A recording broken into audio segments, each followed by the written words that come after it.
think we're good to rock and roll. How is everybody? How are y'all doing? We're hanging out. We're knitting. We're doing our floof to foot socks. Those of you guys playing the home game. We knit. No, we made hand-spun yarn and are now knitting it into handmade socks. So it is hand-spun, handmade socks from start to finish. So we're working on our first sock today, and I'm hoping that we can get up to the heel. We're doing real good. Real good. Been some solid progress. We're just hanging out today. There's not a whole lot going on. Doing the thing. I think we're just gonna get right down to it, to be honest. I'm gonna pull up something real fast so I can make sure the camera's in focus.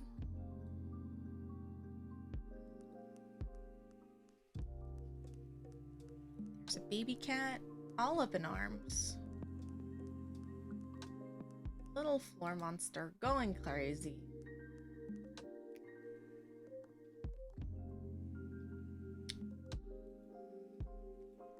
So, sure we are good. Sorry guys, I'm running late, so of course nothing is working. Good. It's fine. It's fine. Almost there.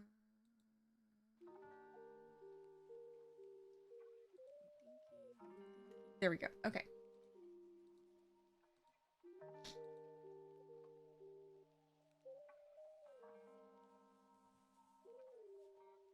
Okay.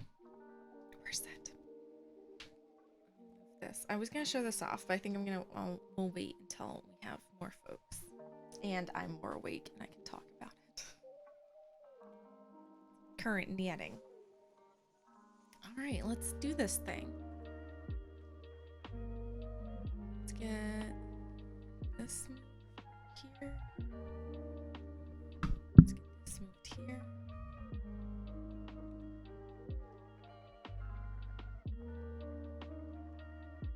Go. And boop.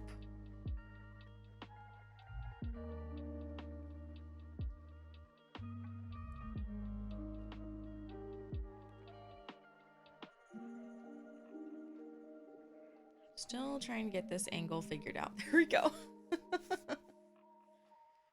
Here we are. This is how much of our sock we've done. Here's our hand spun. Make sure this is in focus. Focus. We're doing great. We have made this delicious hand spun. I cannot wait to see how it knits up. But so far, it is knitting up delicious. And this fun marled pattern at the bottom, and every time it transitions is just so nice, and you can only get it through hand spun. And it's turning out great. So, as comparison, my trusty cardboard foot. So, we are here. And we need to get to just past here so we can start the heel. So, a fair amount of knitting, but it's all stockinette, and I think we can do it.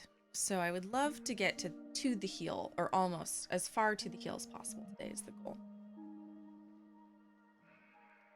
It'll be great. It'll be grand. I'm especially enjoying this little minty section in the middle. I know a lot of the rest of it should be more marled, but I'm enjoying these little color spots. Let's zoom in. Boop. Zoom in just a little bit more.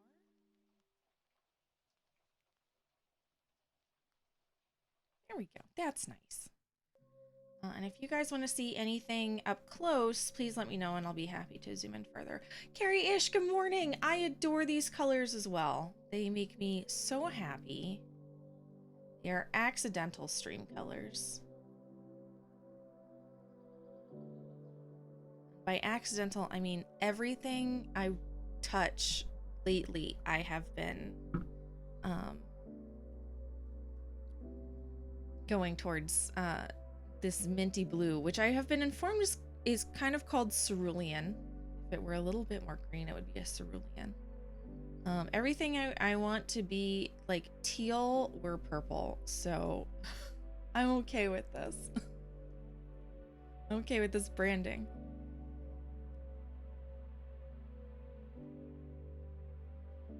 How are you? How's it going? Are you working on anything fancy this weekend?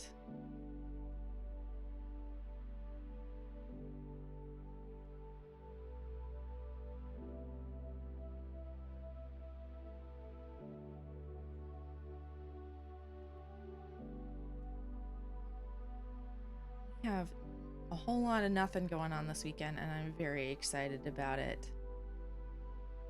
The only thing I have to do tomorrow is stop by my folks' house and check the mail and water the plants since they're on vacation. Trash week, but it's the weekend. It is the weekend.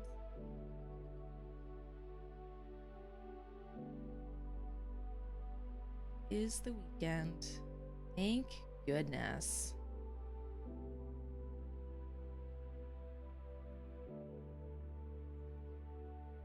I'm looking forward to just relaxing.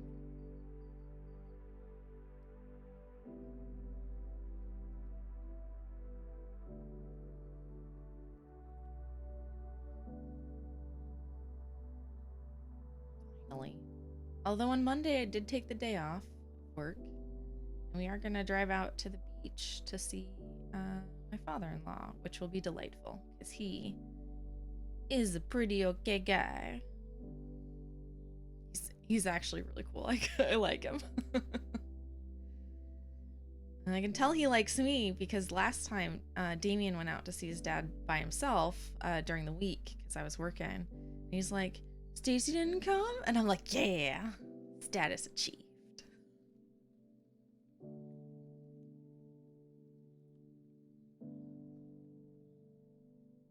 Ultimate status achieved.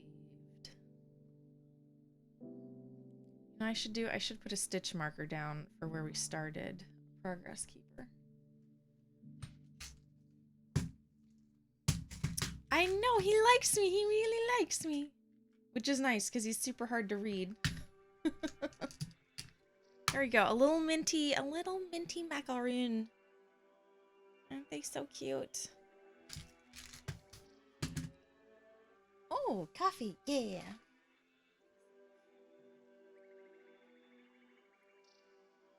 Hey. Tax. Thank you. I love you too. Are you staying up or going back to bed? Yeah.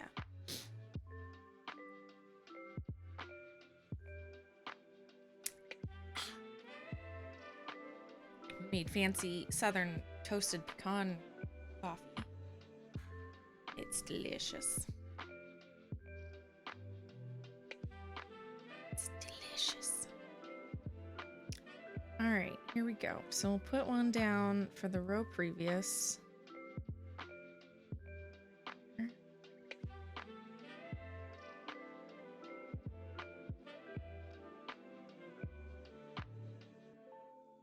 Try and put it in between two stitches so it doesn't pull just one stitch.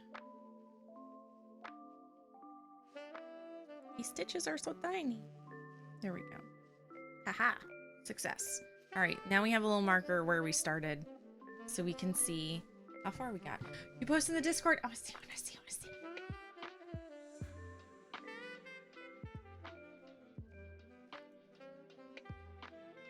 Well, that's super cute. It's so summery. Love it. I love these stripes. What's this? Because I know we have a lot of folks who watch the VOD. So, want to get this posted so everyone can see. It's so cute and summery. I love it.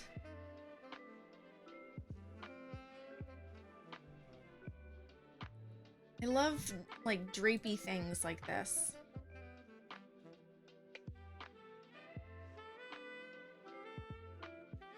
For the summer, because you don't want it all up on ya. It's too hot for that.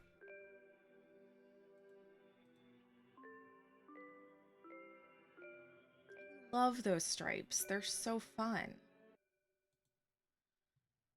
Just random leftovers. Heck yeah. Heck yeah. I'm a little biased. I like all the teals. we just talked about my color bias. Also, I feel like teal is very summery because it's very oceany. It's not a bad thing. Not a bad thing at all.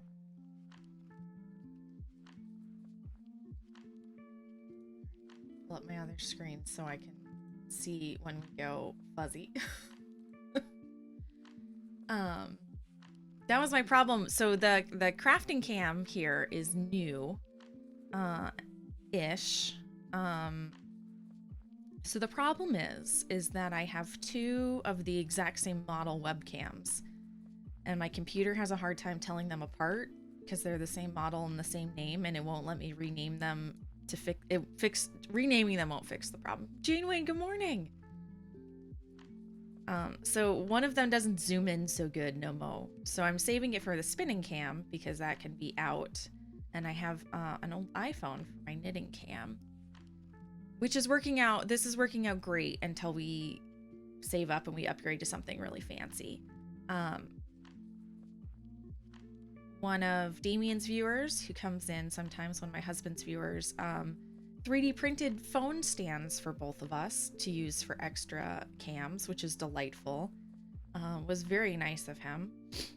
And so far it's working out great, but I realized too little too late.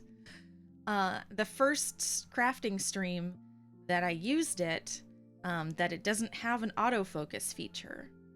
It kind of autofocuses, but it won't readjust unless you tell it to. Like, if it can tell that it's been moved, it'll readjust, but it won't if you're just moving things in front of it. And I didn't realize this because on my tiny OBS preview screen, it looked fine. But that whole first stream was extremely fuzzy, so I am very sorry.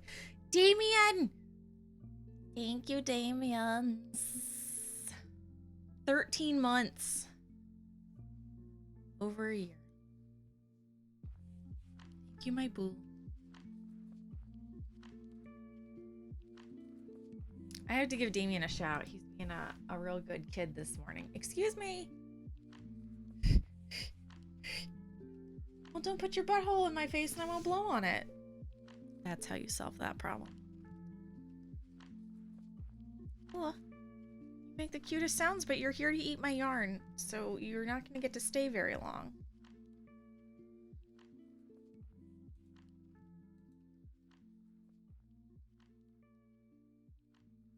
You're not going to get to stay very long. You're going to get the boot. We both know it. This happens every time.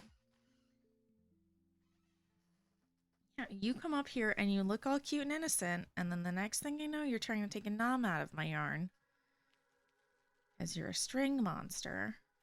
And everything's ruined. Ruined! You want to show everyone your face? Say hi with your face? No, I only say hi with my butt. This is Pearl. Get up off that yarn! She likes the smell of it, so she keeps rubbing her face on it. Also looking for pets, but if my face just happens to be close to the wool, and then I take a nom, you'd never notice. This cat loves the smell of wool, and loves the smell of my wool wash, so now my hand spun is the most delicious, appealing thing on the planet.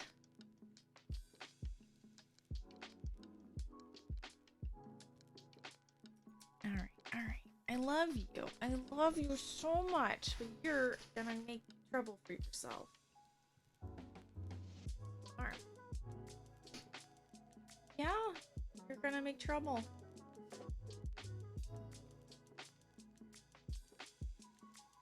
Might be time for you to go.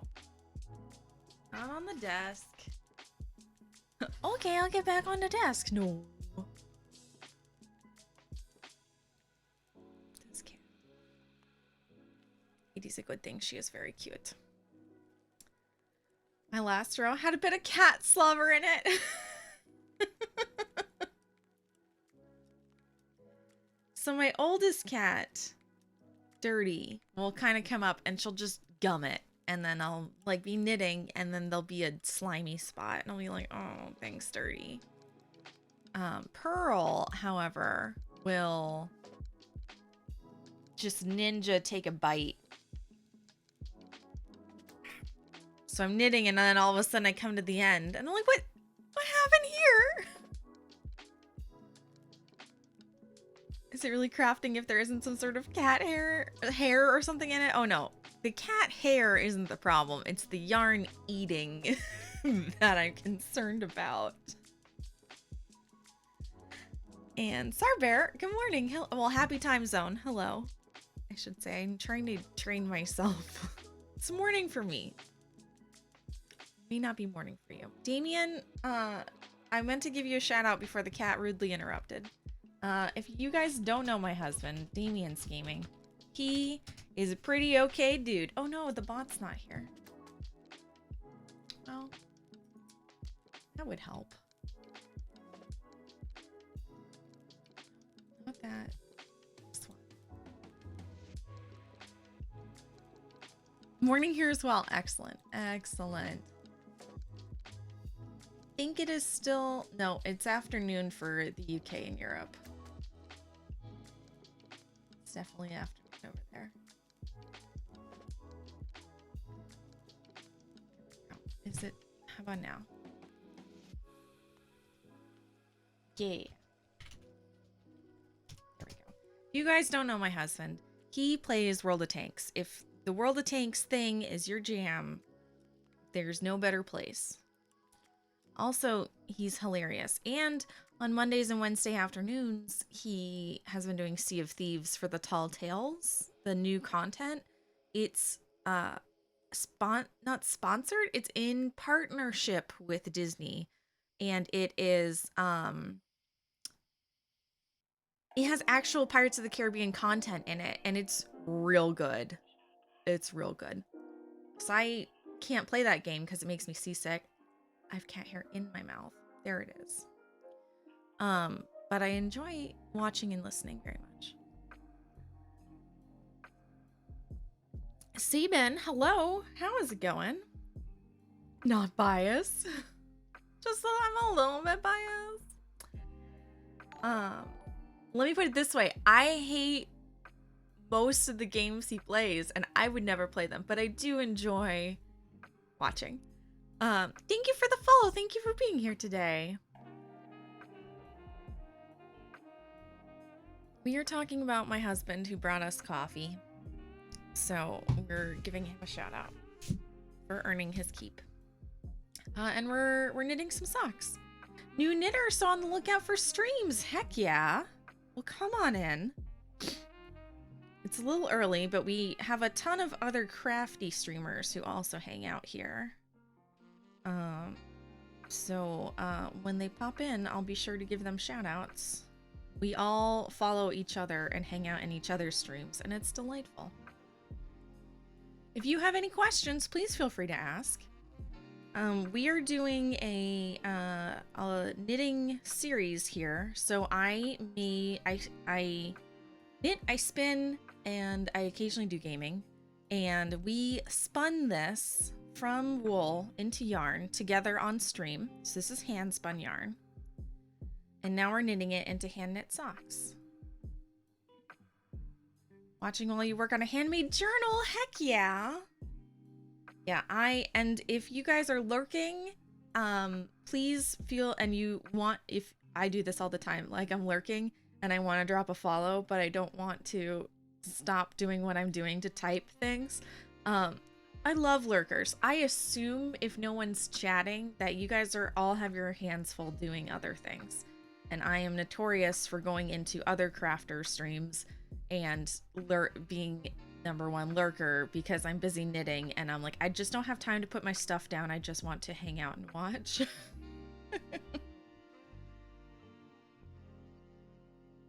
You love journal notebooks. They can be delightful.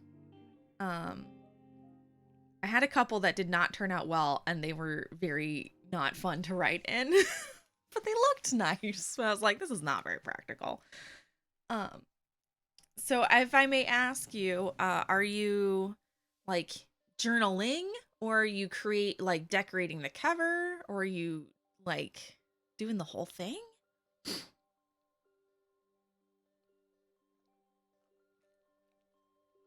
You're trying to learn that flicking technique you're doing, but it feels so weird. I love it. I used to be a thrower where I'd go in, but I kind of had my finger hooked. So already, I wasn't picking up and putting down the yarn. I had it like this.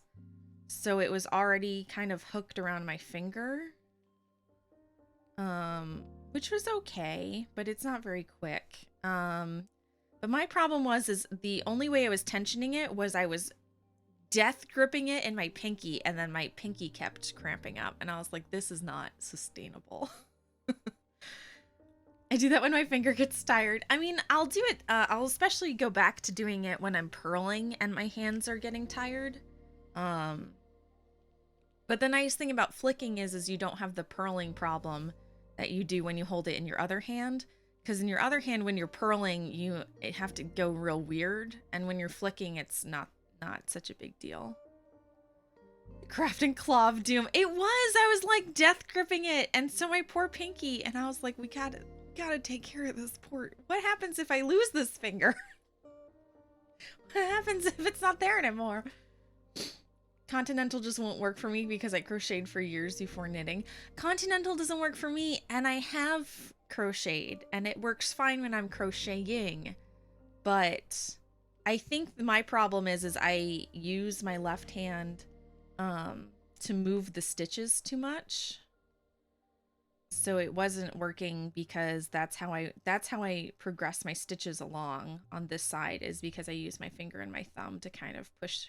I use my thumb to push those stitches up, and then I use this finger to slide the stitches over, I think is my main problem. I just use my left hand too much. But I learned it from Very Pink Knits. She is a flicker, and she has some great videos on how she does it, and I love her tensioning technique. So what I do for my tension is I wrap it around my middle finger, and then depending upon how far down I pull it, we'll kind of grab it between my meaty palm or not. That's the one you watched last night? Yeah, that's the one I learned from her, and it was super weird. I think what I did is I want to say I knit a cowl. And you could definitely tell where I started and where I finished. Because like for the cowl, it was a lot wider at the bottom, and then it got a little narrower at the top, which looked nice when you wear it, so no one could tell. But you could definitely tell like where I started, and then by the end, I had like perfect gauge. Fun Pixie, good morning! Hello! Yes, now I have freed my poor pinky, and my pinky is quite happy about that. And it is faster. And I did find out that changing to flicking has actually given me really good gauge. I won't say perfect gauge. There's no such thing as perfect gauge. But it has given me much better gauge, because I used to knit everything so stinking tight. I'd have to go up like 2 and 3 needle sizes every time to start. And then I would usually end up going up 3 or 4 needle sizes, which was preposterous. It was not sustainable.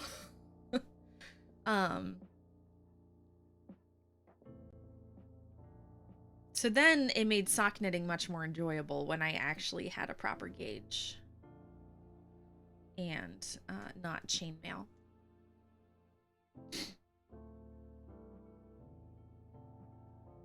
That's the prettiest sock you've ever seen, Punk Pixie. You're gonna make me blush. I am beyond happy with how this hand spun turned out. It has me so stinking tickled pink.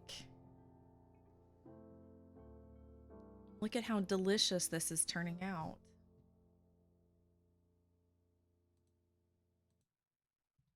I'm so happy.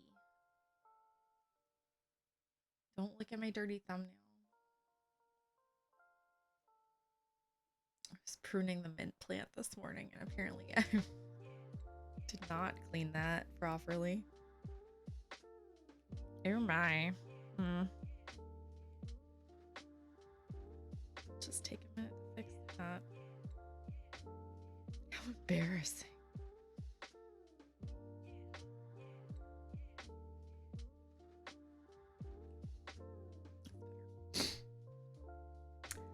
Yes, I am using the little tiny, the 9-inch Chiagus.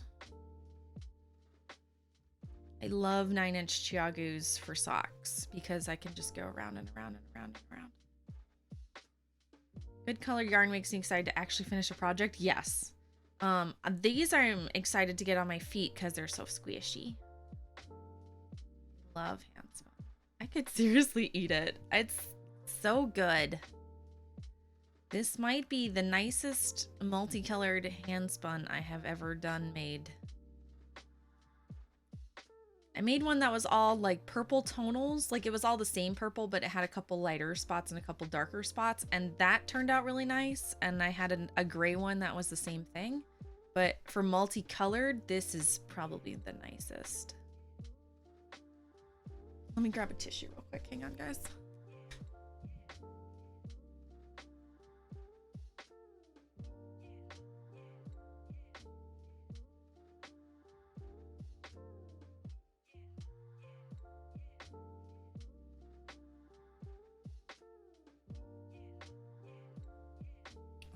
But this would only, shockingly enough, this is only my second hand spun pair of socks, which I desperately need to remedy because my other hand spun that we did last year for our Floof to Foot socks are like one of my favorite socks ever. And it's just starting to get to the point where it's about time for its first shave. For 9-inch circulars, they're worth every cent. Yes. Yes, they are.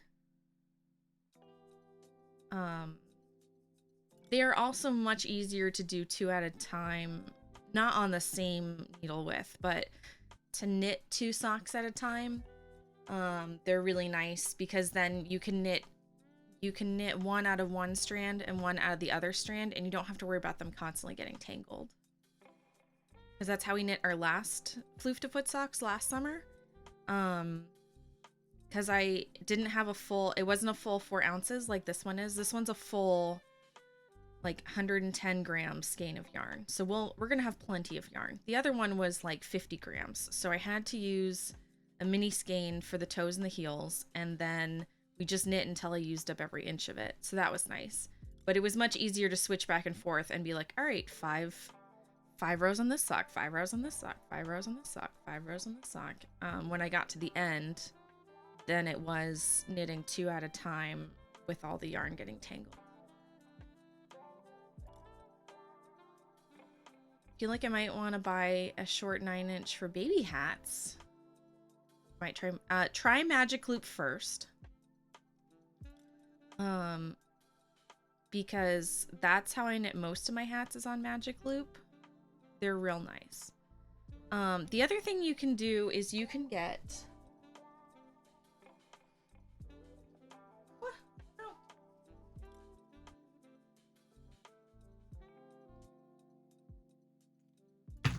Hooked. I got hooked.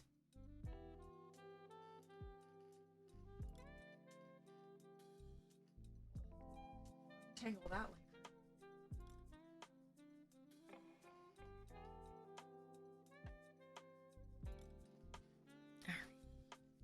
The other thing you can get, and this is an investment, but it is a very good investment. Chiagu does make these interchangeable tiny sets. That some of them have 9 inches. All of my 9 inches are used or being occupado elsewhere. But then they have these teeny tiny either 2-inch tips or 3-inch tips.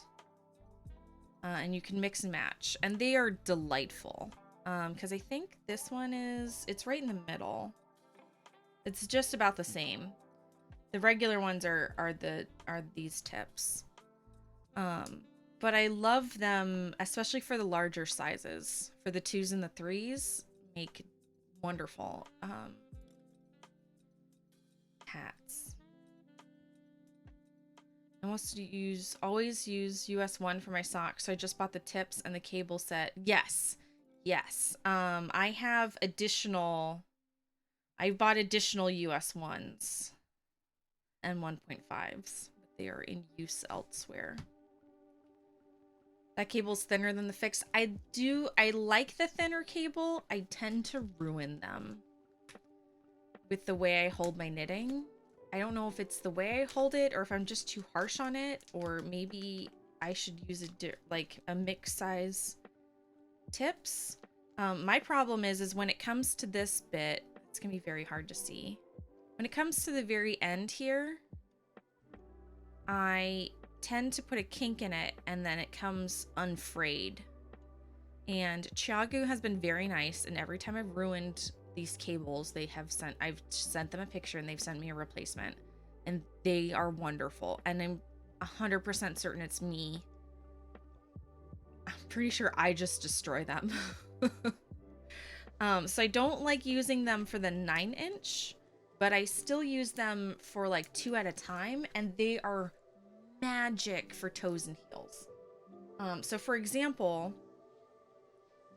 these are example here, let me find these. This is what I used for the toe on this, and it's a shorter cable. It's only like 20 inches, and I love having these with the really thin for toes and heels, because they're so bendy and you don't have to worry about. So for the larger cables, I mean, they're really good, they don't kink up, but you do kind of have to turn them. You have to keep adjusting them as you knit to make sure they're not all weird, and these they just don't matter, so they're very nice. Doing your first toe up socks finally, heck yeah. And you're doing them 2 at a time. Fair. But it's been annoying, yeah.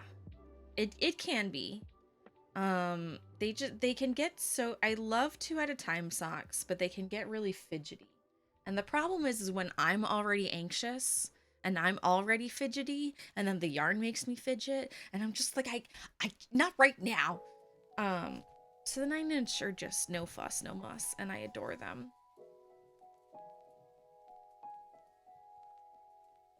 You love the cable, but you didn't want to get the set. Yeah. And you can get them, in slightly longer ones. These are handy. These are just I think these are 4 inches, which I sometimes use for toes and socks. So there's 4 inches. Oh. And then the set and then you can buy the set separately. That's like 2 inches, 3 inches. So it's a set of, you pick a size, and it's the 2-inch set, the 3-inch set, and then you generally pick the cable, or it comes with like 2 cables. So I bought an extra set of these in US1s because US1s are the ones I use the most. So if you don't want to buy the full set, you can buy them separately. And that's what I bought to test them out, is I bought just the US1s and then the cable set, and then I fell in love with them, and I'm like, I use them for freaking everything. So I went ahead and invested. But I also, before this, I had also only had like size US 4 and up, so I didn't have tiny needles. So it's kind of one of those things to where, like, if you are going to use every size, you'll probably save money with this set, instead of buying 0s and 1s and 1.5s and 2s and 2.5s and 3s, especially if you're buying like a 32-inch cable and a tiny cable. But if you're not certain, or you only use one size, what Jane Wayne does is makes way more sense. You can also buy these handy little bags separately for like 10 or 15 bucks, and I've been very tempted to do that. They are delightful. And they fit the fours so perfect in the bottom.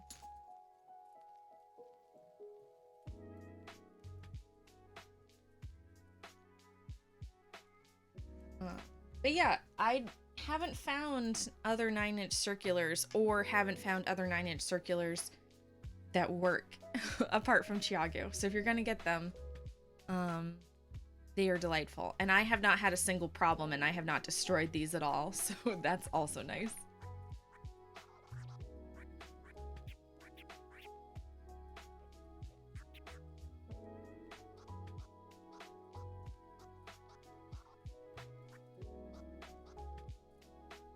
So Jane Wayne, did you enjoy the toe up, and you just hated the two at a time kind of deal, or are you just like cuff down's the life for me?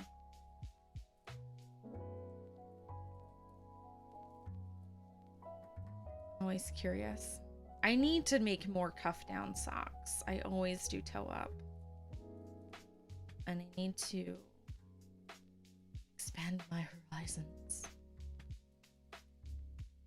Toe up has been fine. You'll start the gusset increases soon. Oh, okay. Cool.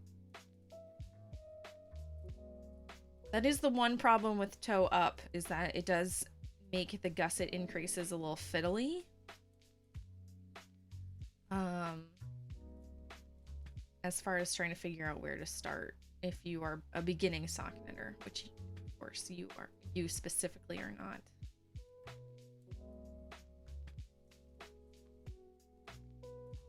Pigtail. Look at that. This one's a big one. Maybe we can tuck him in.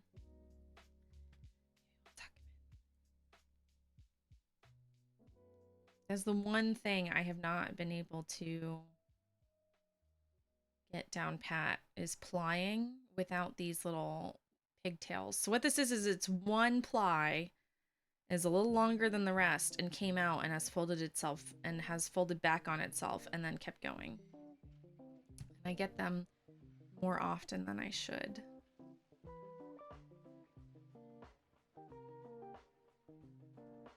It also probably didn't help that I was streaming when I applied this. But I can't use that as an excuse, because I get it when I stream or not. Streaming isn't the problem here, it's me. I can use it as an excuse, but it still happens even when I apply things off stream, so. Trying to tuck it in if at all possible. Might end up having to snip that out next round with my note.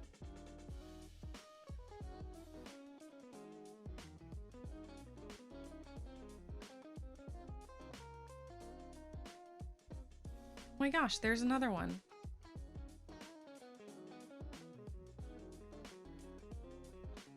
And it's the same ply, because it's that same purpley one.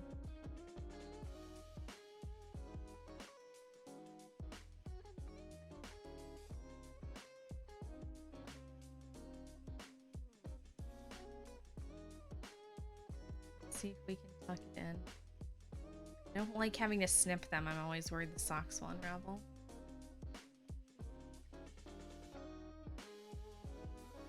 They won't. They'll felt. These socks are gonna felt up so nicely, because this is 100% merino. So they're gonna felt real nice.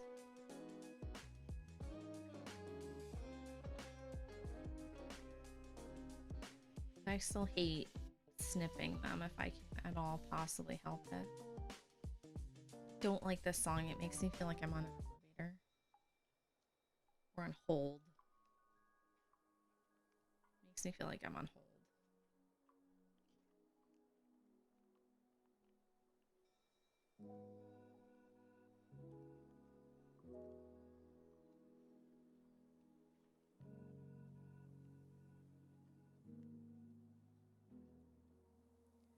So how's your weekend? What are you guys up to? Do you have plans?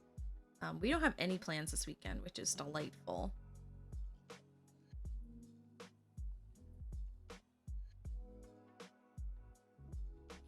We're taking Monday off to go out to the coast to see Damien's dad, which I'm very excited about.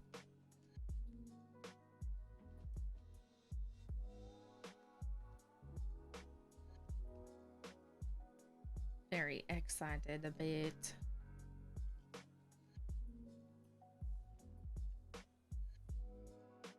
Also, not having to work on Monday. Also excited about that. No plans? Heck yeah, no plans are the best plans. Tomorrow I have to run over my folks' house. They are on vacation, so I have to get the mail and water the plants. Going over there every other day. But I am extra excited that there are no physical plans.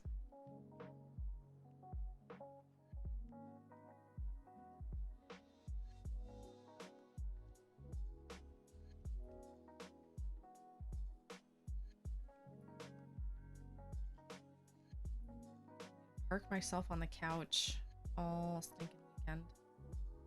Hanging labels for gallery show today and then weaving all weekend. Oh, Punk Pixie, that sounds delightful. Are you excited for the gallery show? I know Sarah said that her tie weaving ended up in there. And I can't wait to see it all properly hung up and displayed instead of her. So she wove this wall hanging out of old ties, and it's delightful. And then she immediately took it off and then like draped it around her like a dress, which was so cute. But I can't wait to see it like actually displayed. I want pictures. I want to get some water, but then I'll wake the dogs, and then they'll want to go outside, and that will wake the other human. I've had the exact same problem where I'm like, I'm out of coffee and I probably should pee, but this cat is sleeping on me, and if I get up, she's gonna tear ass around and wake everyone else up. Luckily, Damien's a very sound sleeper. It's the member show, so it's a ton of work. Oh, so it's all of the other crafters. So they would know. It's all the other people who would know, so you have to make sure it's 100% correct. Punk Pixie, good luck. I hope it goes well. Please, please, please, take pictures. One, so that you have them, but two, I would love to see them.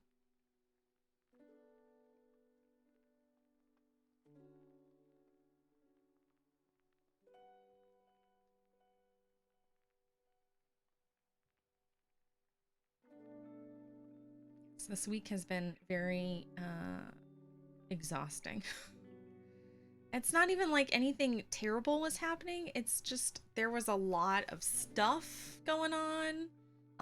I had like some of the worst cramps ever this on Thursday. That's why I didn't stream. My cramps were so bad I couldn't sit in a chair. I either had to like tuck my knees up or I had to stretch out flat, and I was like, I can't sit in a chair and stream. Thursday stream is canceled. So that was not great. You hate that? Yeah. And then I just haven't been sleeping well, which is nothing new. Veggie Zombie, good morning. Hello. King of New York 99. Hello, welcome. We're knitting socks out of hand spun yarn.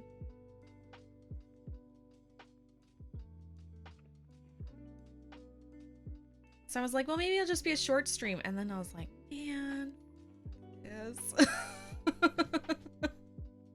So y'all didn't get a stream on Thursday. Sorry, not sorry. I am sorry I had to cancel it, but I'm not sorry about...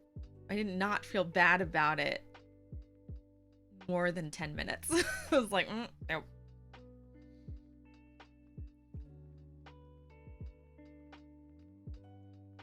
I'm trying to get more consistent in my streaming schedule now that my life has become more consistent. Now that I'm back to my original job, I guess I should say, and not on furlough or working temporary stuff or hating life anymore. or having to drive an hour downtown and an hour home. Um, so I'm trying to get more consistent, but I feel like the last 2 weeks have been very inconsistent and I've just been feeling like poop. So that's not great. Last few weeks have been stressful. And he isn't getting along with your dog and gets into everything. Oh no.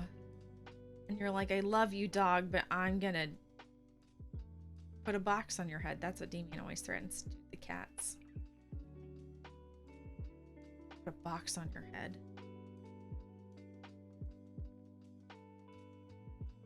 He learned to open latches on plastic tubs. As a dog who is too smart for his own good. And he gets into your yarn. Does he just like roll around and use them as toys, or does he eat them? People don't understand ready to hang and it makes me angry. Oh, Punk Pixie, I'm sorry. It would be nice if people learn to follow directions. There's a shirt on torrid.com. It's a t-shirt and it says per my last email. And I want to get it so bad. But I'm like, I will get fired if I wear this to the office.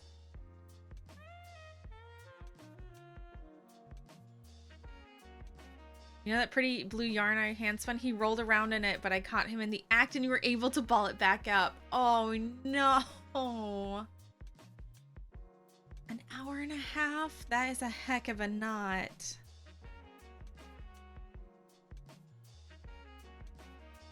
At least he just likes to roll around in it and not eat it. Oh my gosh. We almost got, you know, Pearl, my baby girl, the one who gets on the stream cat, the one who I adore. I almost got rid of her. I was like, this happens again, you're going back to the pound. I had a mini skein of yarn similar to this, and she took a bite out of it, and I had like 25 yards of yarn that was only this long that I had to get rid of because I'm like, I can't use this for anything. It was even too short to use as ties for hand spun. And so like I lost 5 grams of my mini skein and I didn't have enough to finish. I had to fudge it with a similar color. I was so mad. He just wants a sweater.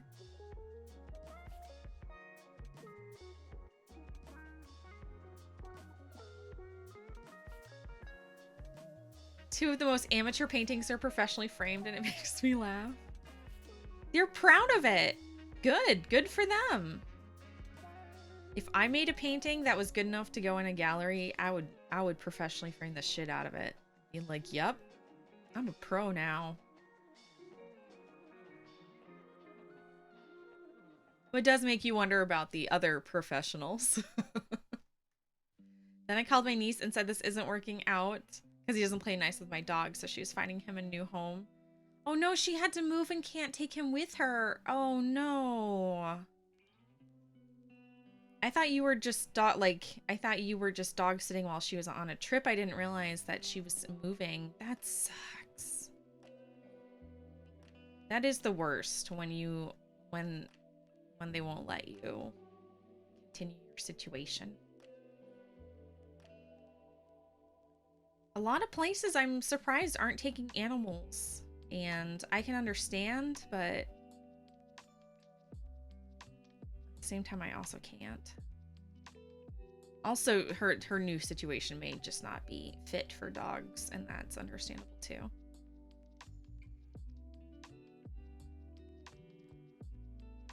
All the pros are done in Goodwill frames. Oh my gosh. I mean, if I had a lot of stuff to frame, I would understand, but also like, come on guys. This is an art show. I can pull out a slightly nicer Michaels frame for this one.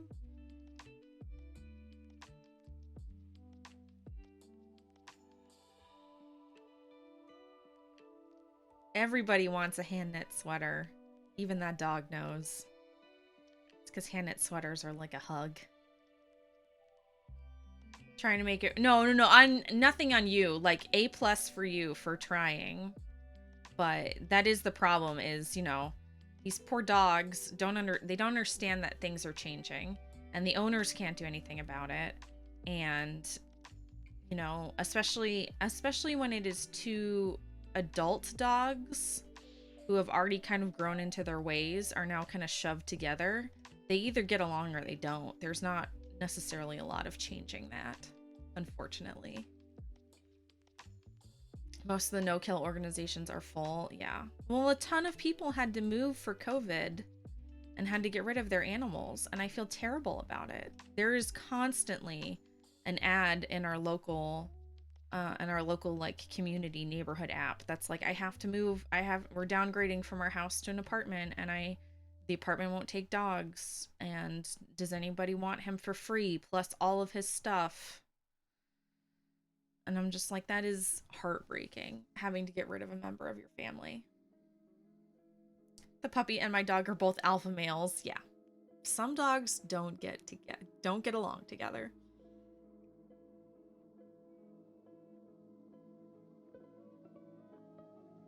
They literally accept anything into this show.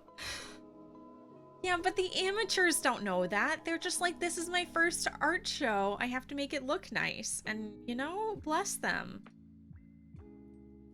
I've never had any of my work professionally displayed before. I would be over the moon.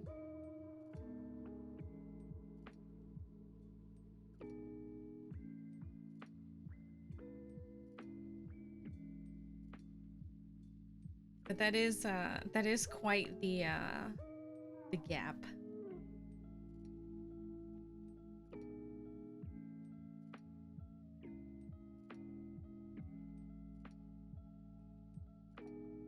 Then there's my neighbors who keep getting dogs and really shouldn't, because they cannot take care of them. Oh, this week. All right. So I've already complained about these poor dogs who live in a townhouse without a yard, and they never go on enough walks. Ever. They just let them out into the back brick patio as often as possible, and I can tell because they're out there every weekend scrubbing all the dog pee off the bricks so it doesn't smell disgusting in the heat. Because we already complained about that. And they bark, yeah. And they're constantly barking. But it turns out so they have a pit bull and then like a French bulldog. And the pit bull would be lovely if it could just actually have some structure in its life. They never tell it no. So it has no discipline. It's never around other people. So as soon as it sees another person, it just snarls at them because they never taught it to not do it. And they never tell him no when he starts snarling. They just let him keep going or walk faster. And I'm like, you guys are terrible dog owners. So then they got a second dog, this tiny little yappy dog. And this poor dog has separation anxiety.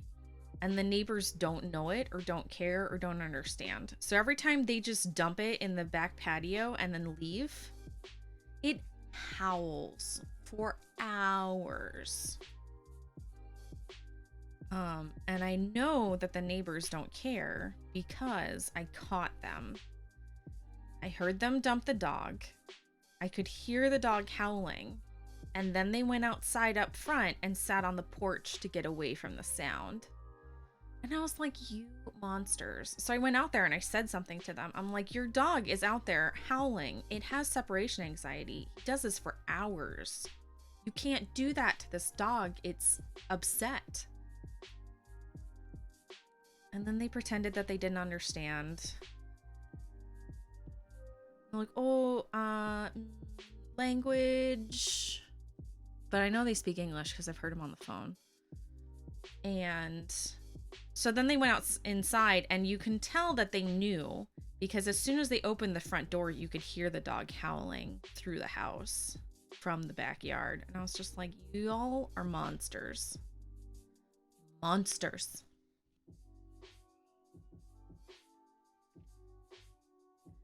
A new neighbors, and they brought dogs that bark nonstop, but it's been about a month and the barking is slowing down. Yeah.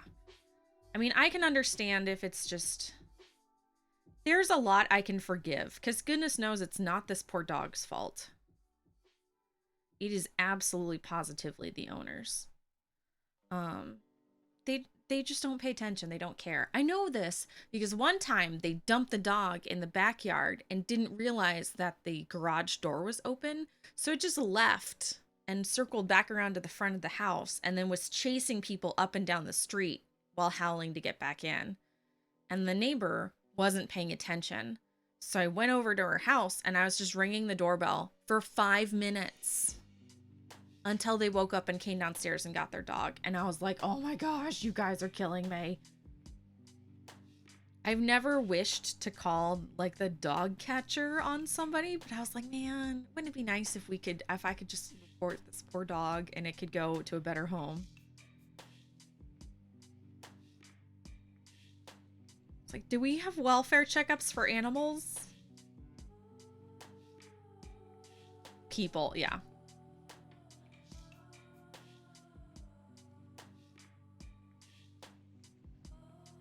I am all for helping the animals and having a friend, but if you don't have the room and the capacity for it, I am now the world's biggest advocate.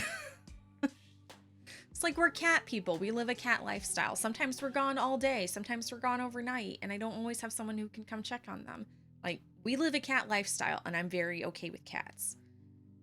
I grew up being a dog person, and, you know, you have to be home every so often. You have to let them out. You have to have a yard, or you have to be able to take them on enough walks to get them exercise. So coming here and then being in a townhouse that has no backyard and they just keep accumulating more dogs makes me so mad.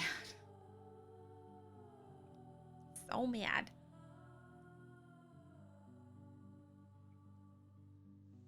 I'm about to be a cat person because 15 years of dog life is tiring. It can be.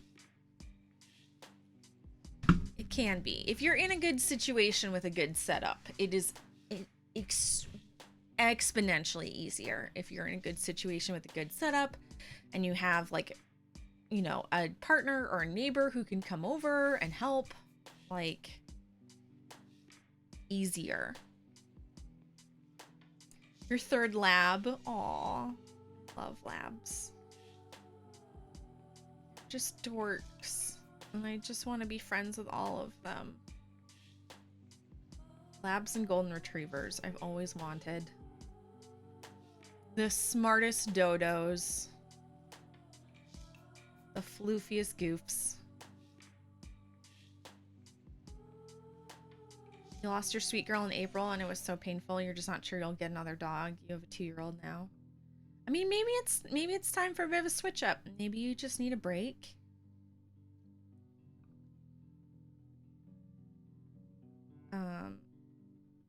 A lot of cats and dogs get along well together.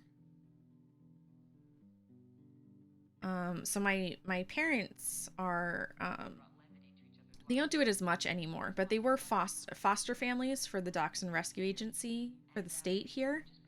So they would go and they would get the animals out of the pound and get them all cleaned up and checked out. And then when they were ready for adoption, they'd just either give them to another foster family or hang on to them if they were full until they got adopted. And it was always funny because my mom was like, great, you have cats now. We're coming over to your apartment to see how the dog does around cats. And I was like, okay. So it's funny because there was like 2 of them where my mom's like, that's a definite no. She's like, nope, we're leaving. Sorry, bye. But there was one dog who was hilarious. It ignored the cats entirely. Like, just pretended it didn't see them. Didn't want to sniff them, didn't care. And that was hilarious because it ignored the cats weren't afraid of it. And then, so we left the leash on him so that we could grab him as he walked around in case he got into anything. So it was just dragging this leash around and the cats were like, string. So the dog was leading the cats around and they were all playing so nice. My mom's like, can I just leave him here? And I was like, part of me is tempted. It was adorable.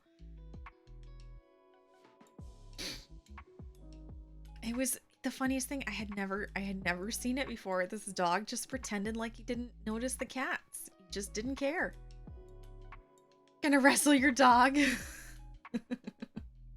No doggos. Well, at the time we were living on a 3rd floor apartment with no elevator, and I was like, I am not carrying this poor tiny hot dog, because it was a dachshund, of course. I'm not carrying this poor tiny dog up and down the stairs, you know, 3 and 4 times a day. It's gotta go. The dog had experienced cats and was like, whatever. Yeah, basically. Screw that, man. This is a new house. I gotta smell everything.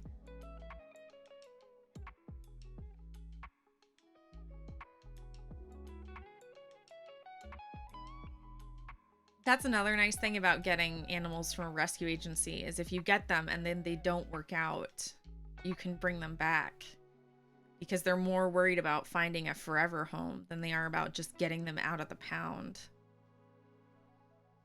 Because there was a couple there, we've had a couple of those where, you know, a family adopted a dog and they had other dogs and it seemed like it was okay, but then it turned out these dogs did not get along together and were constantly fighting.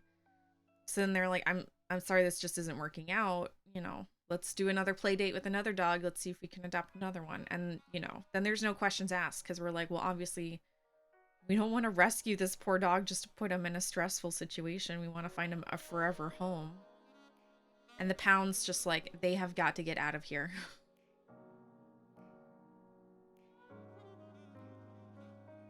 I can understand both points of view, but I have opinions and we should move on. I'm done ranting about dogs.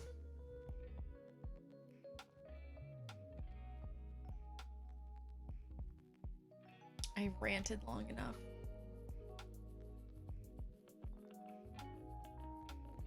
Now that y'all are here, I meant to show you guys. Let's zoom out. I wanted to show this off earlier, but everybody was still waking up. Look, guys, look. The back of my sweater is coming along so nicely. This is what I'm working on this weekend, is the back of the sweater. Oh, the camera does not like this. It is too yellow for this camera.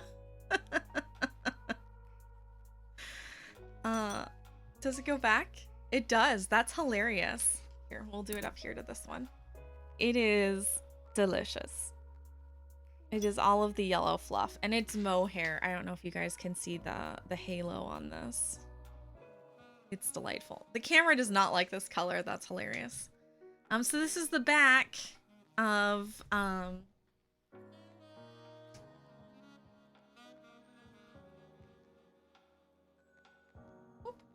this is the back of our broadleaf sweater.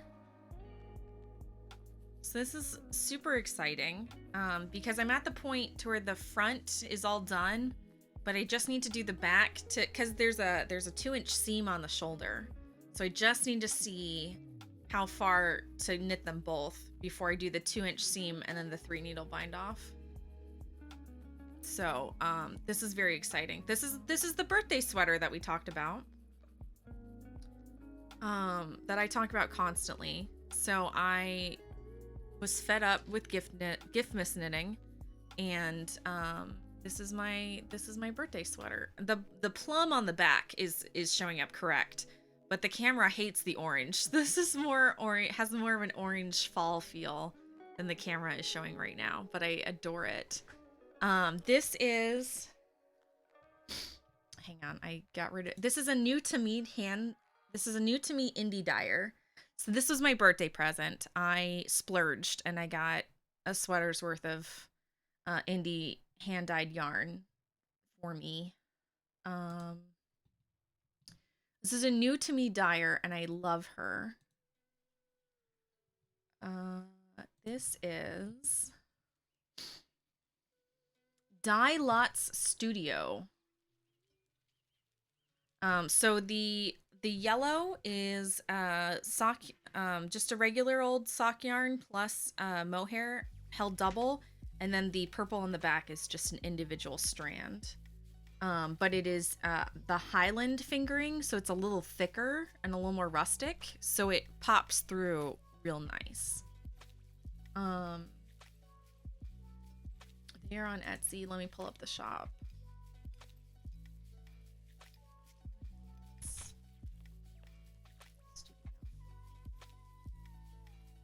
Of course, I pull it out and now there's mohair everywhere because I haven't washed it yet. Here we go. They are out of California and I love it. No, the mohair is the same color. So the mohair is the same color, but because I started them at different ends, it's popping through at different colors. So they're not the colors don't line up, they're offset to give it more of that kind of blurry effect, and I love it. And this is the foliage colorway. Let's look. Yeah, this is the foliage colorway. So this was the one she did for fall. And I love it.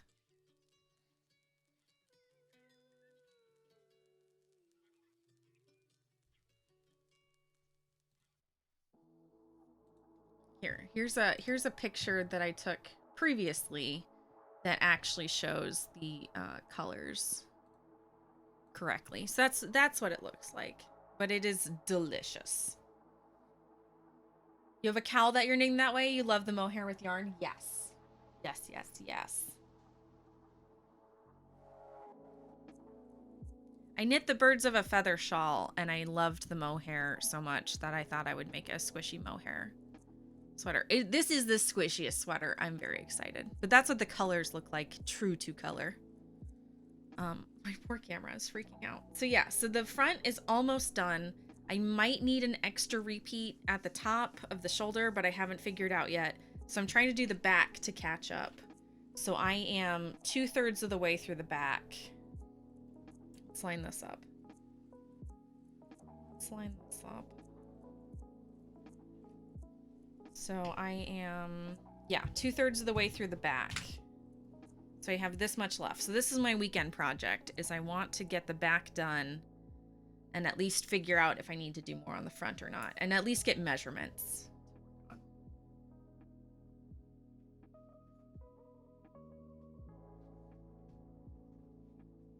But I swore I would have this done and ready in time for my next birthday, and so far we are on track.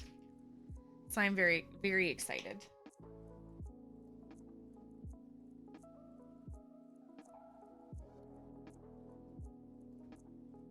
That is what I am personally knitting. That is my weekend goals.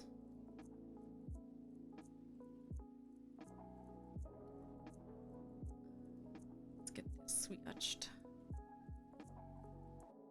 There's my show and tell for the day. Squish. It's delicious. So yeah, so far this whole I'm gonna knit a sweater for me every year for my birthday gig is working out great. And I cannot wait. I wanted to do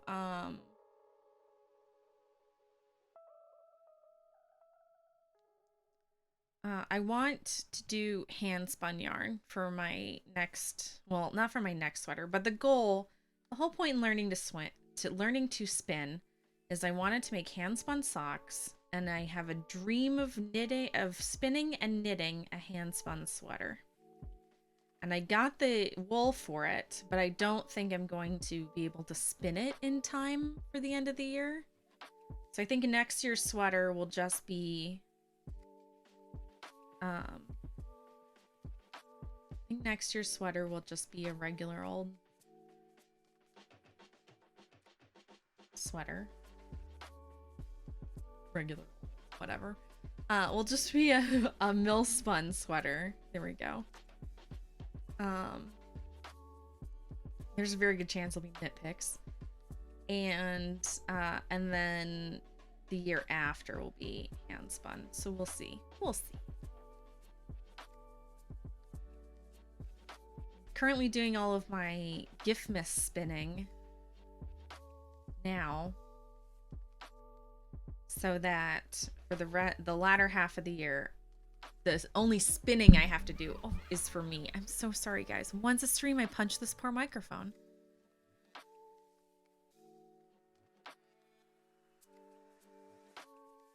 I still have gift miss knitting to do, but that way the only spinning I have to do is for me. And I think that'll be much more relaxing this year. Because before I was spinning, my sister knits, but she doesn't spin. So I told her to pick out like 2 braids of yarn, 2 braids of wool, and I would make them into hand spun for her for her Christmas present. And one of them she's making into the Jessica Jones cowl that she just started the Jessica Jones cowl. And I finished it. This is the finished cowl. So I finished mine. And she just started one out of my hand spun, and it's delightful. It's delightful. Because I was like, oh my gosh, that yarn's amazing. Where did you buy it? And she goes, Stacy, you made it. And I was like, that's my hand spun. It was hilarious. It was a very special moment, to say the least.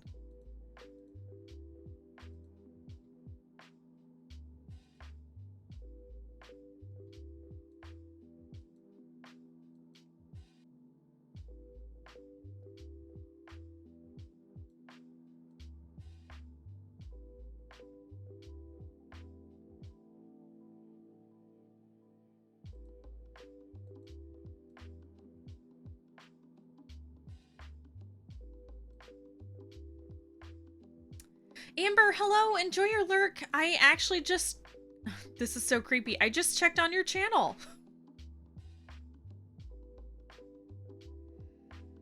I have you pulled up. I was just glancing over to see what you were working on.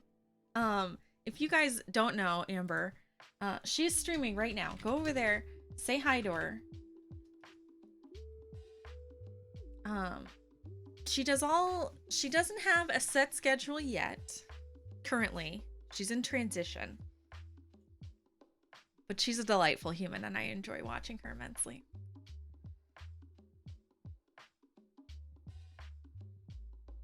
Now get back to streaming. Don't let me distract you. Go do your thing.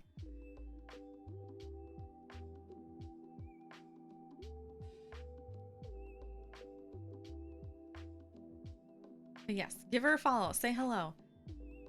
She's always a lovely staple in our Discord craft nights, and I am very excited that I get to see her additional times. And I will be going back to watch the VOD because I want to hear what your new mic is like, but I need to focus.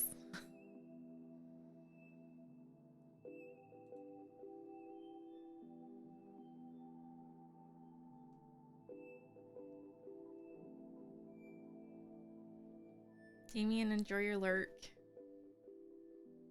Also, Damien, you need to call Burrows later this weekend if you haven't talked to him this week. I keep forgetting to remind you.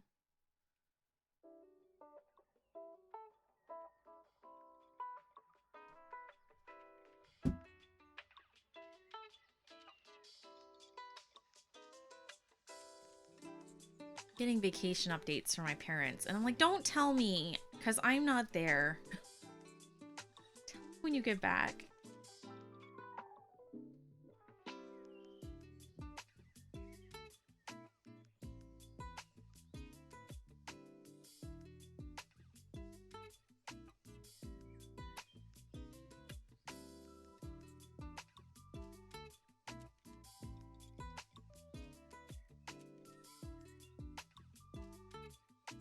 Also, Damien, you should ask him if he wants to meet up at the... He wants to meet up at the Crooked Can sometime soon.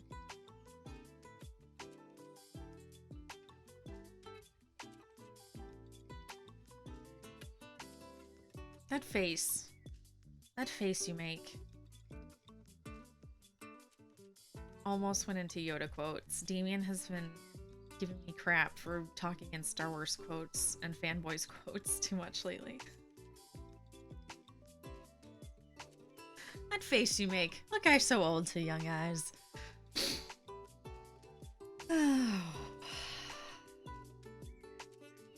Part of me's like, I have a problem, and the other part of me's like, it's not a problem.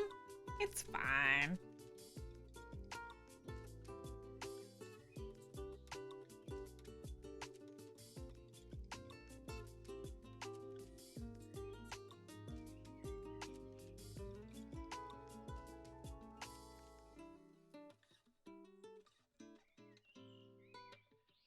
It's almost time for a Star Wars marathon. For just me, while Damien's streaming. I think if I make him watch those movies again, he's gonna be like, really? Can't we watch something new? I'm like, they're comforting. I love them.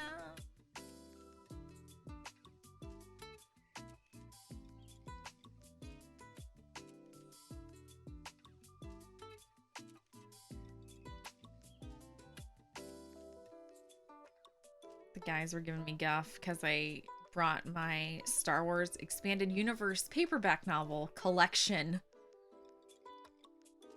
home from my parents' house.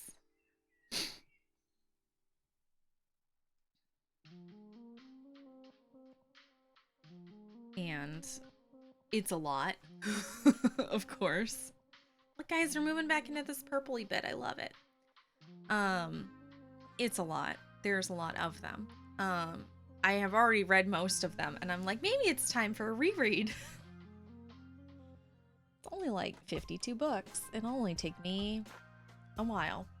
But it's just funny to me. Because there are a lot.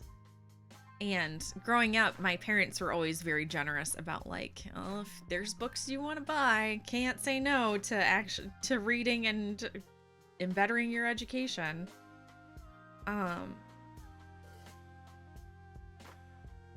Because the more you read, the better you write, because your brain absorbs good writing examples. So the more you read, the better your writing gets. So my parents were like, I can't be upset because your writing test scores for like SAT and stuff keep going up. So, and of course there are worse habits to collect than being addicted to reading. So I was always very fortunate. They're like, you write more, gooder. It's true. I read good and do other stuff good too. But it was funny because like when we would go on vacation, we'd always stop by like used bookstores and stuff. And I'd always be like, oh, more Star Wars paperbacks that I don't own. And my dad's like, there are still books you don't own yet. And of course they're like $3 for paperbacks. So my parents were like, well, of course we're going to get it for you because you're going to read it. But my dad was just like, there are still more. I was like, but Dad, they keep writing more. So that was always hilarious.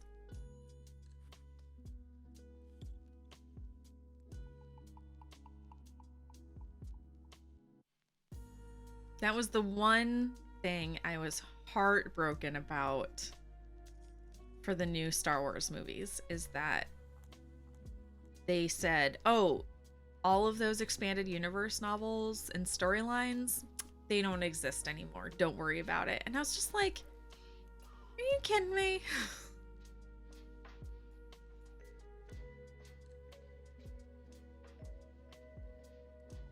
Are you kidding me with this crap? Because some of them are really good. Some of them are just pure trash, but they're written so nice.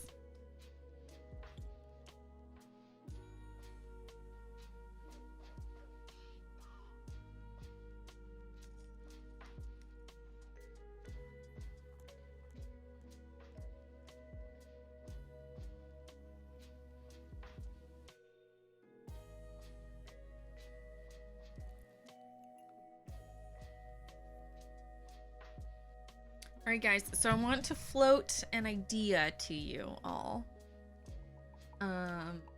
Not guaranteed, but I'm curious about how you feel. So, we're doing our Floof to Foot socks, which is delightful, but we haven't had an event on the stream for a little while. We haven't done a giveaway or anything. So I'm thinking once our Floof to Foot socks are done for the fall season coming up in time for Christmassy things, holidays, gift misgiving season, that we would do a giveaway. How do y'all feel about possibly getting to earn some yarn?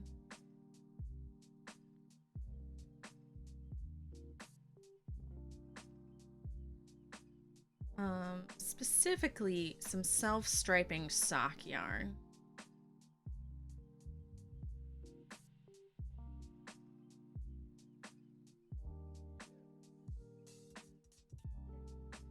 And then possibly doing like a second and third runner-up for a free pattern.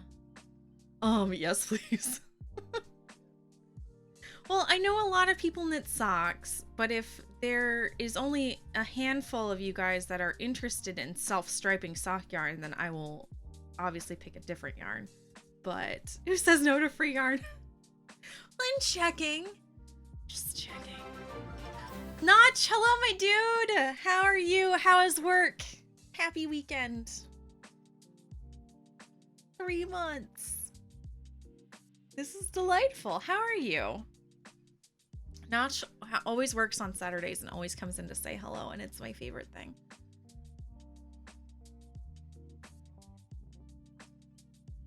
One of my favorite things. So here we go. So this is what I had in mind.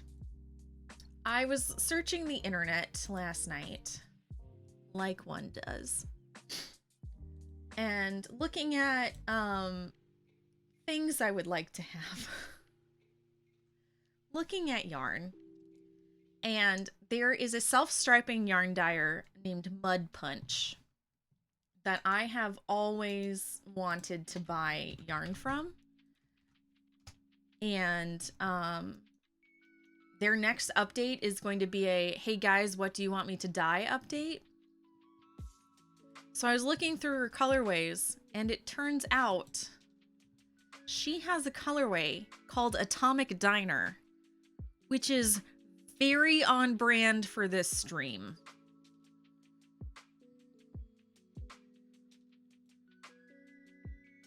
Very on brand.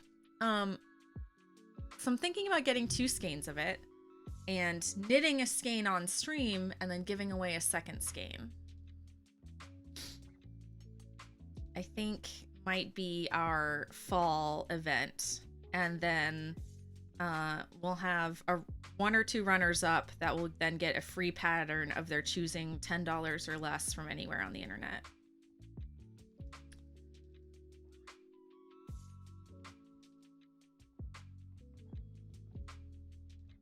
Work is okay so far. Good. Wife made cookies out of cake mixes. Heck yeah. Enjoy those cookies. Call those muffin tops because they're so fluffy.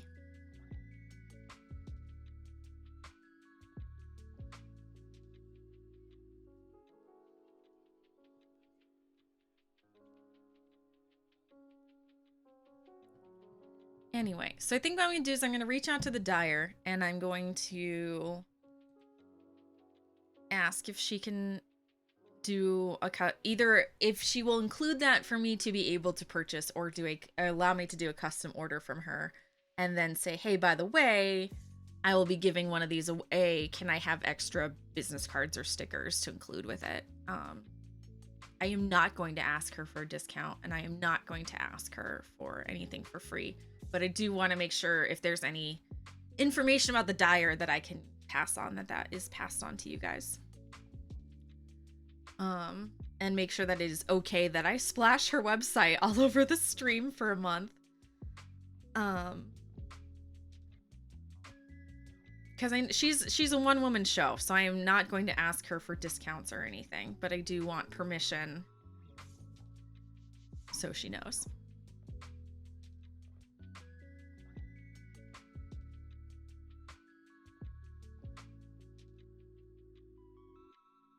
That's awesome sauce. All right. I think that's what I'll do. So I'll get that in the works. Her next update is in August, so I don't know if we'll be able to get it dyed in August or if it'll have to be for September's update, but I am going to start getting that in the works if you guys are interested. And then I figure that will be something very chill to do during the giveaway. So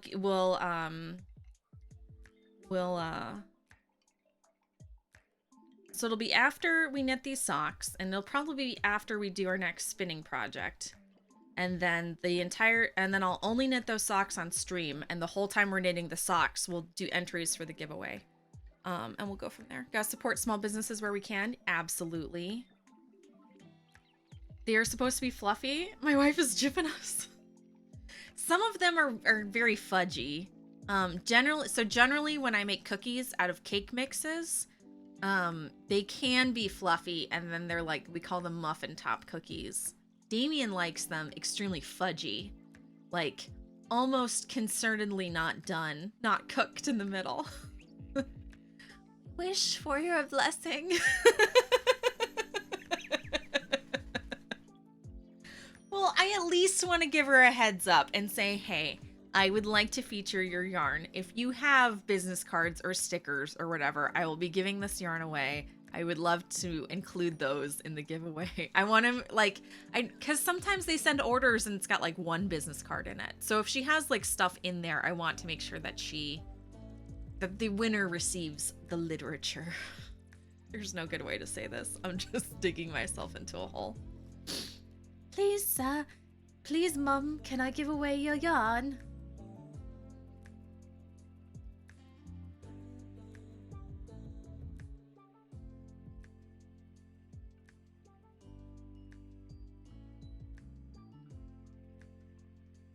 I'm trying to do the right thing.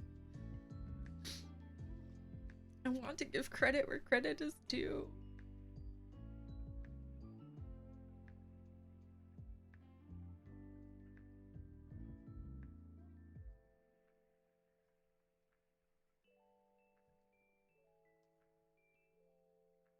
I don't know. If I was selling stuff and someone's like, hey, I think this is cool enough to feature and give away, I would like to know about it. So also, I want her to know why, like, all of a sudden there's some Instagram postings with her name on it.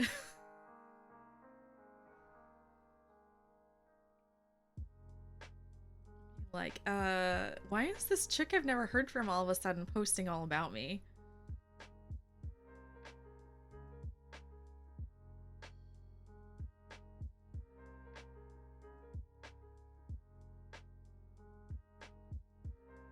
So I feel like that would be a good fall event for us. So that is the plan.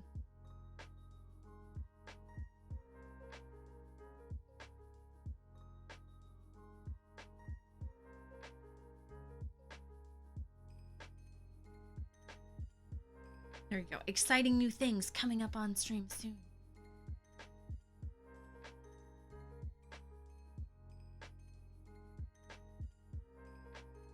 I also like having events that you guys can participate in once or twice a year. I feel like that is more exciting.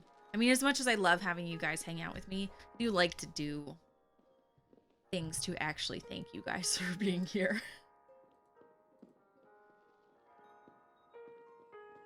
Thank you for being here today.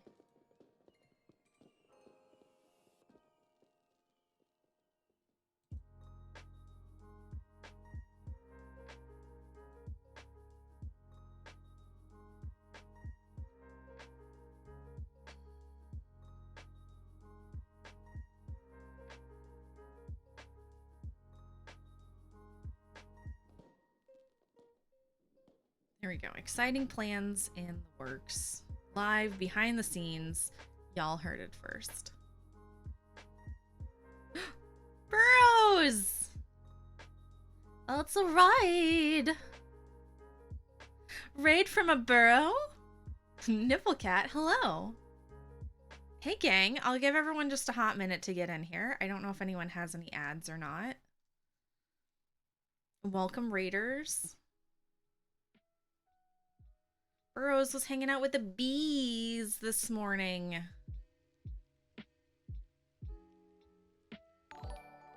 The bees. Paul Galley, hello. Thank you for that follow. Thank you for being here today. Guys, hello.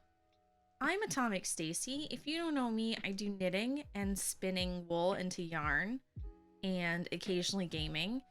We are currently knitting today this hand spun yarn. So we spun this together on stream and now we are knitting it into socks. So here we go. This is our progress so far. Burrows, hello. How are the bees? I know you gotta go. Now you gotta clean up. I know it's hot as balls out there. We're knitting on our socks. Guys, if you don't know Burrows Forge, you're missing out, but there's time to fix it. So go follow him. He does beekeeping and blacksmithing and brewing. Janie Flippin' Sue, hello. Thank you for being here today. Thank you for that follow. I did beat you to it, Damien. You're asleep at the wheel. You're sad that you missed the spinning stream? You don't have to be. We highlighted all of it. Let me show you guys real fast.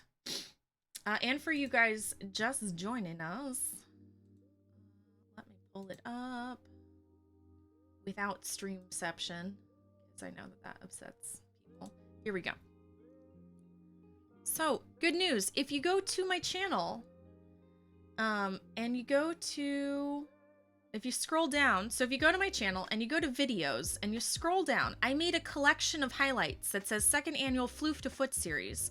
And it includes all of the spinning in here on when we were spinning it together. So you can see what it looks like. So you can go back and you can watch the highlights.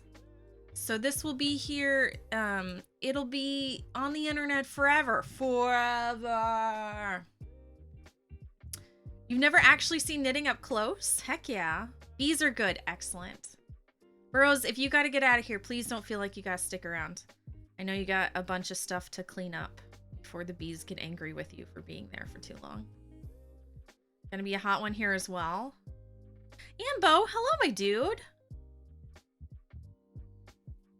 How are you? We're gonna get Ambo a shout out as well. He's another gamer. A lot of Fallout, a lot of World of Tanks. Real cool dude if you want to see some fun stuff. I need more coffee. No, that's okay. That's okay.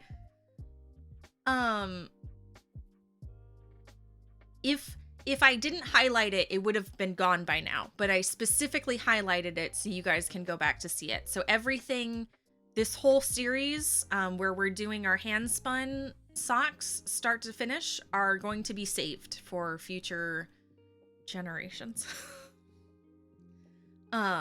So it's a good question, because otherwise VODs only last 30 days, so they would have started disappearing by now. Because I'm only working on this on stream, so it is taking a little bit. Love when streamers make it easy to find key videos. So big Ophi, thank you. Yes, this one, because it's a special event, we have been highlighting the videos. I haven't highlighted the most recent ones, but they will be added in. And if you go in there, they are left to right in series start to finish. So you will be able to see the whole process. This is kind of our big summer event. We did a similar thing last year. And I didn't realize how much fun it would be. And I didn't realize how much everyone would like it. So this is our second annual Floof to Foot socks. But it is hand spun, hand knit yarn from start to finish. So very fun. So this is our first sock. So we started with the toe, obviously, and we're working our way up the foot. And my goal is to get to the to right before the heel turn today. I would love to finish the foot, but we'll see. Still working out how to have the streams on OBS show up on your channel. I believe it's a Twitch setting, and I think you have to make sure that you have the box to publish streams checked, if I'm not mistaken. Sarbear, if you have questions about streaming and technology and all that good stuff, there are a ton of other crafty streamers who hang out here, and in the Discord. So if you have questions about stuff, please feel free to pop into the Discord at any time and throw it in there. We also have crafting nights in the Discord, and occasionally movie nights. So you guys are all welcome to come and hang out. And of course, I love seeing what you guys are working on. If you have a craft or a hobby, so feel free to stop on by and post what you're working on, because I absolutely adore seeing what other people are working with. Crafty hangouts, yes. String player, hello. Speaking of other crafty streamers, right on time, lady.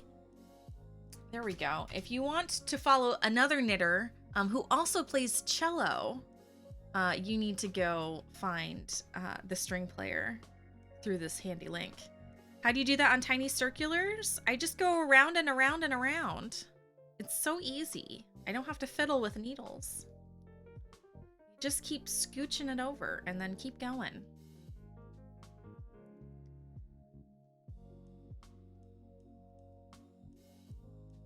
All I do on stream is die over and over.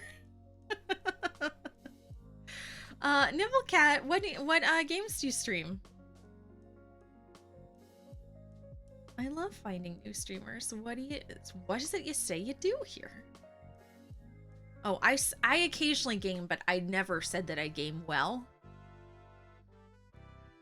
That's not a thing. But I do it.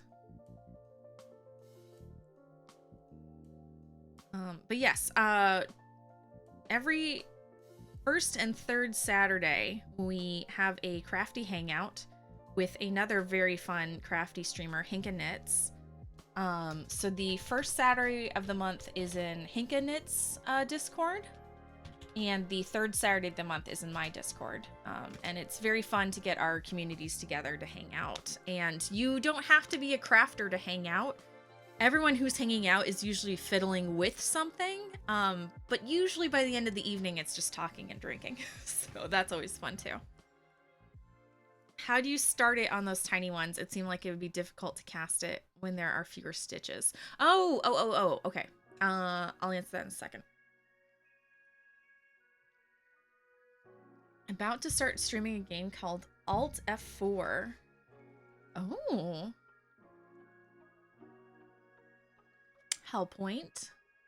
It's very fun. I'm gonna give you a shout out, Nipplecat, and I'm gonna go check you out. I'll check you out later. Hey. You do magic loops, so this looks difficult. Okay, so string player, there are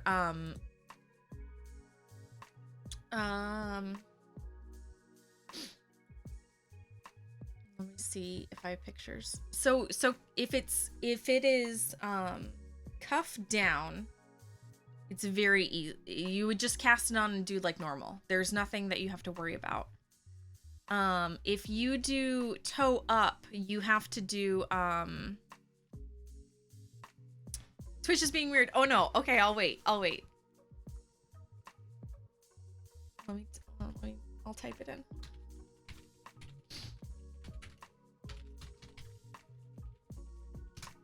I want to wait for her. Twitch is being twitchy.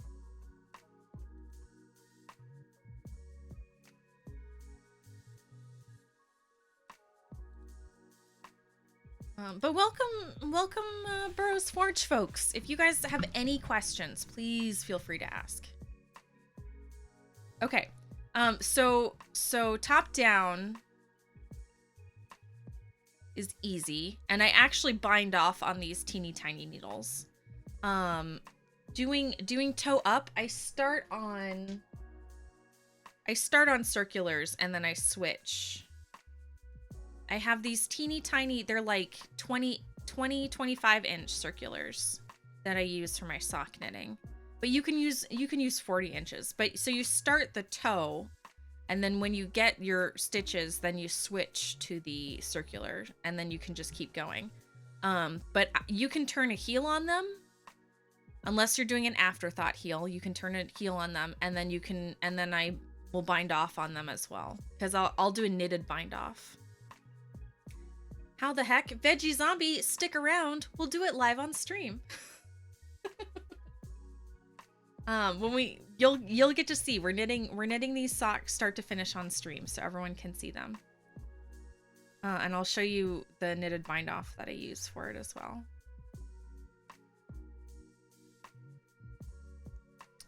Oh, and then if you start from the top and you work your way down, then I'll get to about here and I'll switch to circular needles, and then I'll do the grafted toe.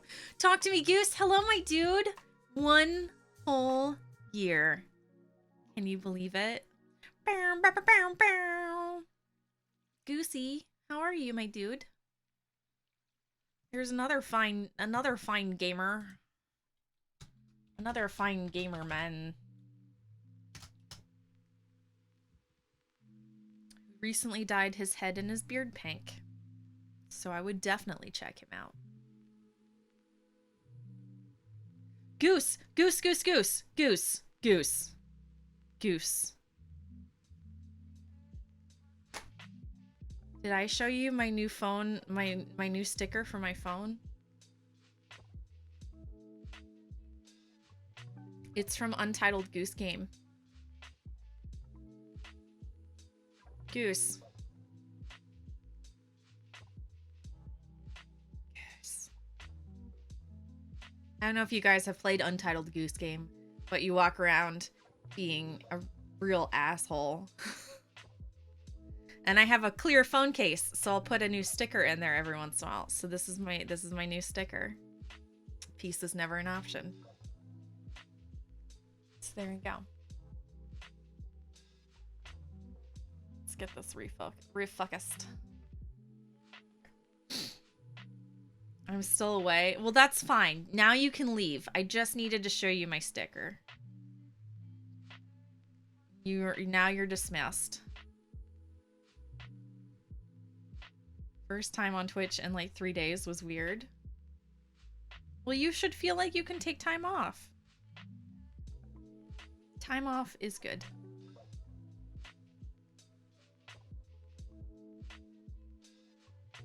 But going back to your question, string player, I do everything on tiny circulars except the toe.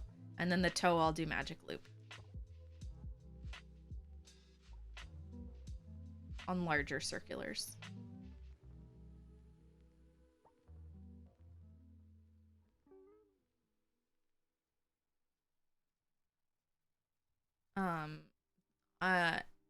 If you want to look at the VODs, again, we're knitting this whole sock only on stream. So if you wanted to see how I cast on and then did the toe and then switched, it's in the VODs if you want to go back and watch it. Oh, here's an extra twist.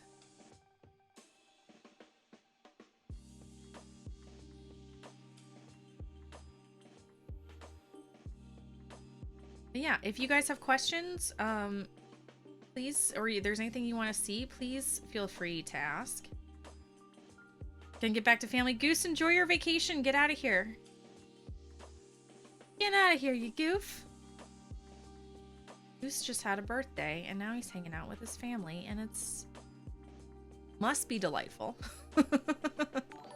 We only hang out here. We only hang out here.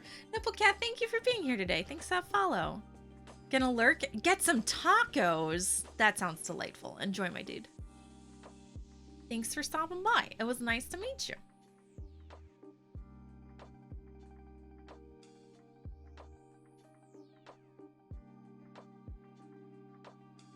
But yes, knitting and spinning questions answered here. And if I don't know the answer, someone in this stream, someone in chat will, which is delightful. Uncreative Automaton, hello. Enjoy your lurk. Thanks for hanging out this morning. I hope you're doing well. I hope you're doing okay. back. Yeah, make sure we're still in focus for you guys. Still in focus.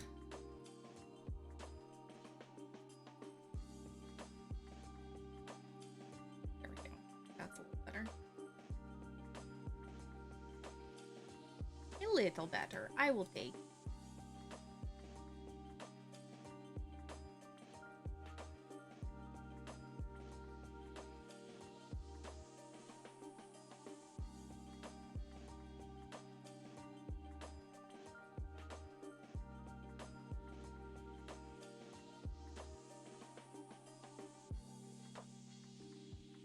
Now I want tacos.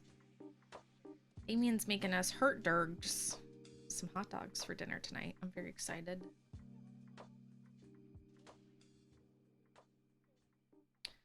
Very excited.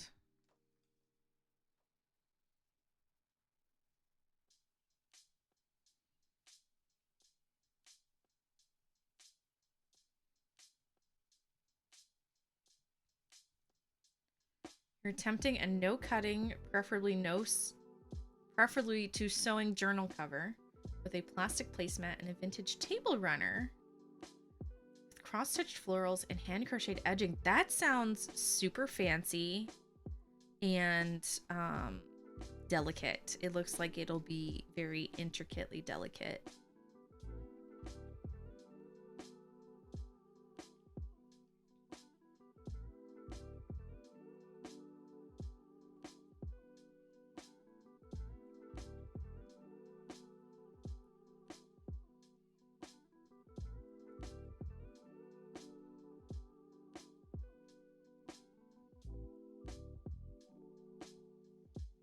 You'll have to show it off when you finish. I can't wait to see the result. Cannot wait. Take a pic and add it to my Discord. Yes, please do. I love seeing what you guys are working on. It makes me very happy.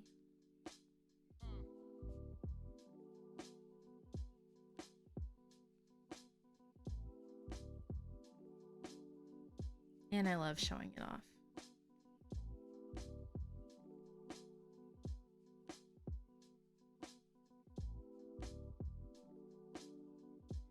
Trying to think about what all is going on. Work's good.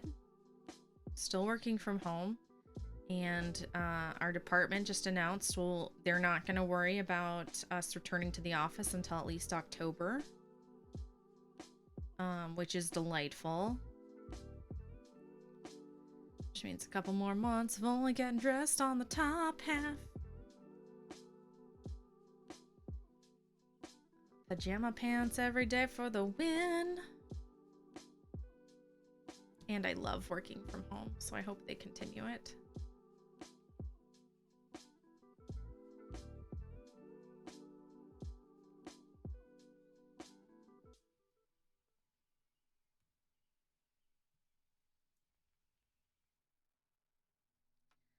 Love it. Don't make that face at me, Veggie Zombie. Y'all know. Every time I get up, it's only pajama pants. Which room do I put pictures in? You can put it in anywhere you'd like. Crafty Crumpets is usually where we post our crafty pics. But it's not strict or anything. Unless it's not safe for work, then it has to go in the Lollapalooza, which is our meme channel. Otherwise, it's a bit of a free-for-all.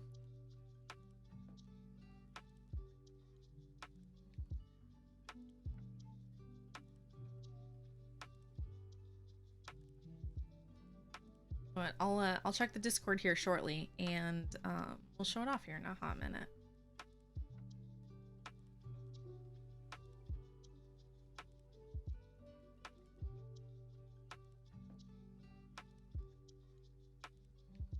I get it. Pants are BS. Pants are BS. Also, I don't have to worry about like wearing quote unquote office clothes. I can just wear like a nice shirt, like a nice tee. Pants are for outside. They are for outside. No pants are the best pants.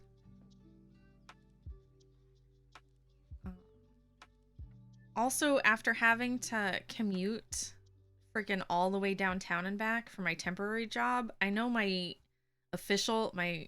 old job, my official job, my favorite job is it's only like a 20-minute drive, but it's nice not having to go places after having to commute so freaking far for 8 months. You outside.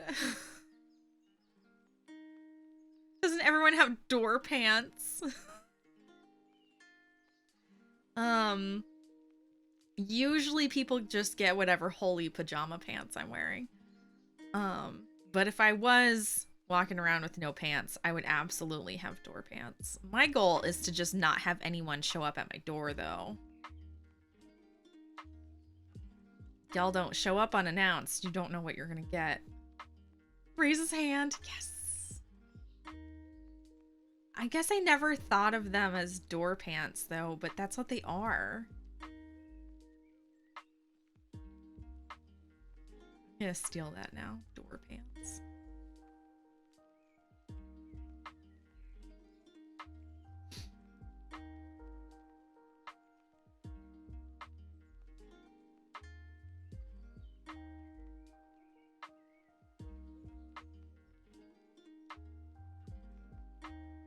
It's just nice working from home. I like it very much. I would like to continue it. There's nothing that I can't do from home that I could do at work.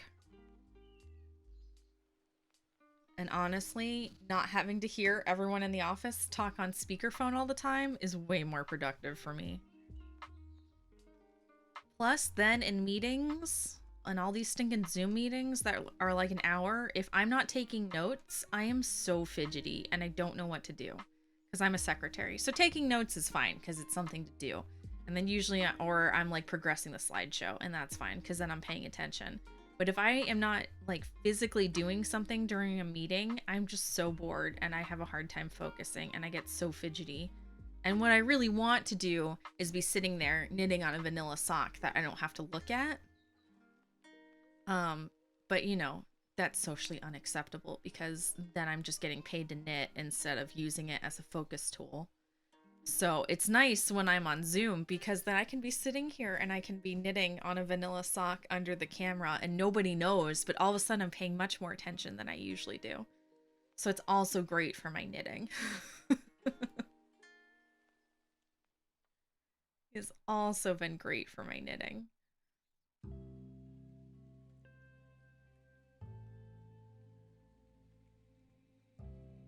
If anything, all the lockdown showed us we don't actually need to be at the office to work. Yeah.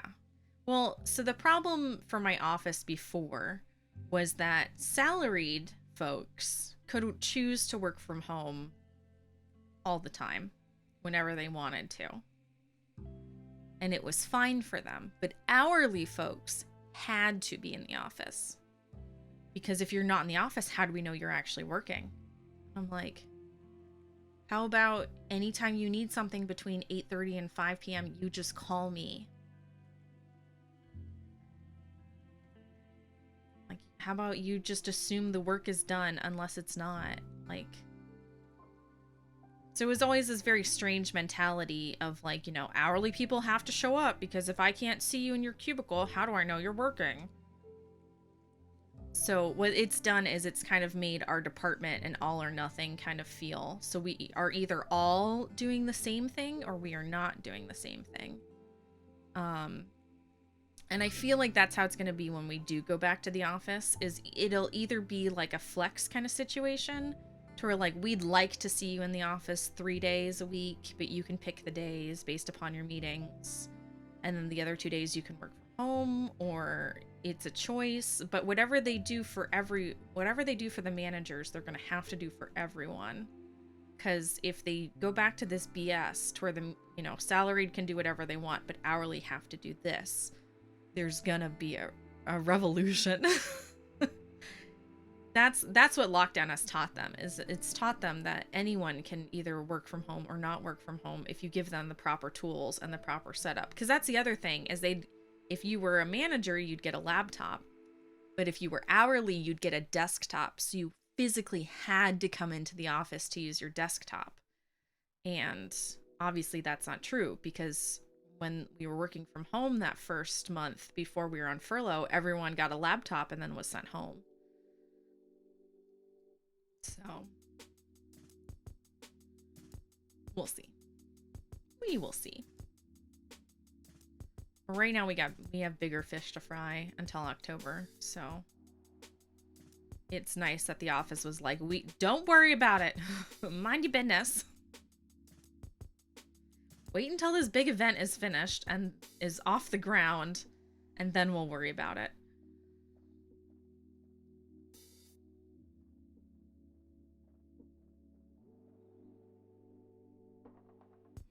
Which is good.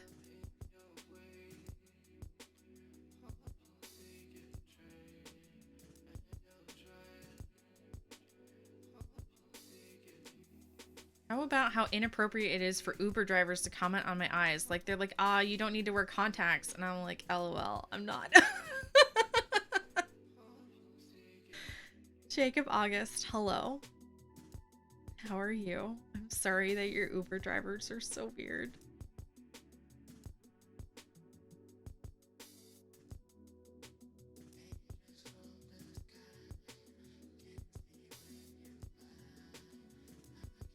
You don't need to wear contacts. Oh, that's none of your business. How about you keep your eyes on the road?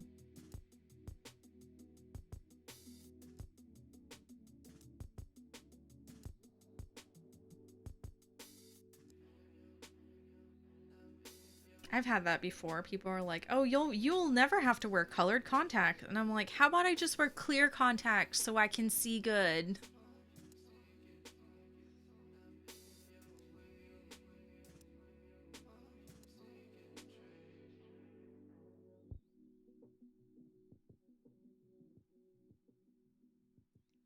Some people's kids, man. I'm half Korean and my eyes are bright green. Your eyes could be blood red. It wouldn't matter. He'd still need to keep his eyes on the road.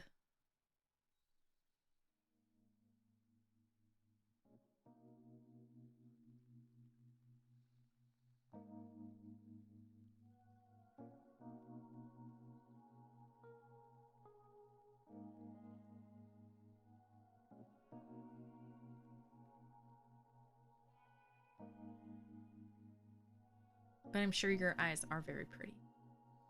And it is still none of their business. It's always men.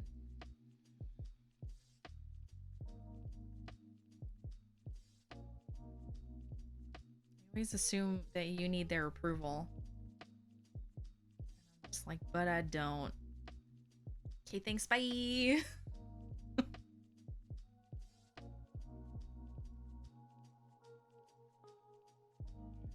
This one strand, like, didn't get twisted with the others. That's so weird. As good as this spin has turned out, I'm learning that my plying skills absolutely need more work as I'm knitting this.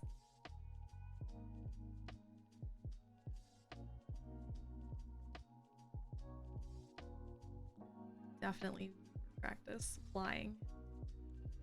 Although when you think about it, I get 4 times as much practice spinning as I do plying because I always make 4-ply yarns.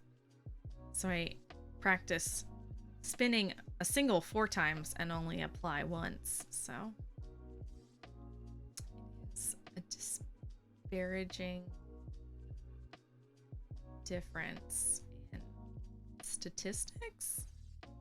That's a sentence. Jacob August, apart from weirdo Uber drivers, I hope that you are doing well and you are enjoying your weekend.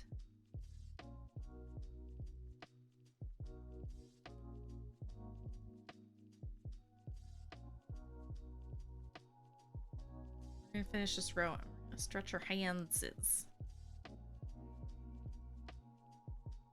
One time an Uber driver declined me when he saw me and then yelled, "COVID spreader." Well, that's always exciting. People are the worst.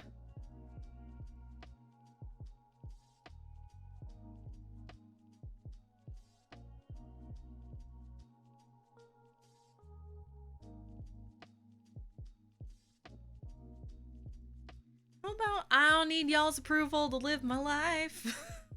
That's always my thing. I'm just like, I don't care what you think. You're here to do a service. How about you just, it doesn't matter what I look like in order for you to drive me somewhere. Let's go. Here we go. Move that out of the way so the shadow. Yeah. Hand stretch time. If you guys are crafting, stretch. You just have to laugh. Good. Good for you.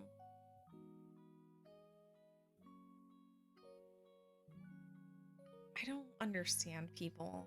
The more people I meet, the more I'm like, I hate people. I hate real life people. Internet people are great. So it's real life people that are the worst. Oh, let's look at Starbear's. This is delightful. This is Starbear's journal.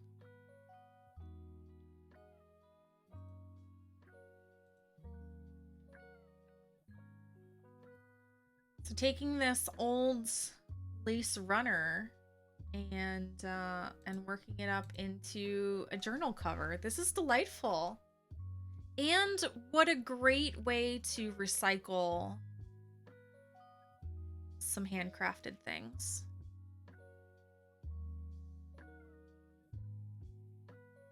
He may or may not be a psych nerd. Yes.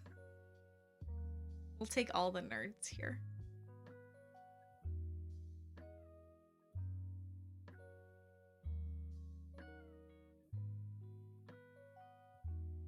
It's so pretty, right? It is gorgeous. Did you also make this, or is this a recycled project? Because it is gorgeous craftsmanship. So if you made it, you should be very proud. A bunch of vintage doilies at the thrift store. Yes, yes. Because you know, somebody spent time to sit down and make this. Somebody took the time to make this, and you're giving it a second life, which is one of my favorite things. This is lovely. I'm very excited to see how this will turn out. This is gorgeous.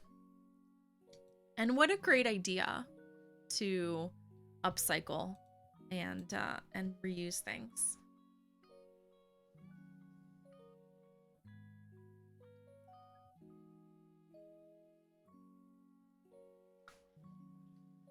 What a great idea. Because you know, no one's going to use those as doilies aren't a thing anymore. Finally, someone who's knitting. Late Night Groove, hello. I assume that you're looking for knitting instead of spinning due to Tour de Fleece.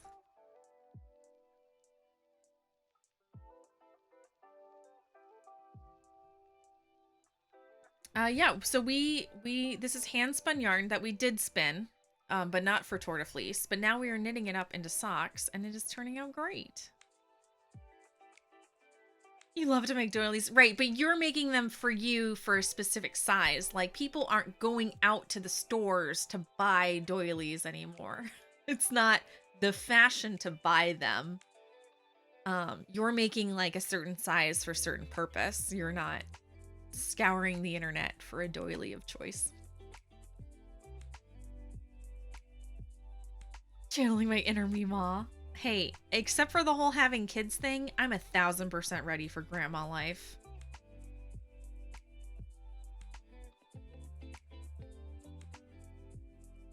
I'm gonna scour if I want to scour. Damien, you've never had a doily. You can scour whatever you want. But I'm calling you out right now. You've never owned or purchased a doily.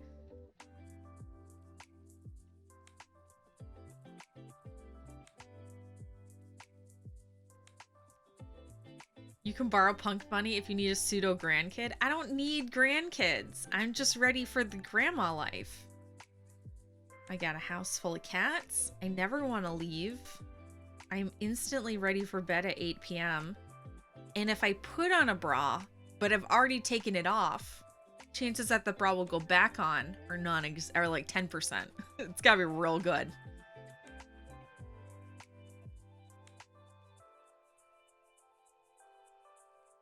He said it in a comedic way, and I was like, where's the joke? And he was like, huh? And I'm like, just drive. I'll listen to my music.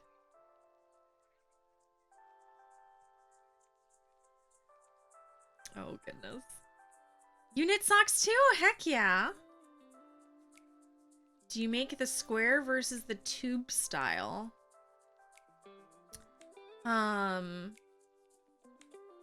Late night? I'm not certain I know what you mean. Do you mean, like on double point needles? Or do you mean like, knitting it flat and then seaming up the side? So these are knit on circulars.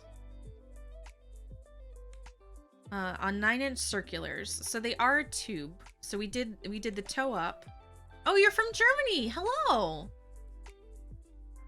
No, that's okay. I wanna answer your question, but I'm not certain.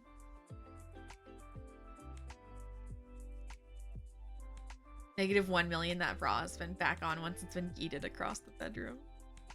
Enjoy your lurk, and I hope your journal goes well.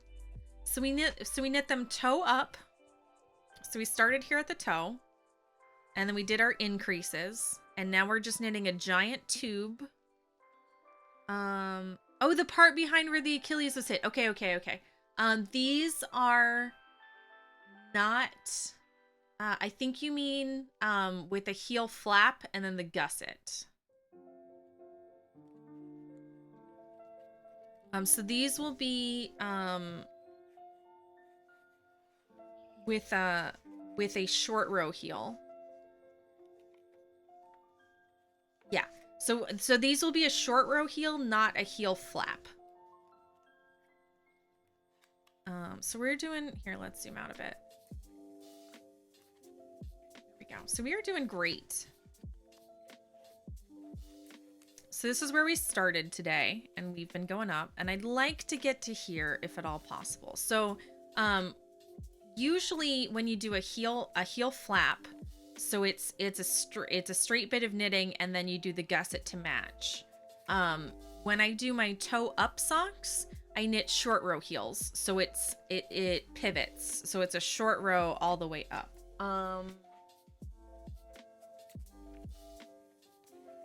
I don't have an example. I will find one. We're gonna take a break here in a minute because I need to use the restroom and get more coffee. So I will find an example of the heel that we're gonna knit here in a minute for you.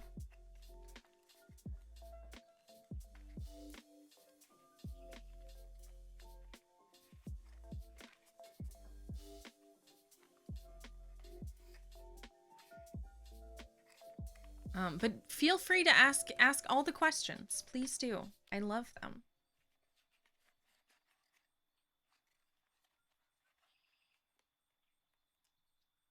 I was just talking about how I'm ready to live that grandma life without the whole having kids bit. I just want a house full of cats. I don't want to talk to anyone. I don't want to go anywhere anymore.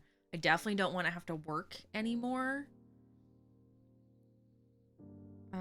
I'm always ready for bed by 8 p.m. I love a good coffee cake. Company's fine when they visit, but I'm glad when they leave.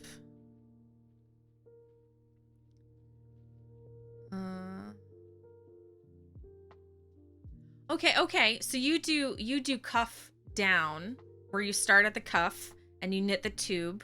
And you use the double point needles. I use the circular needles. And then you'll do a heel flap and then go through and then decrease for the toe.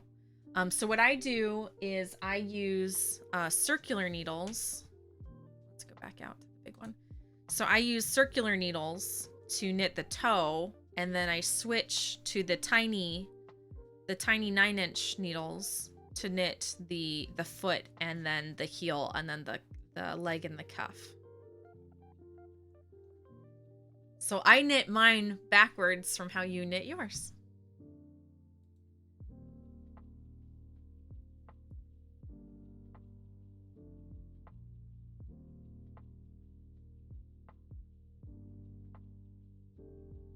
Circular needles, you find it's harder to use. They need the right length, else it's harder to go around. They are not for everyone.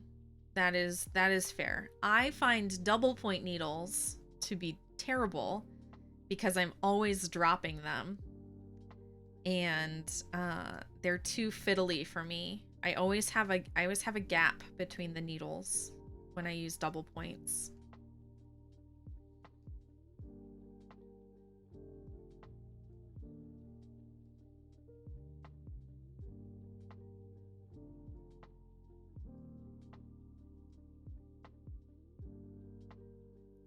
I also feel like double point needles are harder to use for flickers.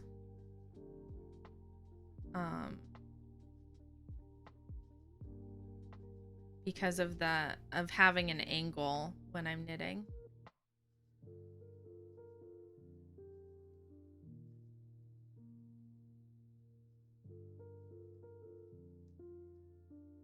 Five needles are fiddly at first and hard to master. When you use them, they're easier. And you use bamboo needles. Gotcha. I like my needles to be very pointy. And bamboo needles are usually not pointy. But again, it's all personal preference. Everyone knits differently and has their own gauge. So it's whatever works for you. Yeah, because these are size 0. So they are, oh, it tells me on here. So these are 2mm needles. So they are quite small, but I like that the metal ones are still rather pointy. Although the cats like them and bite off the tips. Oh no! My cats don't go after my needles, but they do go after my yarn. They absolutely go after my yarn.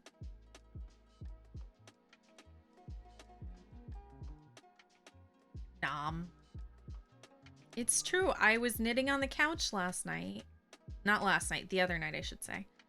And I was knitting along, and all of a sudden, I was knitting, and I came to just an end. And I was like, what happened to the rest of my yarn? And my cat just came up and took a bite, and then left. Just took a bite.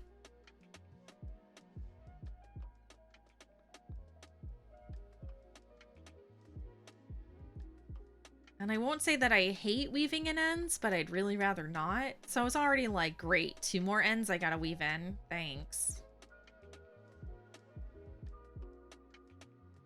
She needed some fiber, I guess.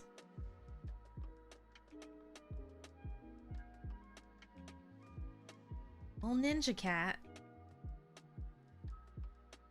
And get it soaked with spit. The older cat will just kind of gum it.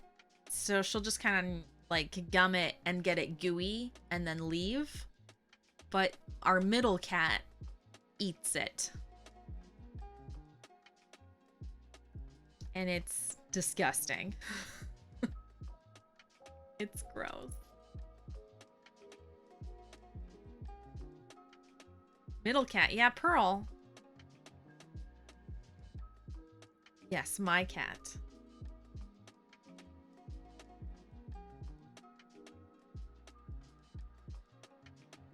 That's my cat, Pearl.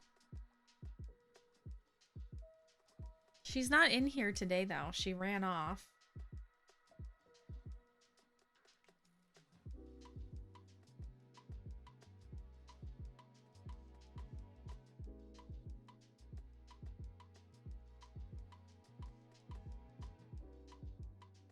Your cat bit off the knot from the string of your sweatshirt and just swallowed it. Oh no.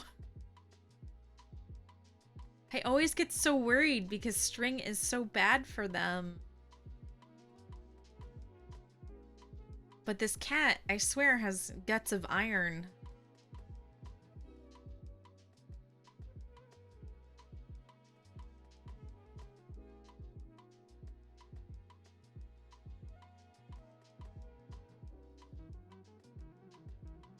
Pulled it right off your sweater. That's hilarious. When the cat was a kitten, I would have to hide the strings of my sweatshirt, but she is better at my sweatshirt and worse with my yarn. And I'd rather it was the other way around. I can live without sweatshirt strings, but it's very hard to be a knitter and have to hide the yarn.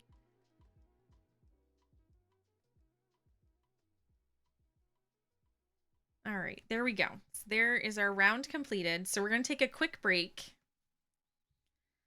I'm going to get up and stretch and use the restroom and get more coffee. But here we go. Look at how nice this is turning out. So this is where the hand spun really gets pretty with all this marling color to it. And I love it. I love it so much. All right, guys, so we're going to take a quick 5-minute break. I am going to run an ad so that folks coming into the channel don't have pre-roll ads. It's pretty all over. Oh, it's gorgeous. But the marled part, I love the effect of the marling. It's my favorite for hand spun, and you can only get it with hand spun yarn, but it's my favorite effect. But I am in love with this sock. And I'll grab some examples for the heel.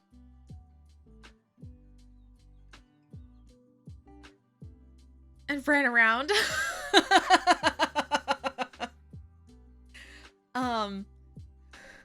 Not that you guys need to know this, but every once in a while we'll find a turd on the stairs from one of the cats, and I'm just like, what is going on here?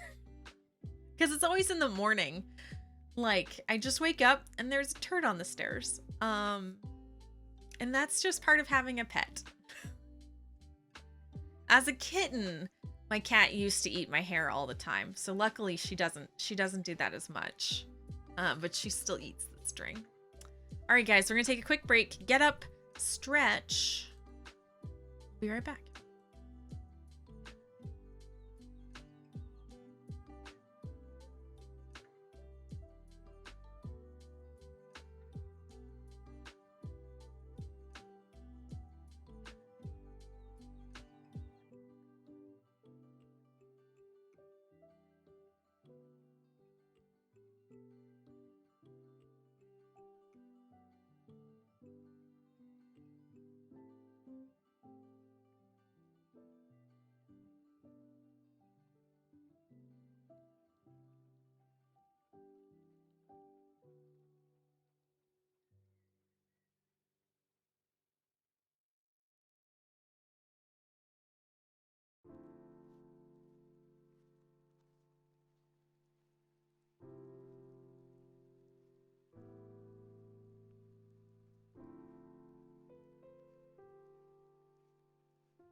Hey gang, I'm back.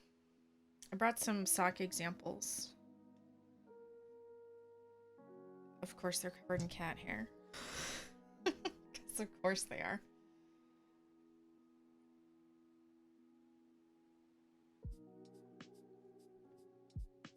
Also, a pair that needs a bath.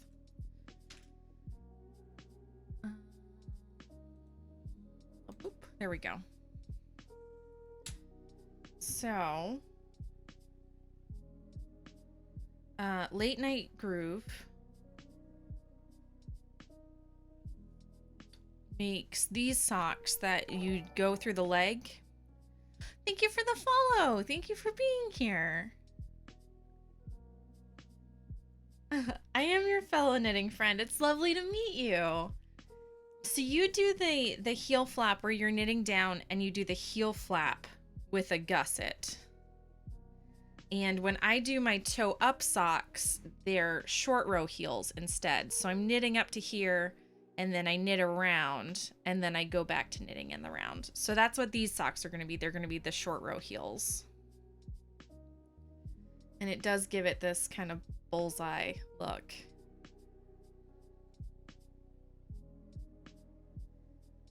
Although for these ones, I might make them afterthought heels.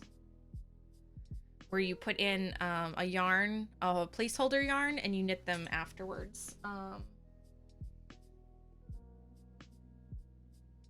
Which I did not bring. But yeah, so that's the difference. And I love the heel flap and the gusset because it is much bigger for the instep.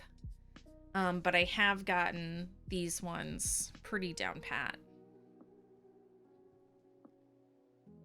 And then these are definitely the socks that need a bath and a shave. But these are our socks from last year. These are last year's Floof to foot socks with our hand spun. And they are wearing great. So these are like my favorite socks I've knit.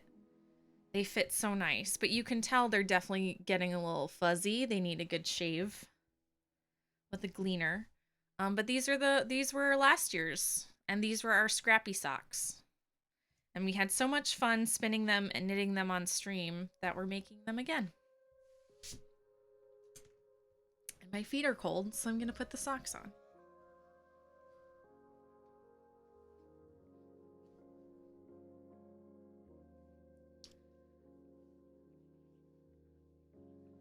Do 2 right, 2 left for the tube, and then the upper footsie. Okay. Is a better fit. Whatever, that is the key. Whatever is the best fit for your feet is ideal, because the better that your sock fits, the longer it will last.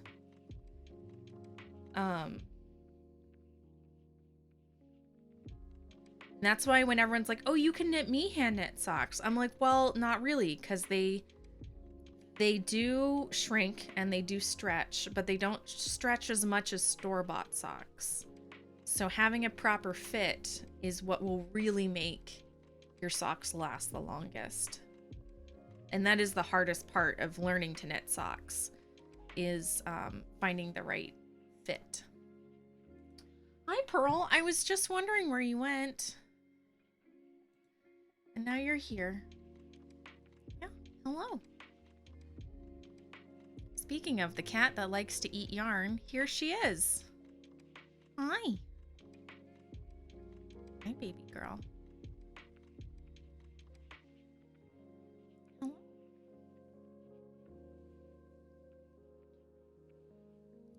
This is Pearl. My Pearl girl. She's a mama's girl. She's my baby cat. My baby girl.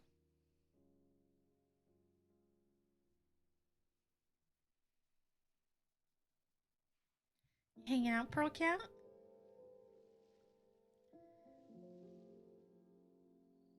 There's a local place that has hand knit socks for $28, and I'm super tempted to try a pair before making your own.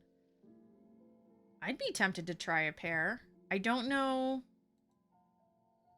how profitable that is, though. $28 seems pretty cheap for hand knit socks. Um, but I'm sure it's by people who just want to do it for something to do and not a profit. But that sounds delightful.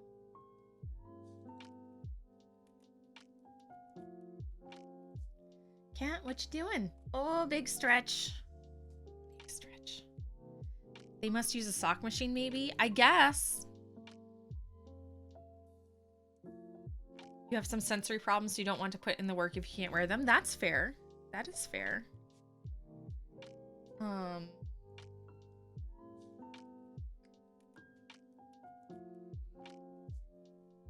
Must use a sock machine. That would make more sense. Some of them are cabled. You can technically do cables on a sock machine, but I don't know how that works.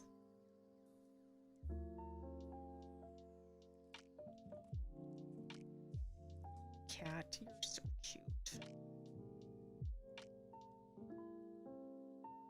That wouldn't be a profit even with cheap yarn. I'm wondering if it's like little old ladies who like doing it for something to do. So people have nice things more than profit.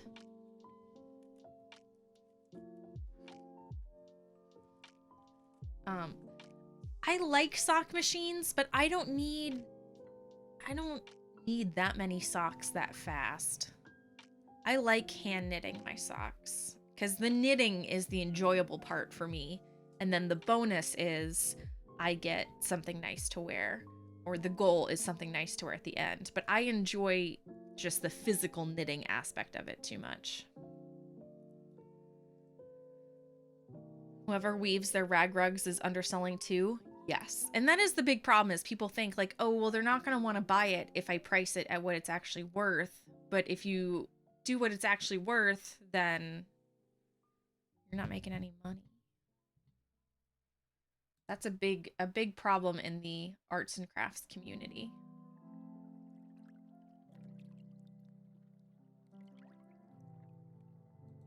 That is fair.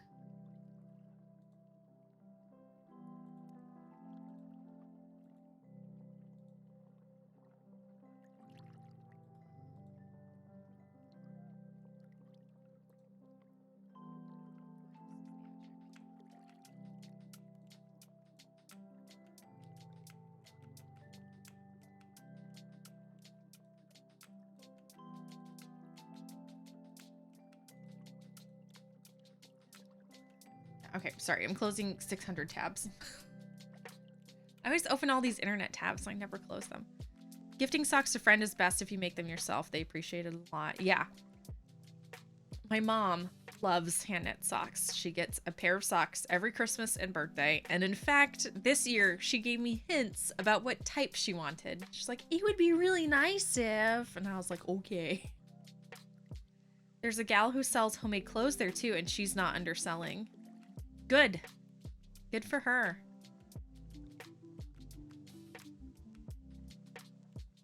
Yeah, people are always scared to price it at what they're worth, but when you don't price it at what they're worth, people don't want to pay full price. Well, she's only selling it for 28 bucks.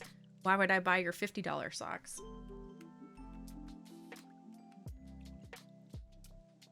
Why do all my girlfriends wear size 10s women's shoes? Like me and my sister.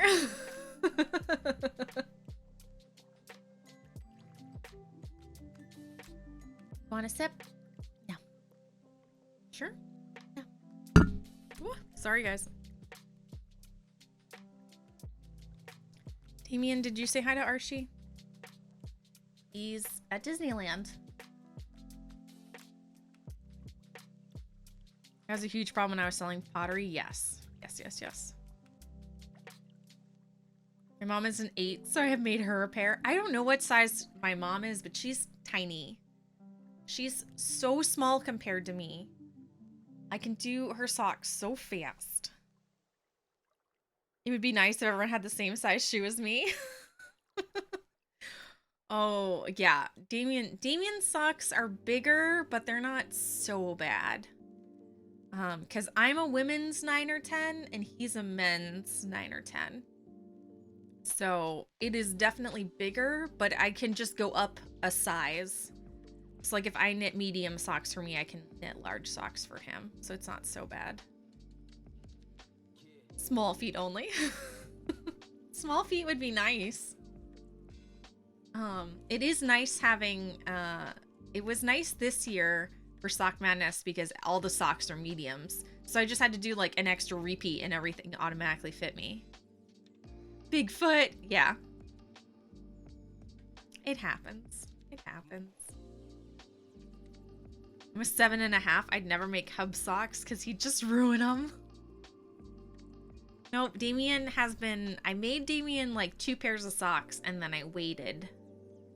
And he has been deemed worthy, so he gets more knit things. Oh girl, you are being so good. Do you just want pets? You just need some mama lovin'? And flop. Right on the keyboard. Alright, off the keyboard. There we go. Oh, you just need the lovin's. This is only cat stream now. Excuse me, that's not yours.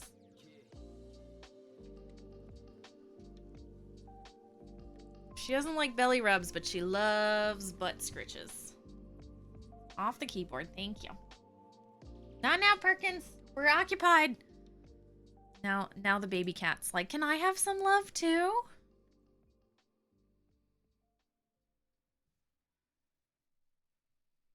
She likes these haunches. This haunch scritching.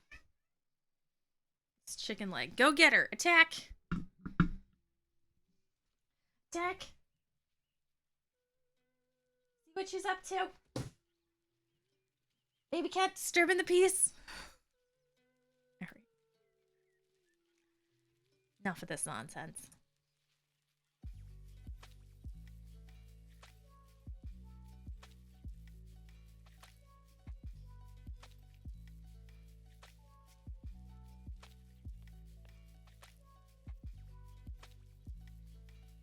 Cat stream. It usually turns into a cat stream halfway through.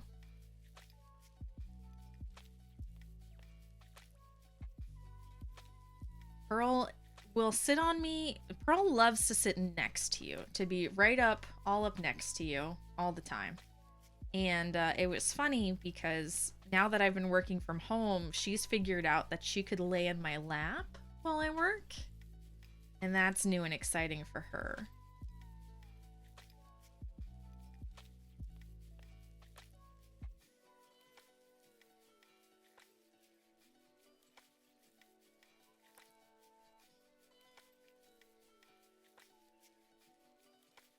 I'm just happy because she's finally learning how to settle down.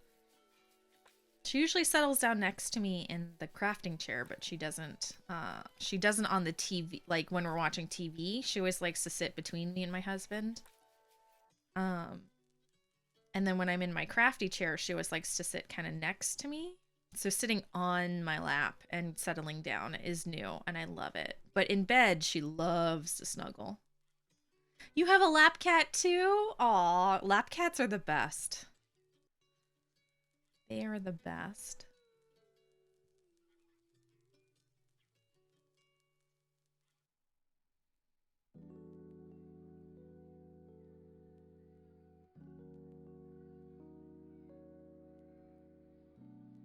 The baby cat is a lap cat, but only for my husband. My lap is not worthy unless it's a last resort.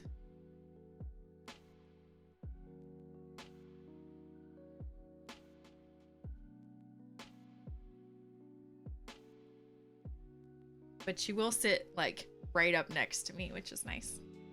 You stand at your desk half the day and she yells at me until I sit down. She knows.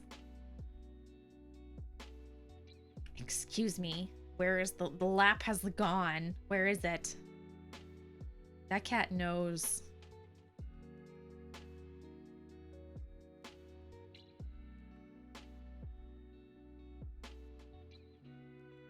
Lap now. That's so cute. And hello, What Now Max TV. How are you? Thanks for stopping in.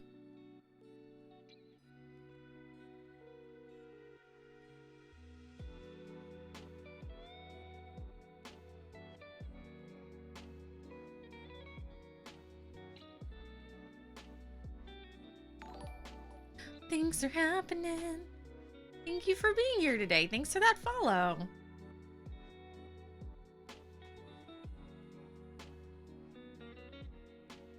Yeah, if you're just joining us, we spun this spun wool into yarn live on stream, and now we are knitting it into these delicious socks.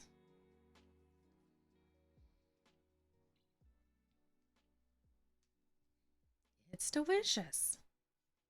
Excuse me.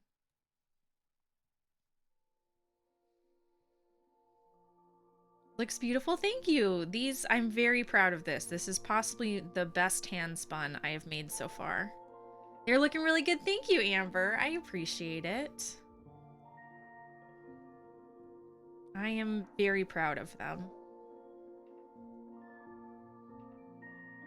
And I was comparing the socks this year to the socks that I made last year. Because so we did the same thing last summer. We made floof to foot socks where we spun it and knit it all together on stream, start to finish, just like we're doing now.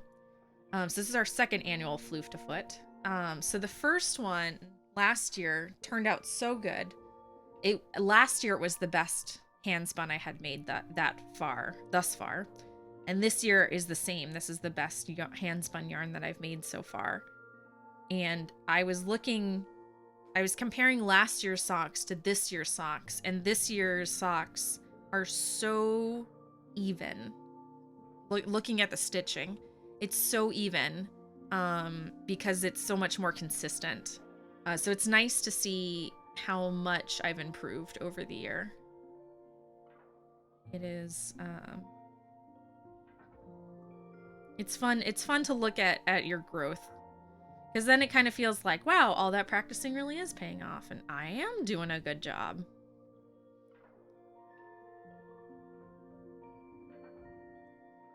Because at this point, I feel like I'm pretty pro at knitting the socks.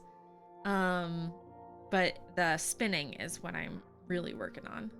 Your grandma taught you to knit, and you're so uneven. The first thing I ever knit was like a square. It was supposed to be a dishcloth, and I just kept going. And I ended up using it as like a doily on my dresser.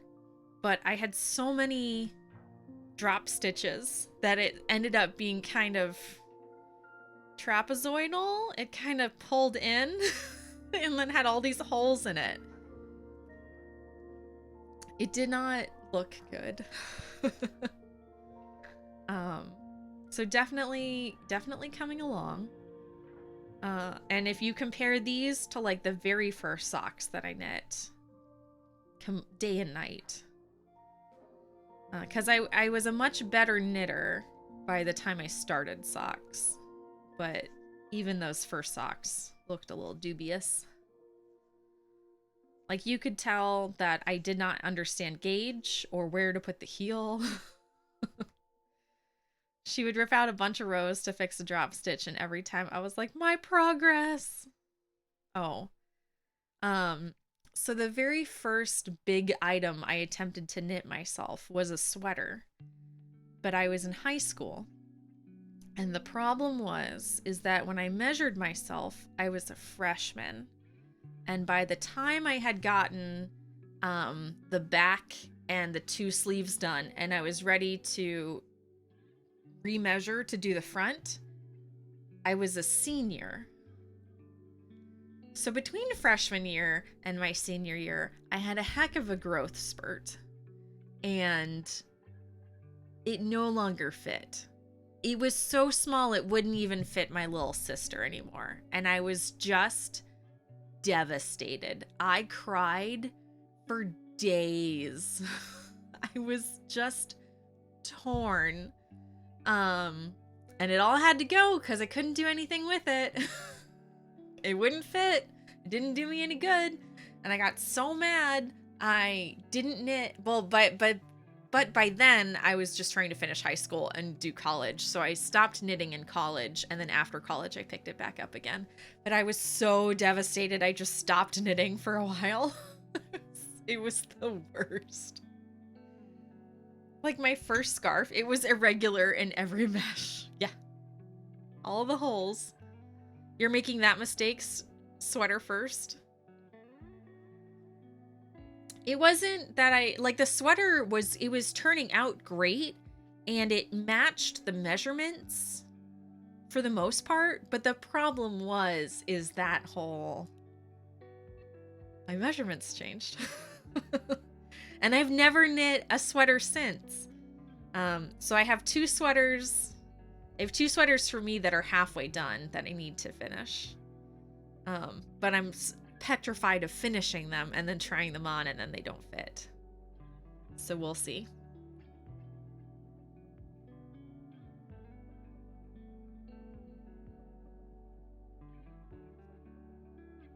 I specifically remember lying on my bed, bawling my eyes out, and my mom's like, "It's just fabric." And I'm like, I worked so hard on this. And I did. I knit on it for 3 years. And I was such a slow knitter. I'm still a slow knitter, I feel, in comparison. But I was such a slow knitter. And I was like, that's 3 years of my life I'll never get back. My mom was like, all right, I think you're being a little melodramatic. And I was like, you don't understand. It was a dark time. I've since gotten much, much better. Thank goodness.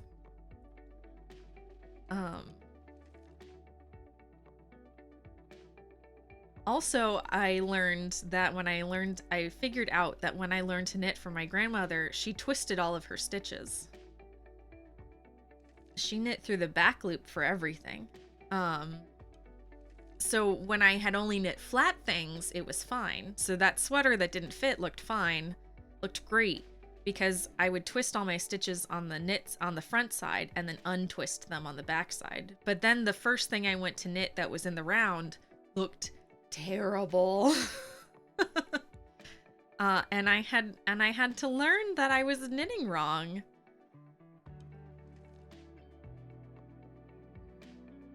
So that was interesting.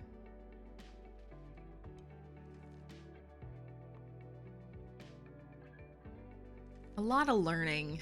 My knitting journey has had a lot of learning. I'm curious how you do the heel. What now, Max? I generally do the fish lips kiss heel, the short row heel. But for this one, I think I'm going to do an afterthought heel. And I haven't decided if I'm going to do a true afterthought heel that's like the toe, or if I'm going to do an afterthought fish lips kiss heel. Or I might just use the other end of the yarn to knit the fish lips kiss in progress, a short row heel in progress. Because I don't want there to be a huge jump in the yarn from where I do the heel and then go back to knitting the tube. So I haven't decided.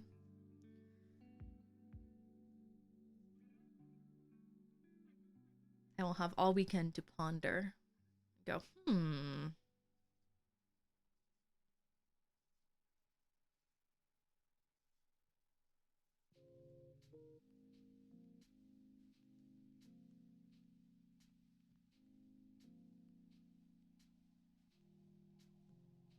think I might do a true afterthought heel though, and then show you guys how I do the afterthought heel.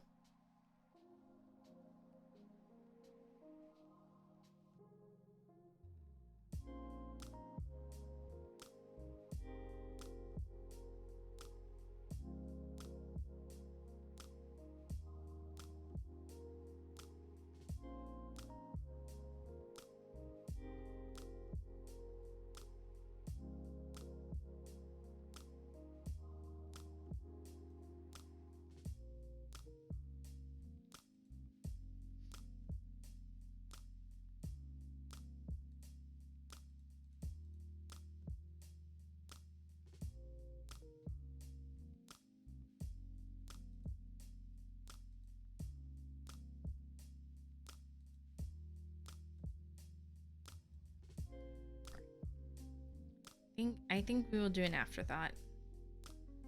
And then that'll be nice because then I'll show you guys, because we've done the Fish Lips Kiss heel on stream before.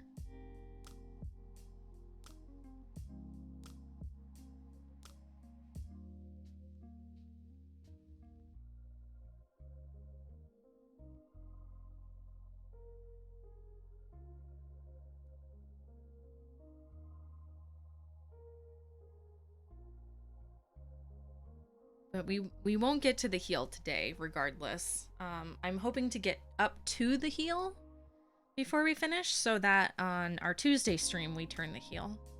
Would be delightful.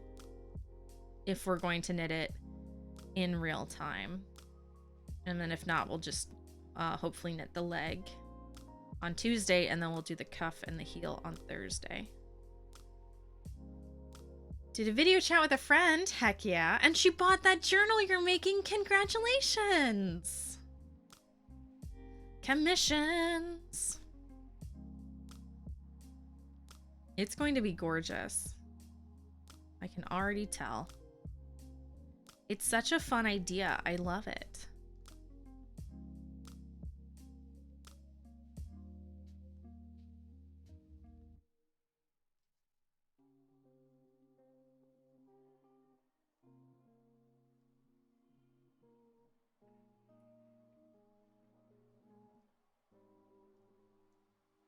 Video hangouts with friends are delightful. I have a book club meeting. When is my book club meeting? That's a great question. Book club meeting next week, and I hope it's not during a stream time. Tuesday the 13th at 8. Okay, so it'll be a slightly shorter stream on Tuesday. That's fine. Yeah, it's fine. We read Cemetery Boys, and I have like 2 more chapters left, which will not be a problem to finish by Tuesday.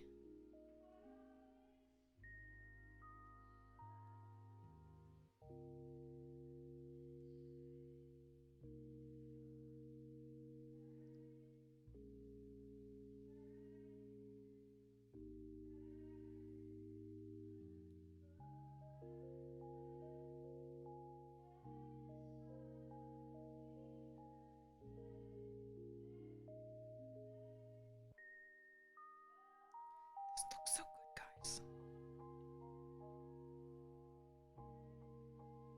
I love knitting with hand spun so much.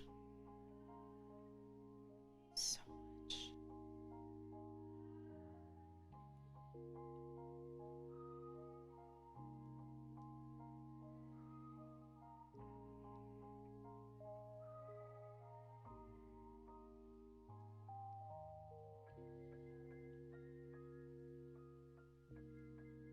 I think I haven't done a ton of spinning on our other project. So once these socks are finished, the next thing we're going to be doing is we're going to finish spinning this. So this is the first ply of our Raven colorway. It looks exactly like this, and it's actually picking up the shine to it, which is nice. It's so nummy. We're gonna be knitting the wingspan shawl out of it, and it's like it's 12 ounces, so it's like 3 skeins worth. So this is the first ply. This is just number 1. So we'll finish spinning the rest of it.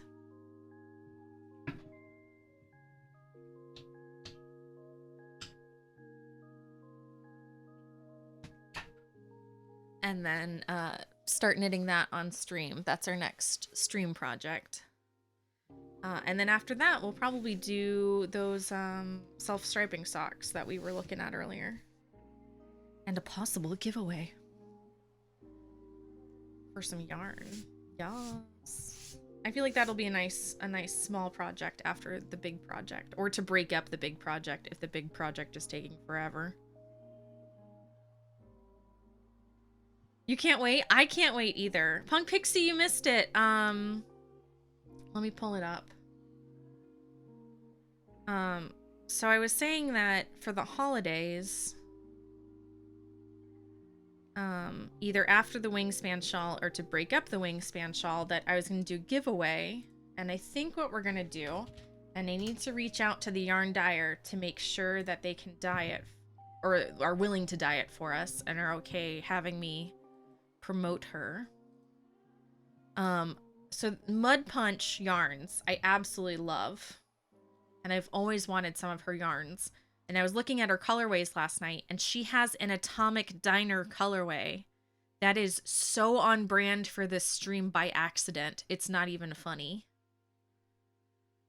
So I think what I'm going to do is I'm going to reach out to her and see if she will either do a custom order or add it to one of her next updates. So I can get 2 skeins. So we'll knit 1 skein on stream, and then we'll do the giveaway for as long as it takes me to knit the pair of socks. And then when the socks are done, then we'll give away a second skein of it. And that'll be probably the fall. So I'll probably be like October, November-ish. So in time for the holidays, for a holiday prezi. So that's I think that's what our next stream thing will be after the wingspan shawl. So it's in the works. And then that'll be fun because I wanted to make sure we do a fun giveaway for the holidays, or well, before the holidays, I should say. Leading up to the holidays. And then we'll do a runner-up to where it's like any craft pattern, any knit or crochet pattern, like $10 or less on any website kind of deal. So looking to give away some yarn. So save those teapots, those channel points. I also need to figure out how that'll work. So things to look forward to. But that's I was kind of noodling it over earlier, so I think that will work out very nicely. Loving those bright colors, yes. Well, and it's purple and teal, which is absolutely the stream colors, and it's called Atomic Diner, which is so perfect for this stream, which is delightful. It was accidentally perfect.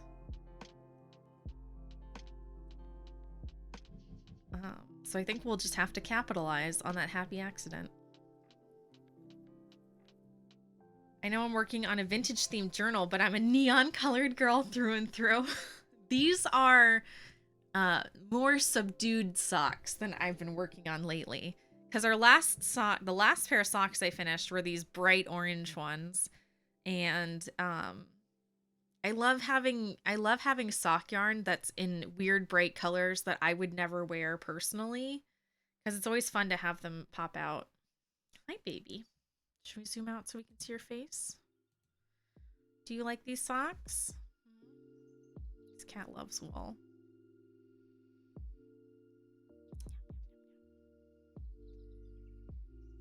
Yes, please. I like it.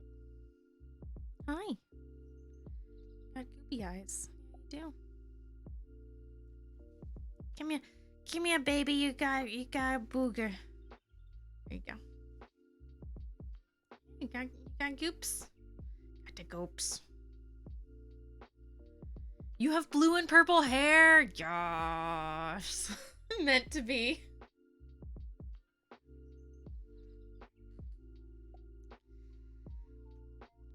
Hi, baby girl. What are we gonna do with you? Huh? What are we gonna do with you?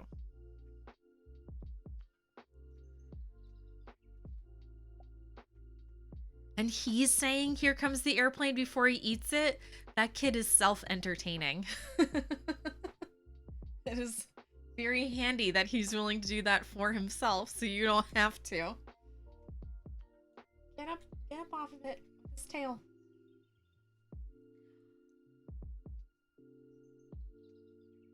Hi, what you doing? Tail is going crazy. We call it pissy tail.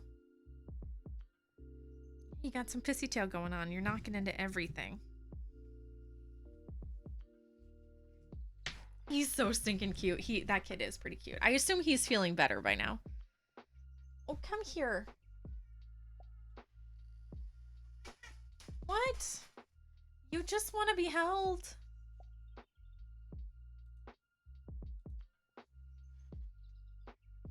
It's It's just cat stream now. What's the matter? Why are you making that sound for? Well, I don't know why you're making that sound.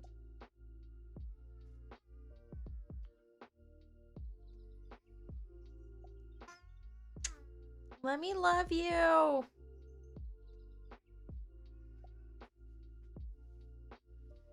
Cat is the biggest grump. Still but congested, but in a much better mood. Good, good, good. That is good news.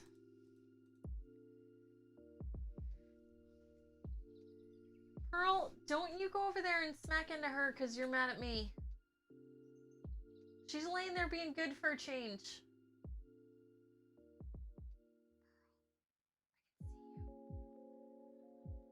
Perkins, you being a good girl? Pearl, if you start this fight instead of her, you're gonna be in big trouble. Pearl! Cat's mad at me, so she's gonna go start a fight with the other cat. Hey! What did I just say? Jeez. What?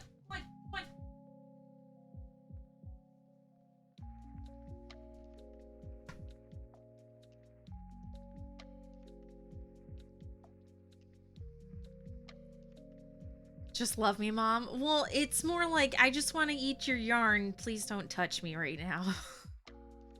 I would just like to rub my face on things, but don't touch me. Also, if you could just leave so I could eat that yarn, that'd be great. So what does she do? She goes up to the baby cat, who's usually the one who starts the fights. Goes right up to the baby cat, smacks her in the face. Just want to be like, have you learned nothing? Darn kids. I'm telling you, man. I don't need cats. I got these stinking... I don't need kids. I got these stinking cats. There we go. Who needs kids when you have fur kids? I already have toddlers. They're little tiny drunk fur toddlers. They're already teaching me that I don't need adult, like, human toddlers. I already can't handle them.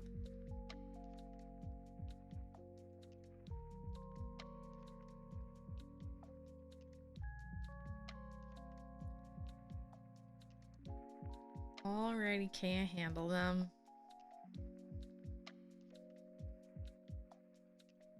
And cat toddlers are way less demanding than human toddlers. And I can leave them home alone.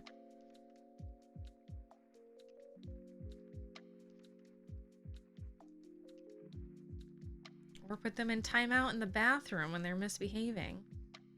Sounds about right. Yeah. Something like that.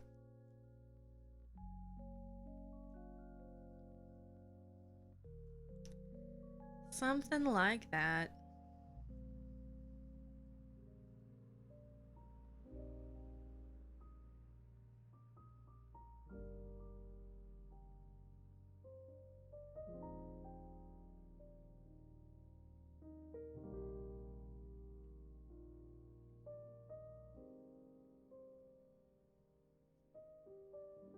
Trying to think about what else is going on. I think that's really about it for us. I'm gonna be knitting on the back of that sweater. Doing more spinning for my sister's Christmas present. She's getting another hand spun skein of yarn this year, which I already have. I'm already working on now. I'll re-knitting these socks, and then I'll go back to spinning for our wingspan shawl in that gorgeous navy, shiny navy blue.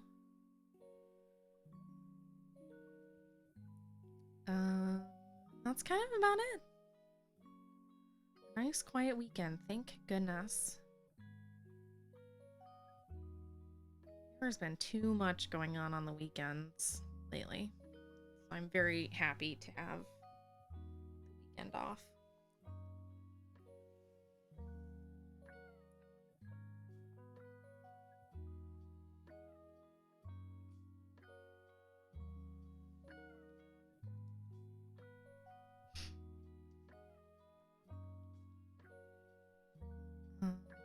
Let's see, what else am I gonna be doing? Oh, Monday, since we're driving out to the coast, it's gonna be a bunch of car knitting, so I am doing up a new vanilla sock. So I can knit on that in the car, because I get super car sick, but when I'm knitting vanilla socks, I don't have to look. I need a sister that gives me yarny gifts. Are you adopting? I mean, not currently, but I won't say no.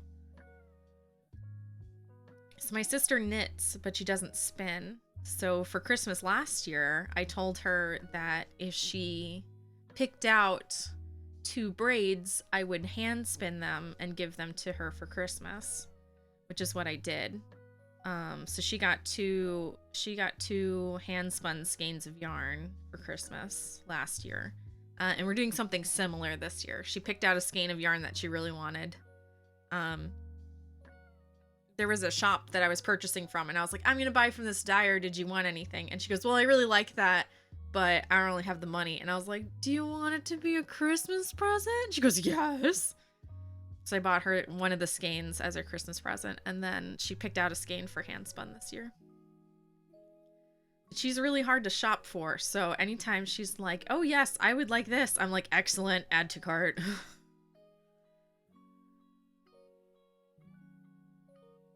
Great, buy it now.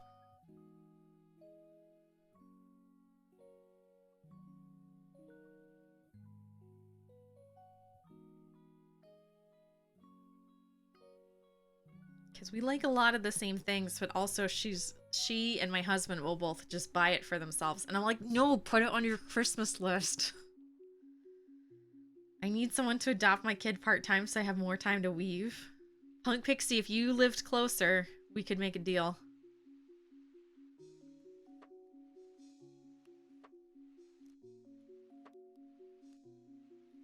But alas. Alas.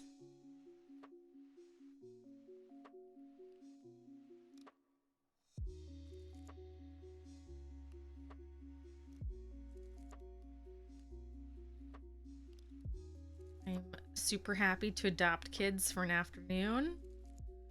Maybe go out to a movie. As long as you take them back. I will be a great aunt. Not like a great aunt, but I will be like an amazing aunt for 4 hours at a time.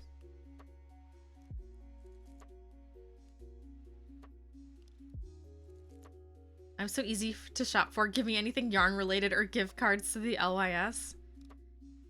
Any fingering yarn or Etsy or Yarny gift card, please. I will find a home for it. It'll be fine. Or DK, because I think my birthday sweater for next year will be DK yarn. That's it. I'm moving to Florida. That's not Texas. I put in too much work not to take him back. Oh, goodness.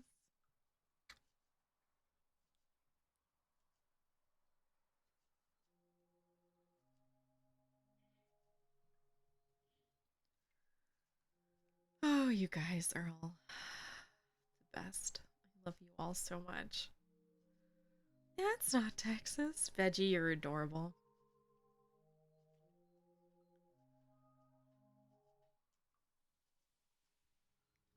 I am drifting away.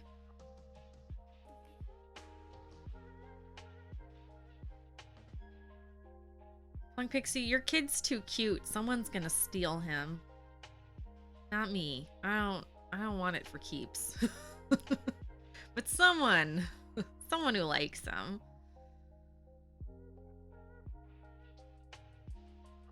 He's gonna be a heartbreaker in school. All the girls are gonna love him.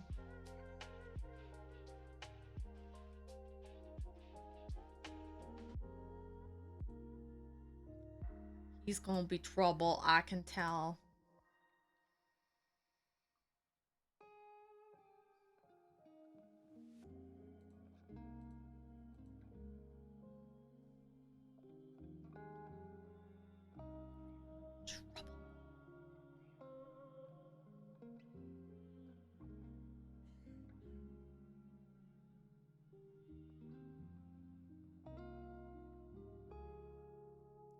We've made amazing progress. I'm very proud of us. Started here on stream today. We're doing real good. He's cute until he's rolling on the floor screaming, I can't do it anymore. Is your child the same as me? Are we the same person?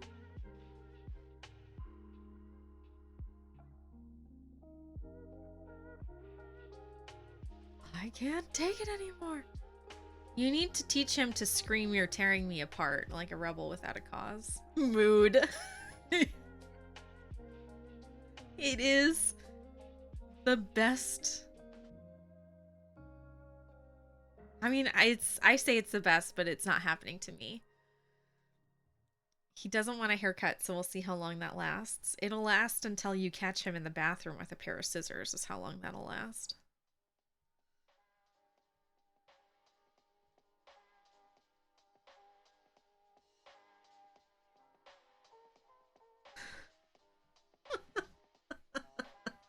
I can't do it anymore.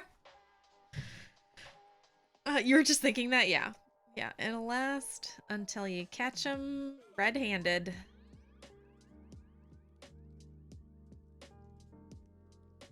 Am I secretly a toddler? I'm secretly a toddler, and that's why I'm not having kids.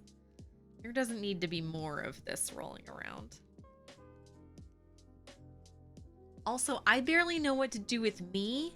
I don't know what I'd do with a mini-me, and I certainly don't know what I would do with another Damien.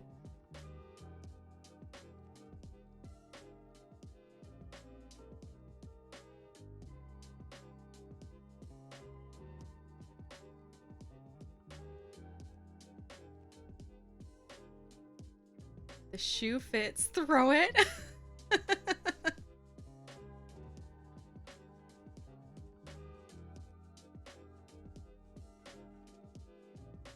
There was a, oh my gosh, Punk Pixie, I thought of you when I saw this and I should have saved it. I don't know if I did. I'll have to find it. It was a someone had posted a comic of Cinderella and the Duke was coming up to her with a slipper and she goes, oh my gosh, it was one night. Tell the prince to stop being so clingy. I just wanted to have some fun.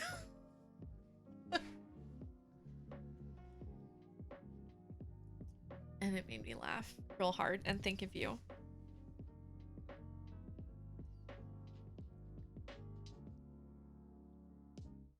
Because apparently we're just gonna pass Disney princess memes back and forth.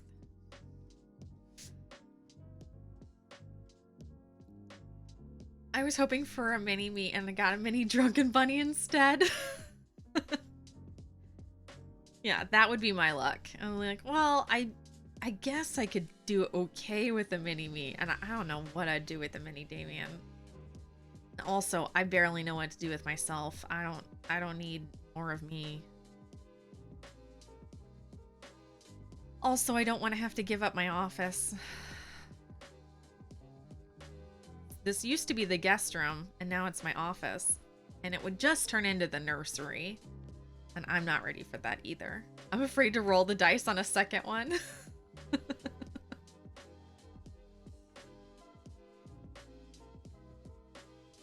Also, I don't want to give up my craft room.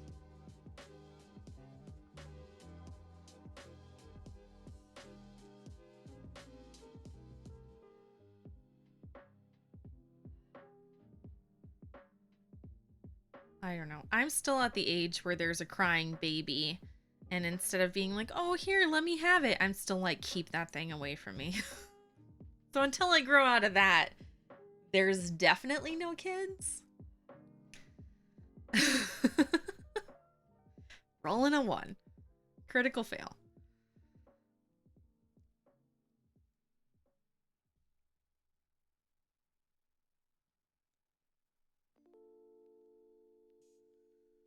On a second one.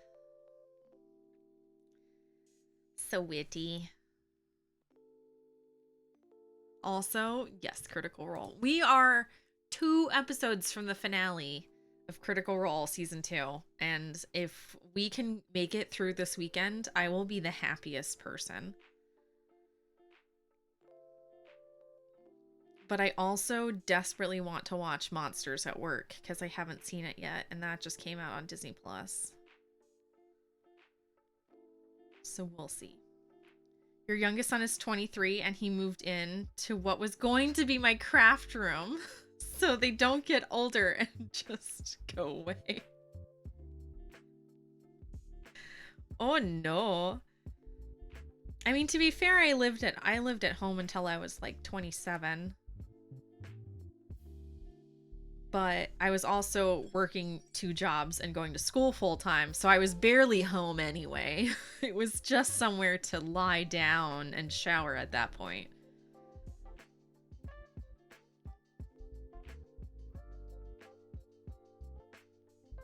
But we live in a tiny townhouse, and I'm just like, I don't have the energy to kid-proof this place.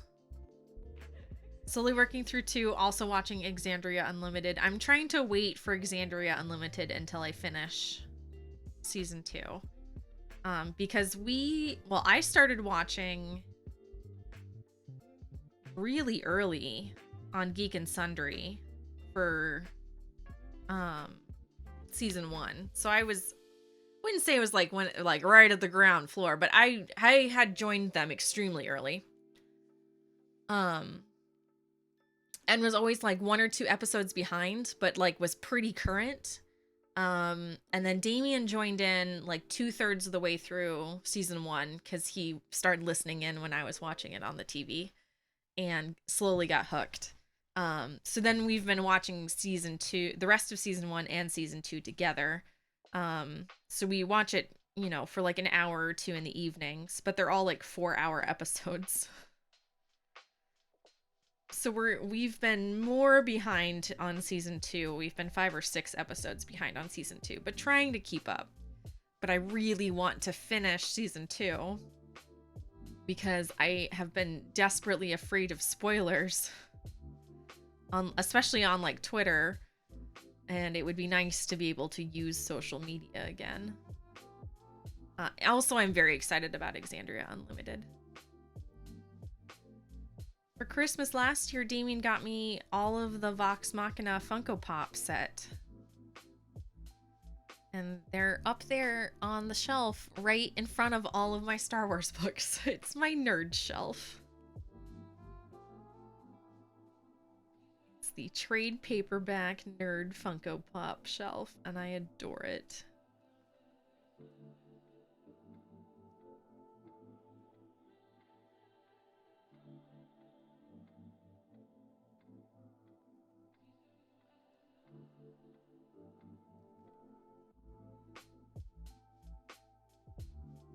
Plus, I don't think Damien's really going to be that interested in watching Exandria Unlimited, which is great for me because then I can watch it in the evenings while he's streaming.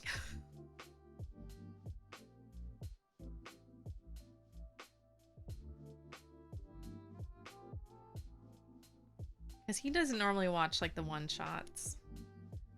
So that's always fun to watch in the evenings.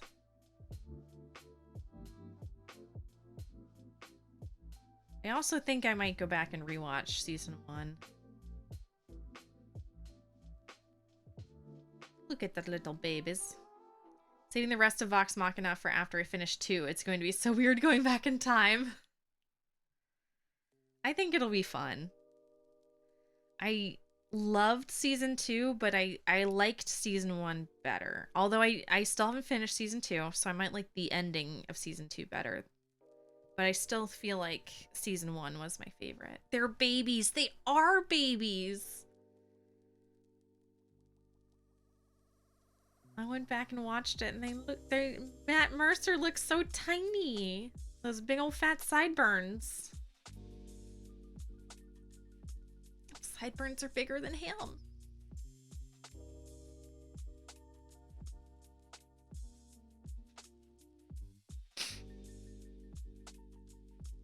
I also never watched the Vox Machina, so I feel like going back to watch it while watching the Vox Machina episodes would be very fun to rewatch everything and then also get that and all the animated updates. Moon Doggy, hello my dude. It's going all right. We are knitting on this sock. We are making nice progress on our hand spun sock. How are you, my dude? We're talking about Critical Role also.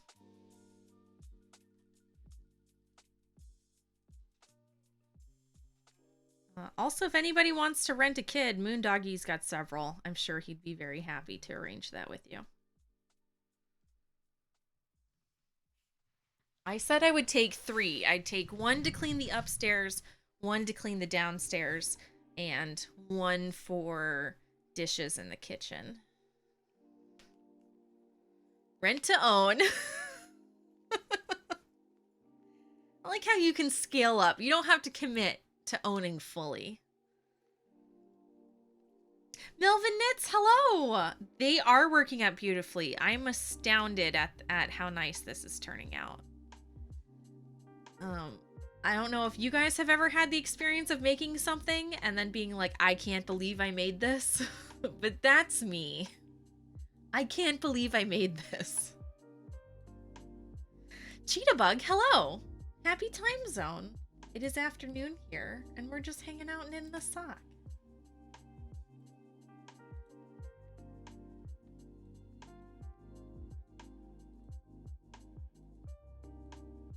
Hanging out, doing the thing. Alright, we're still... Focus is still good. This is excellent. Oh, stretching the hands. It's weird how pink my fingers look on that camera. On my face cam. It looks like I got a little pink fingertips. Let's finish this row so we get to a flat bit, and then we'll try this on sock foot again. The foot form.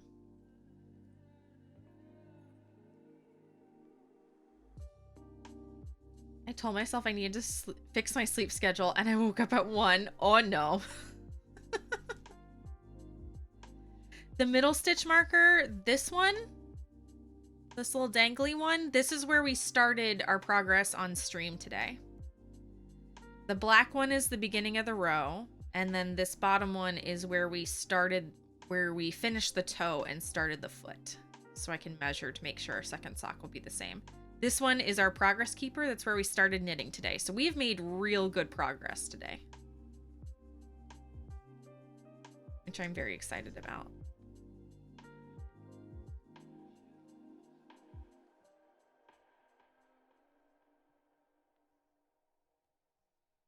I like having, when I'm sitting down and knitting for a while, like if I'm only going to be able to knit for a row or two or a couple minutes here and there, I don't worry about it so much. But when I'm working on something like for the evening or for the weekend or for an extended amount of time, I love being able to put a progress marker down and then seeing how far I've gotten.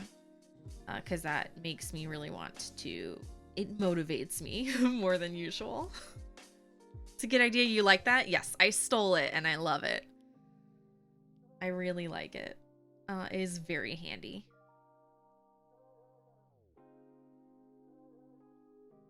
It's nice for stream because then I can show like, look how much we did, guys. Thanks for hanging out with me. But personally, I do it all the time. Especially like in the evenings when I want to just lie down and watch TV. It's nice because I'm like, but it would be so nice if I could get another inch in. Look how, then I could be like, look how far I got.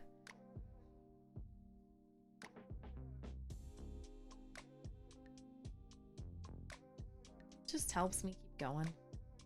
Because I'm a bum and I just want to lie down all the time. Lean in. I want to lie down.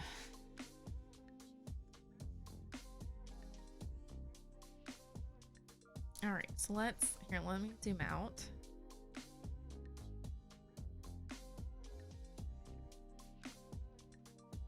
Look at this. So I wanted to get to the heel, so we're almost there. But look at how nice this is turning out.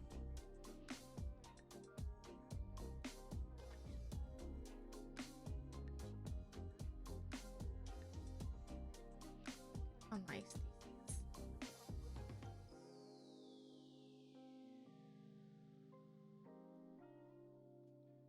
Like it so much.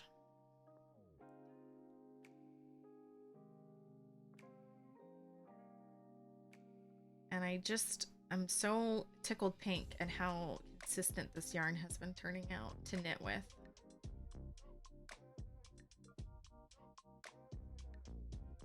So here we go. So I'd love to get to the heel today. So we're gonna keep going just a little bit further. It's also good to have a progress keeper when you're working on a large project. Yes. Yes, it is. You can't believe these colors. I can't believe it either. This is the best hand spun I have ever made. I knew the colors would be good, would be all right based upon from what I started with. Here's the braid. Here's what it looked like when we started it.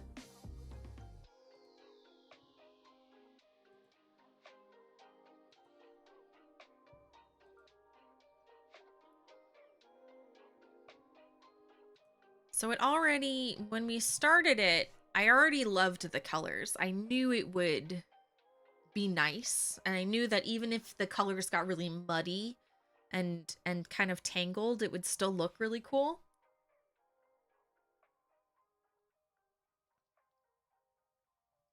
I didn't have to worry about like a yellow and a blue turning into brown and weird stuff. That's not how colors work. You know what I mean. Even if it got muddied, it would still be pretty pastel no matter what. But I am just so beyond tickled pink at how nice this is turning out. Because I've been spinning for a while. I've been spinning since 2017 now that I think about it. But it hasn't always turned out this nice. So, and it definitely has not always turned out this consistent or usable for that matter. There's a skein of yarn that I have overspun that is so crunchy it is unknittable. But I keep it because it's a nice reminder, and I still like the way the colors turned out, but it is the worst hand spun I've ever made. It's so bad. Should give it to the cat. But yeah, but just overall, this is the nicest thing I've ever spun, and I just keep looking at it, and I just can't believe that I made it.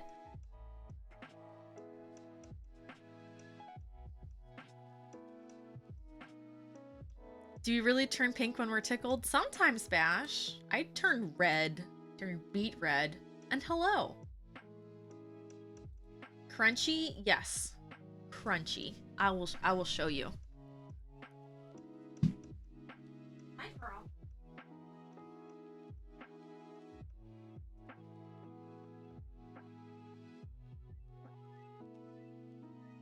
Meow. Oh. Meow. Cause trouble? Here we go.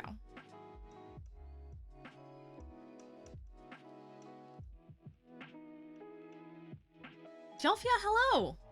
So this is the poor hand spun. It is crunchy. It is so overspun. It is like rough to the touch.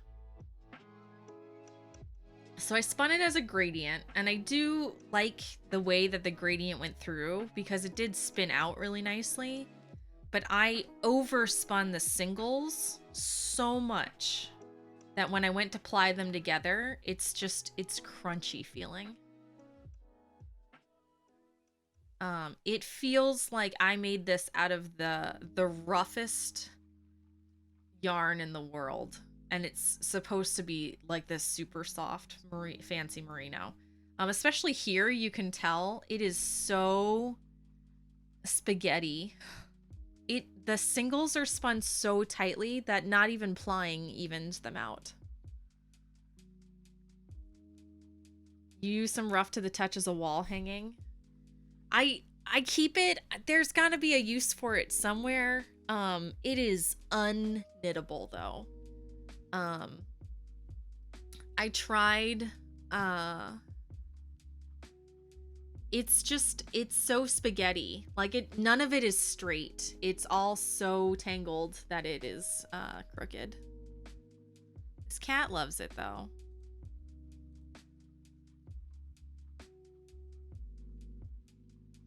So maybe it'll just go to the cat.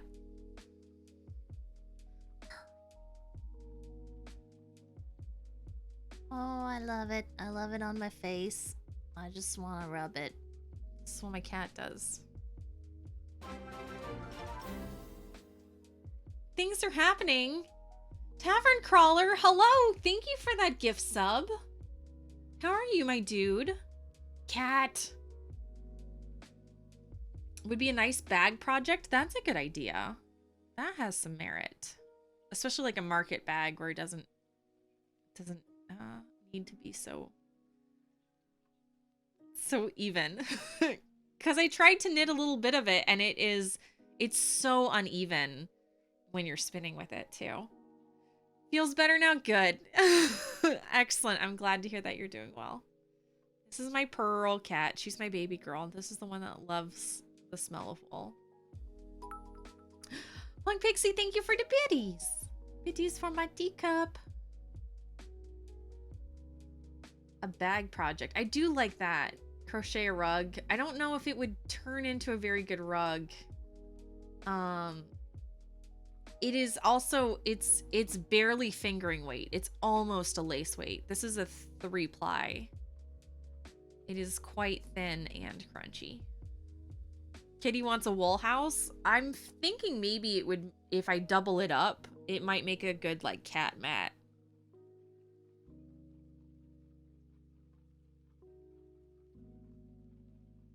That's what I'm thinking.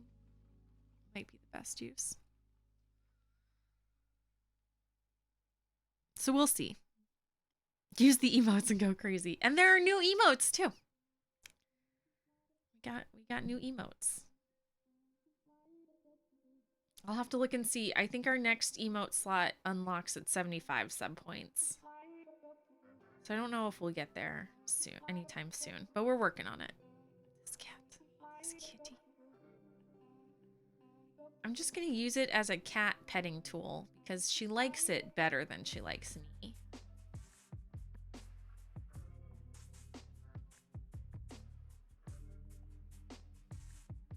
Oh yes, I like it very much.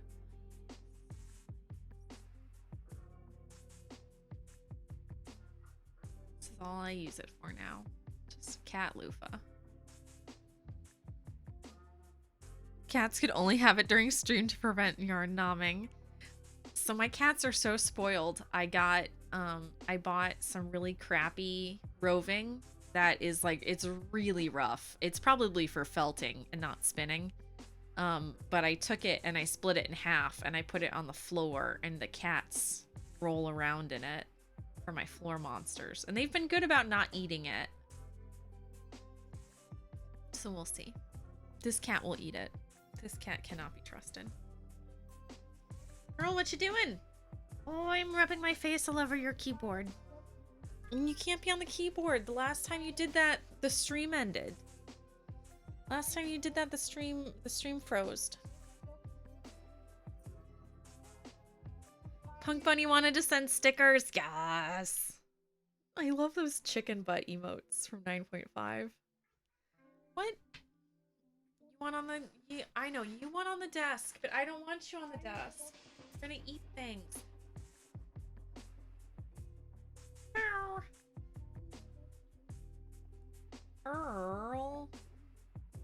How about we have couch time later?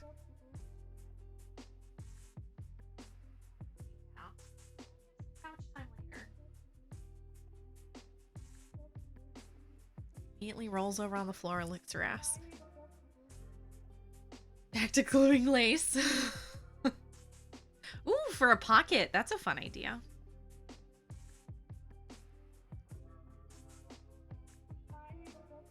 All right. I'll make sure the cat didn't... First of all, get all the cat hair off. Make sure the cat didn't do anything crazy.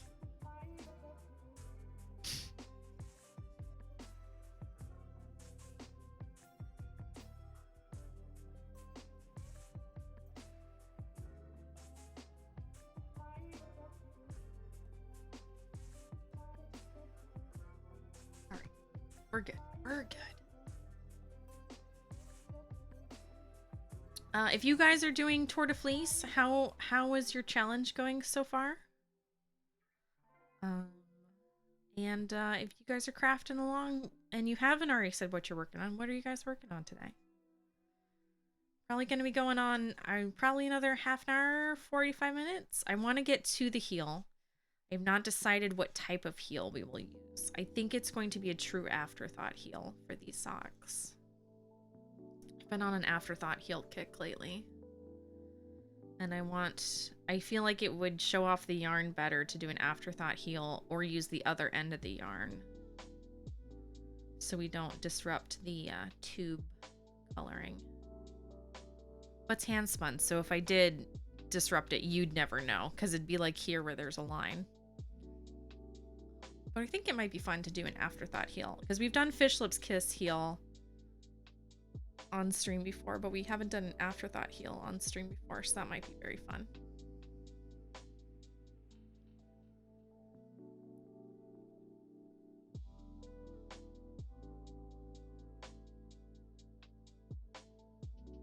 Would be very nice.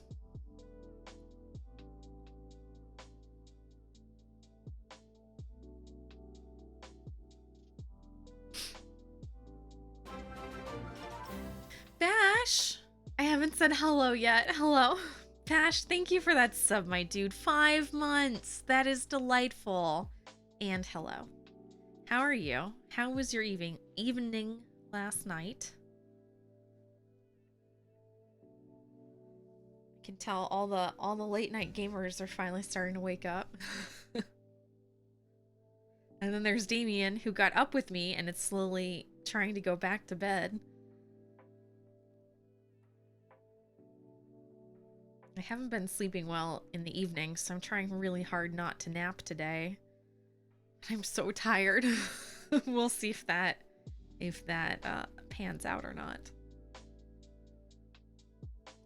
Basically hoping to stay up and wear myself out so I can get a proper night's sleep. Last night I tossed and turned so much. We'll blame the cats, because that seems like a good thing to do.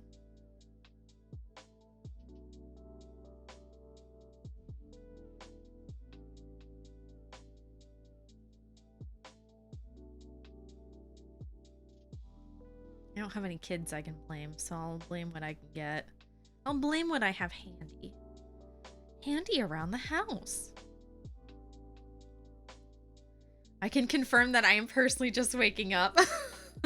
Melvin Knits, how was your stream last night? I saw that you were streaming and I was like, it is too late, I'm going to bed. And let me get you a shout out. Another fine knitter. A newer streamer. But doing just handy. Aranjo. Please tell me how to pronounce your name. And hello, thank you for being here today. Woke up with a backache. Oof. That's no bueno.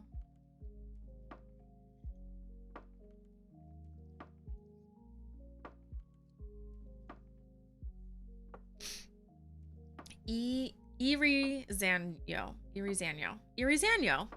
Hello, welcome. Irizanyo.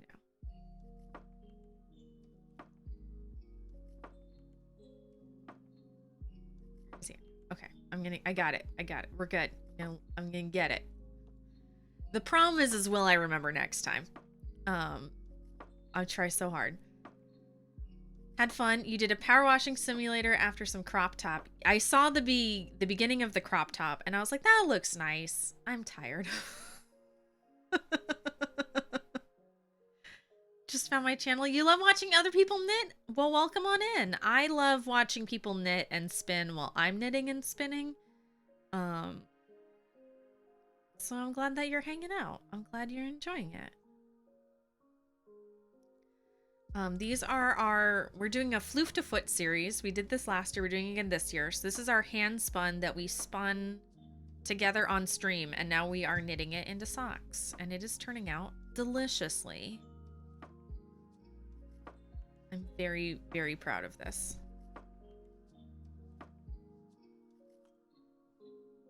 I'm learning that I need to knit more of my hand spun immediately after spinning it because I am enjoying it so much. The colors look so yummy. I'm obsessed with them. I think they are delicious.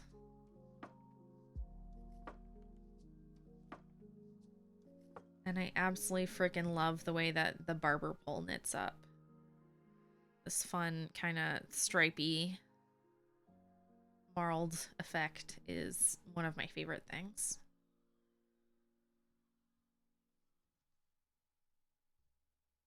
I need them.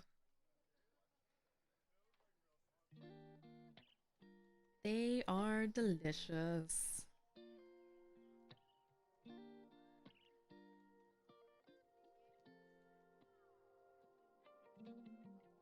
It fits so well with my theme. I am laughing at myself because I am drawn to these colors by I accidentally bought this. So I actually had this in my stash since last Christmas. And I didn't think about how on theme it was until I picked it to spin it for the summer. And I was like, oh my gosh, I am just drawn to all things tealy mint and purple lately. You said that you had to rest your eyes this week because of headaches. Did you play any games at all? Bash, I didn't. I did have a migraine on Tuesday. No. When did I cancel stream? I think I canceled it last Saturday. I had a big old migraine. And I'm pretty sure that was the weather. I'm pretty sure that was because of the hurricane. But my problem is when I have headaches, like the blue light from monitors, I get very light sensitive when I have headaches. But I have been playing a lot of Stardew Valley, like a troubling amount. I did finally break down and buy it for the Switch. And have been playing it on my Switch in bed at night. And to put that into perspective, I'm now on fall of year 1. I've blown through spring and summer already. But it's fun playing it for half an hour or 45 minutes every night in bed. So I'm enjoying it.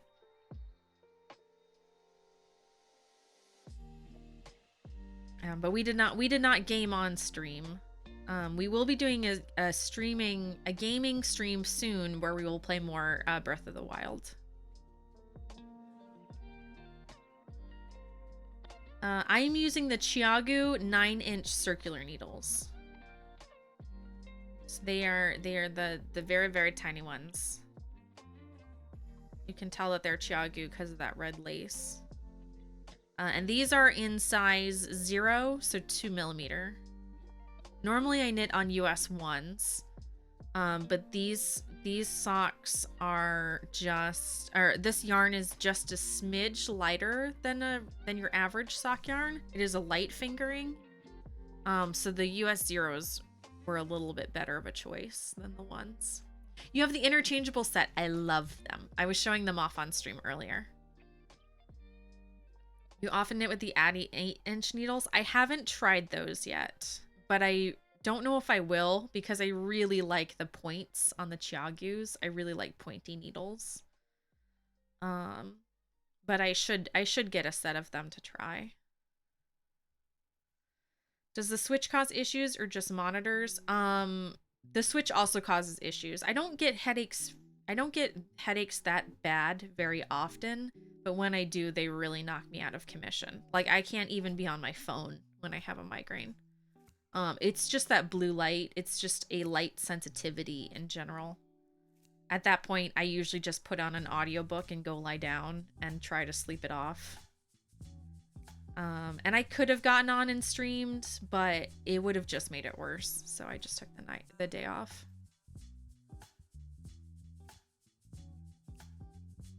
You love them too? I should try them then. I really should try them.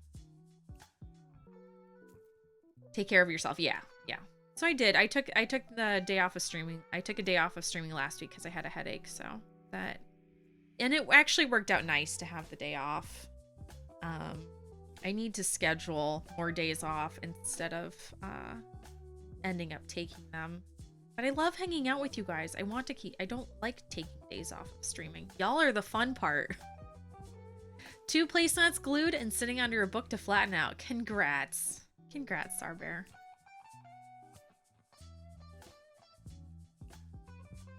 And the other problem was I had been staring at a computer monitor all week, and I was just like, I need a break. So I did. I took one. Changes in the weather pressure cause headaches for me more often than not. And then that hurricane that came through, tropical storm hurricane Elsa, was not ideal. And we've had a ton of thunderstorms this week, the last 2 weeks, but Florida needs the rain so much, so I'm not complaining.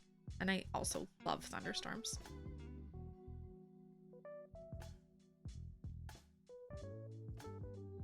But I got my fancy computer glasses, my blue light glasses, my blue light blockers that I love. But I only wear them when I'm gaming. Or I need to wear them at work more often. I need to get back into the habit of wearing them at work. Do you live in Florida? I do. I live in the middle of the state. I work for a mouse.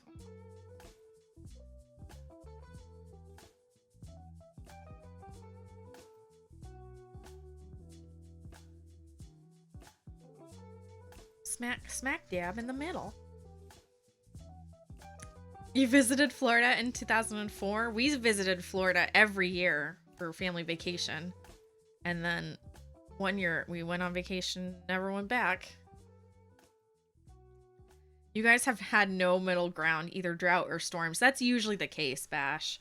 But usually it kind of swings back and forth. And this year it was like 6 months of drought, and now we're just going to have 6 months of flood. I swear. We would always go to Florida on family vacation. We'd always come down and go to like the East Coast, stay at Disney for a week, go to the West Coast, and then go back up to Ohio. So, when my dad developed a bad back and we needed to move somewhere warmer so the cold fronts didn't affect him so much, he's like, well, where should we move? And I was like, duh, Disney World. Let's go to Disney World. So we did. All right, let's zoom out. My husband's a Florida boy. I was like, every time I'm like, maybe we should move somewhere cooler. He's like, no, let's just turn the AC down lower. I'm like, okay. This is turning out so good. All right, we're getting so close. So close. I did indeed go to Disney World. It's a nice place to be. I feel like this is where I'm like contractually obligated to be like, and this October we're celebrating our 50th anniversary. Because that's all we're doing is preparing for the 50th right now.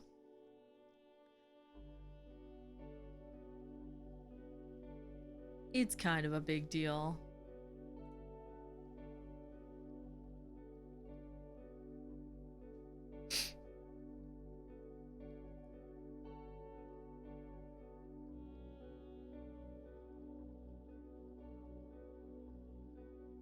Of Disney World? Yes. Disney World is celebrating its 50th anniversary October 1st.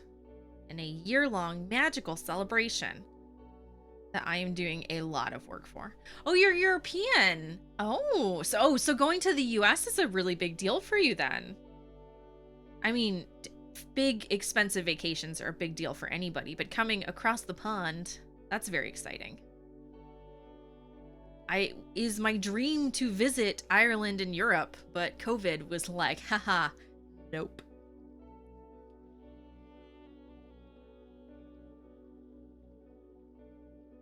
And then, of course, I went on furlough, and that ate all of our savings, so now we're slowly trying to get back up.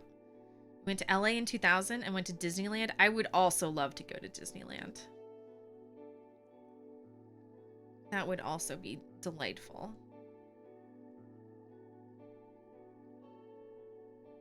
Someday we will get back to traveling.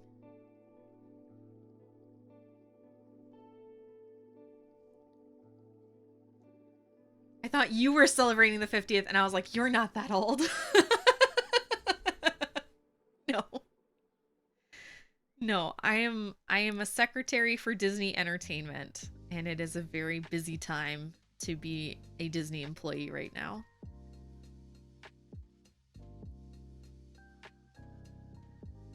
What are you doing at an amusement park at 8 p.m. in the evening? Yep, I can hear the fireworks from my house. And after 17 months of not having fireworks, going back to it is quite nice. We just started up fireworks for July 1st was our return to fireworks. So that has been a very big deal because fireworks are in my department. And it was a lot of hullabaloo. So your job sounds awesome. My job is awesome. It is certainly not my first job at Disney. My first job at Disney was selling bottles of water outside at what was then MGM Studios, which is now the Hollywood Studios and merchandise. And I actually ended up leaving the company and coming back. But my current job is like it is my dream job. I never want to leave. So being on furlough for 13 months was heartbreaking. But now I am back and we are good to go. Have an epic day, everyone. Have to run. Sarbear, it was delightful to meet you. I hope you have a lovely weekend, and I hope that your journals turn out really nicely. Thank you for being here. When I first started watching you, the stream was 90% complaining about that temp job. Bash, you are 1000% correct. It was the worst job in the world. And it only got worse. Because the more time went on, the less I was doing what I was hired to do and was just doing other crap people in the office didn't want to do anymore. And didn't get paid for any of that.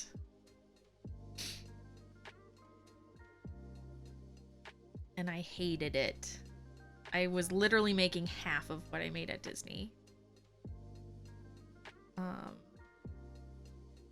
And I was driving an hour downtown and then an hour back every day. And that was also not great. And I was just so emotionally exhausted constantly.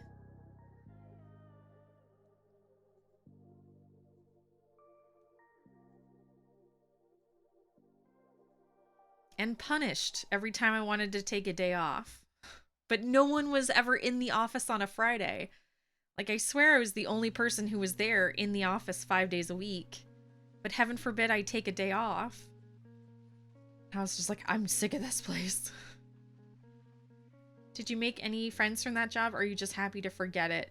I made one friend, but we bonded because she was the only other woman in the office, but she's pretty much ghosted me since then, and I was just like, I'm fine with that. That's when you know the job isn't right for you. Yes, but unfortunately it was the best paying job I could find at the time.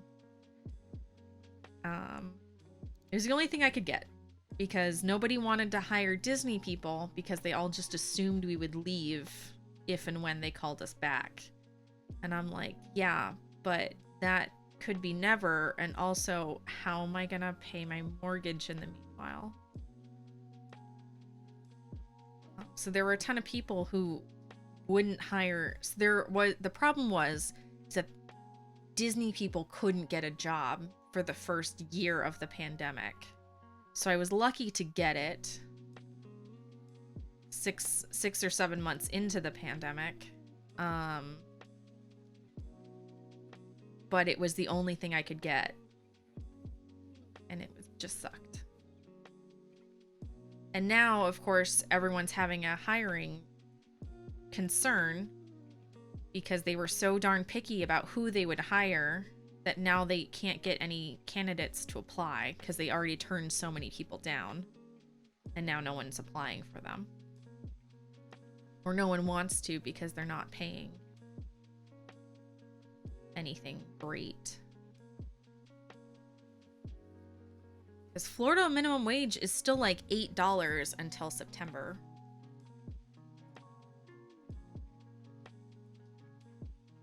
If we did the math the other day and it was stupid what the rates were. Here, I'll do it real quick. So if you have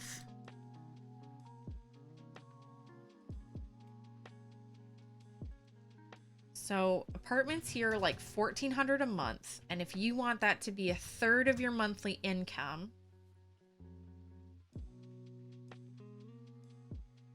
you would have to make $4,200 a month times 12 years divided by 52 weeks divided by 40 hours a week. So you would have to make $24.23 an hour in order to only spend a third of your income on housing, which is what they recommend, because a third of your income is supposed to be housing, a third of your income is supposed to be like utilities and bills and food and insurance, and then the other third is supposed to be like savings and actually being able to like buy clothes and things. So if you wanted only a third of your income to go towards rent in Florida for the average apartment, you would have to make $24 an hour. Minimum wage is like $8.25 right now. You're lucky if you can get $10 an hour in Florida to start. And there's this whole thing about how no matter how much experience you have, if you're just starting in the company, they don't think they should have to pay you for your previous experience. So Florida has a huge housing crisis, and it is about to get real bad real fast.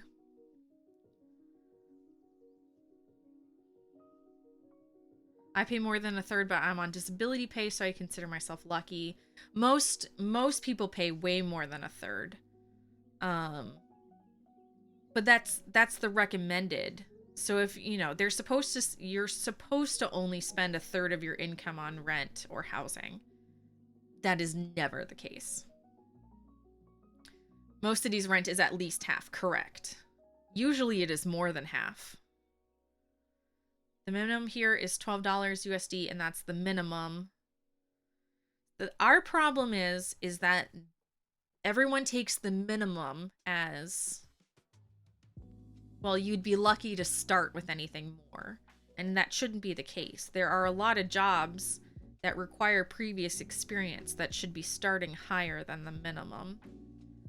The minimum here is like $8 and change, and it's going up to $10 September 1st.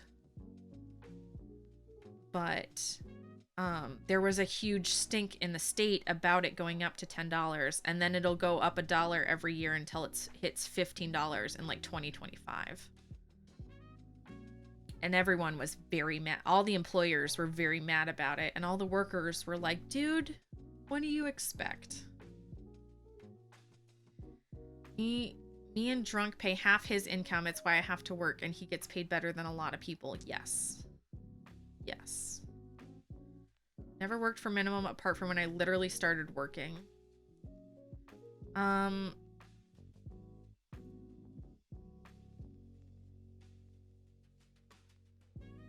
would agree. I only worked a minimum when I first started working, but the problem is that I haven't necessarily made a lot more than the minimum. I may not have been making the minimum, but I have not always been paid properly.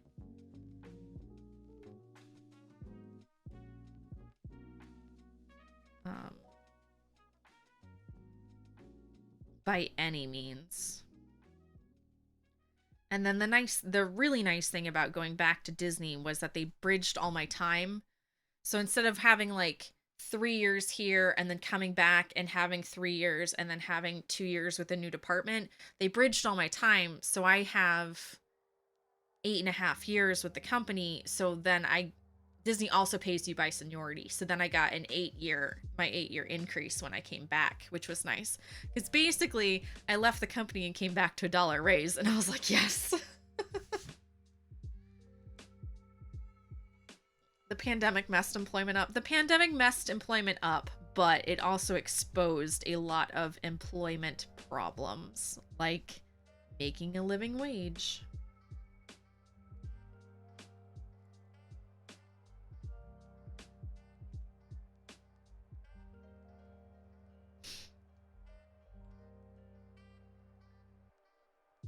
Your 20 hours a week barely covers daycare. Yeah. You can't control what companies do. No, but it's hard. It's very hard. A lot of people left Florida during the pandemic. A lot of them left and moved back home. And it's going to force someone's hand, whether it forces employer's hand or whether it forces housing's hand. It's going to force things to change, and I'm very interested to see where it goes. And I feel like a lot of cities are having that same problem.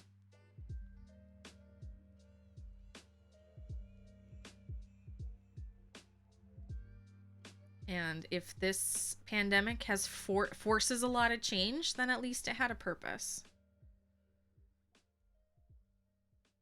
And that could be a good thing in the end. Lots of places here are offering 12 to 15 for basic wage slave jobs, and none will take those jobs right now. You are beyond lucky if you can start at $15 an hour for a job.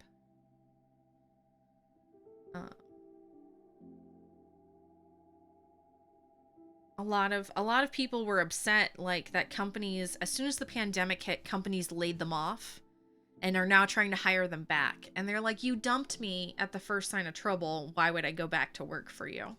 So that's what companies here are having. They just fired a bunch of people. And now they're like, well, I'm going to work at a company that didn't fire everybody.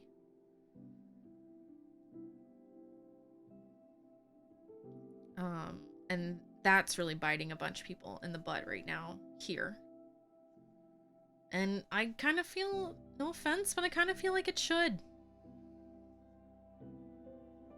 Niceness pays. If your company policy is to dump as many people as possible at the first sign of trouble, then you either need a better policy or you deserve what you get.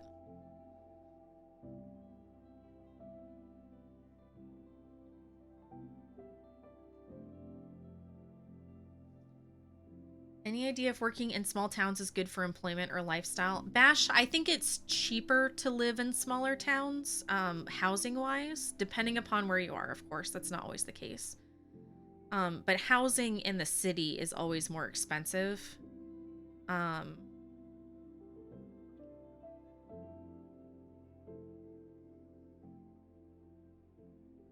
I have no idea. I haven't really looked into it. I couldn't tell you. Always breaks my heart hearing about people in the US getting minimum wages and then getting sick and going bankrupt because of that. Yes. I lost my part-time job because I got pregnant. Yes, that happens constantly. If you work part-time here, you don't get paid time off or usually health benefits, which is ridiculous because part-time here is 32 hours or less. Can you imagine someone working for you for 32 hours a week and then you're like, but you don't get vacation time?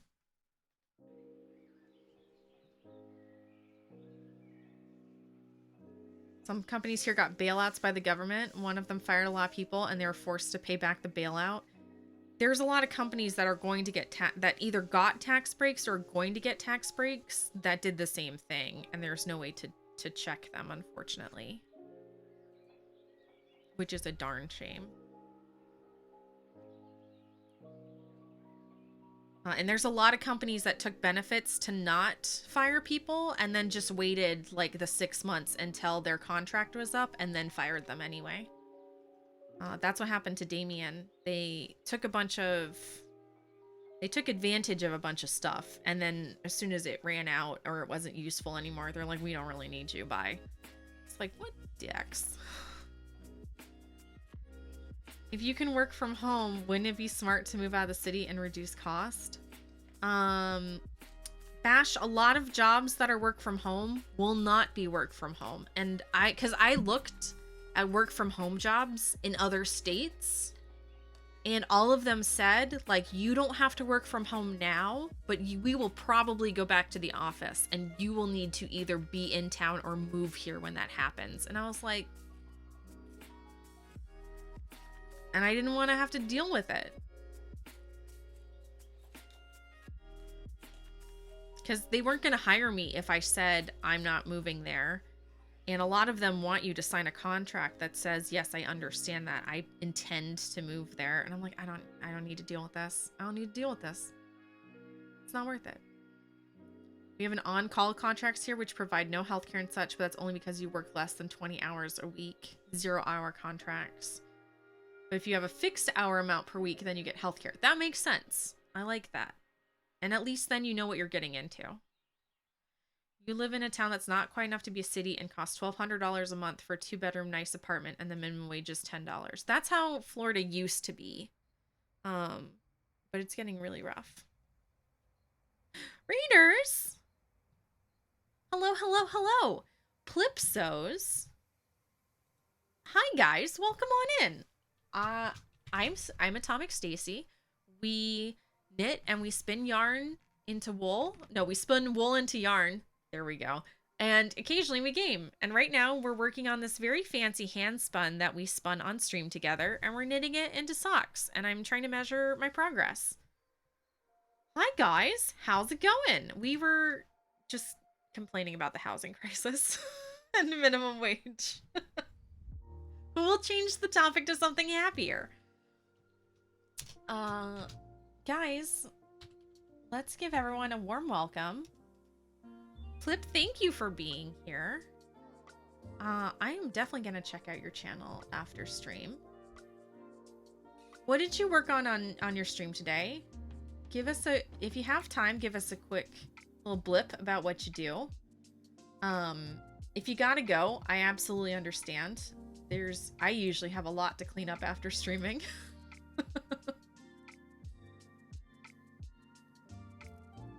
Hand spinning, yes.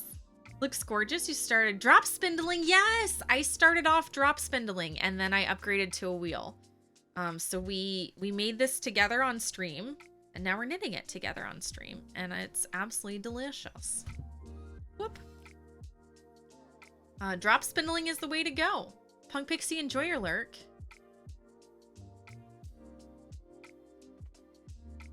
Damien, I've been awake, but you're slow on the draw, kid. I game too, yes. We game occasionally on stream. It's a lot of Stardew Valley. Right now it's Stardew Valley and Legend of Zelda Breath of the Wild are the two most gamey things. But it is mostly crafty streams. I started off as a gaming streamer before I got multiple cameras, and now I'm like, screw that, man, I'm a knit. Damien's been awake, Bash. She's been up this whole time.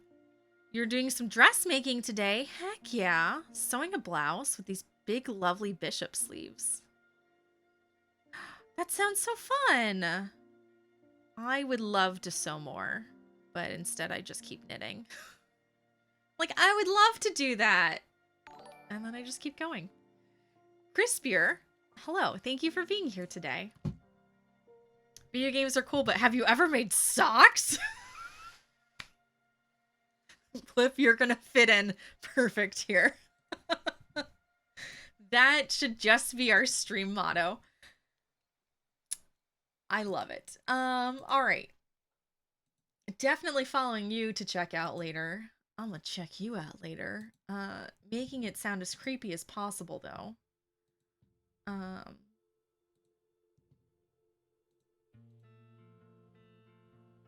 Guys, come on in. If you have any questions, please feel free to ask. Especially about knitting or spinning. If I don't know the answer, someone in stream should. The creepier, the better. I'll watch you later. Should I ditch this friend? I offered to knit socks to a friend and he declined. Ask.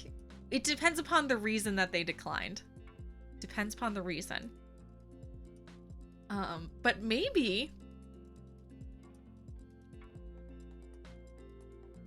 You're crocheting in the meantime because you finally managed to untangle your yarn barf. Congratulations. If you didn't cut your yarn, you get double nerd score points, and it counts.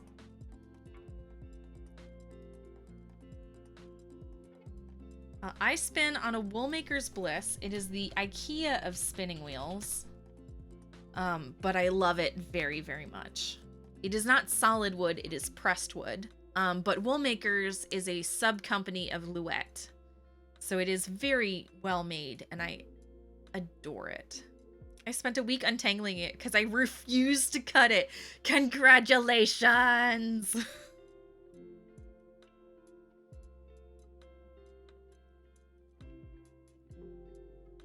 I try so hard not to cut it, but then usually I'm untangling it and a cat comes and eats a piece, and then it's already cut anyway.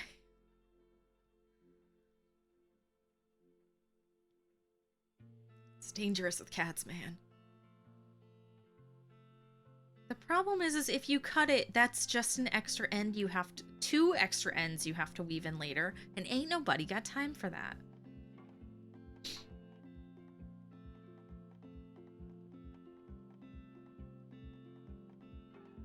Nobody got time for that.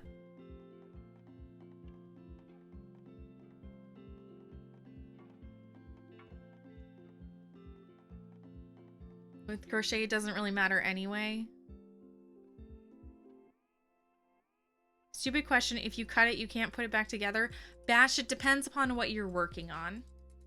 And what kind of yarn that you're working on as well. So the nice thing about hand spun or wool that is not superwash wool is that it felts. So a lot of times you can take the 2 ends, it's called spit splicing, but you can use it with water. But you take the 2 ends and you wet it, and then you put them together, you overlap them, and then you rub them in your hands, and it'll felt the 2 ends together. And then you can put it back together. But if you're using like superwash, or acrylic or cotton, it can't always do that. This is acrylic plus cotton, so they couldn't have done that. Also, like if I'm knitting socks, I don't want, so sometimes you can knot it back together, but sometimes it's in a place where the knot will show. Or like if I'm knitting socks and I'm stepping on it, I don't want a knot on the bottom of my foot because I'm always gonna feel that knot. So it's easier to just leave the 2 ends and then weave the ends in together instead of having that knot there. So it all depends upon what you're working on. And more often than not, it's just, it would have been really nice not to have this problem in the first place. Is usually the thought I have. Ugh, what a pain.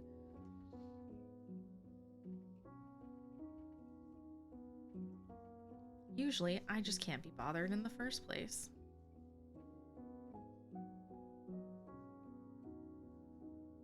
Also, Bash, it's absolutely not a stupid question, so you need to stop saying that.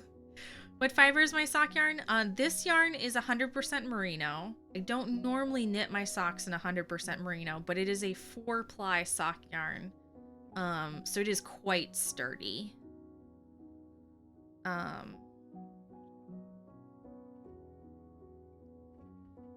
Normally I like a merino nylon blend, but this is 100% merino, and I adore it. And it's loosely plied. Yeah, so that wouldn't work as well either. You want to go spinning your own sock yarn, and your drafting is a bit more consistent. The best beginner socks are like a Corriedale or BFL. Because they are much more, so they're easier to spin because the staple length, the hair length is longer. So they're better for a beginner anyway, but also they are both very tough yarns and they hold up much better than merino does without the added nylon. So you can buy merino nylon blends to spin, but I love spinning BFL for socks because they don't need the extra blend.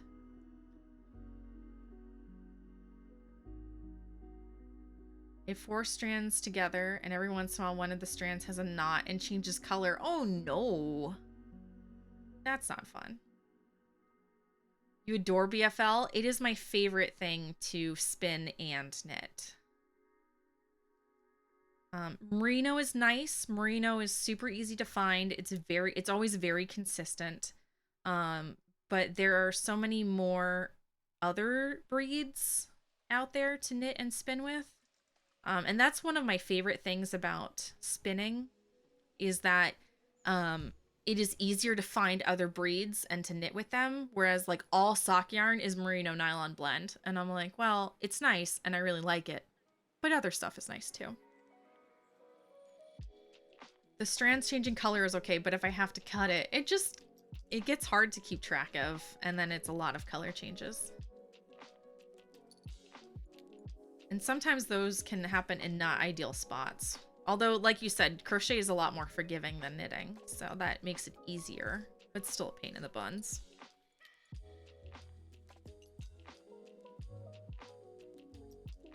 Still a pain in the buns.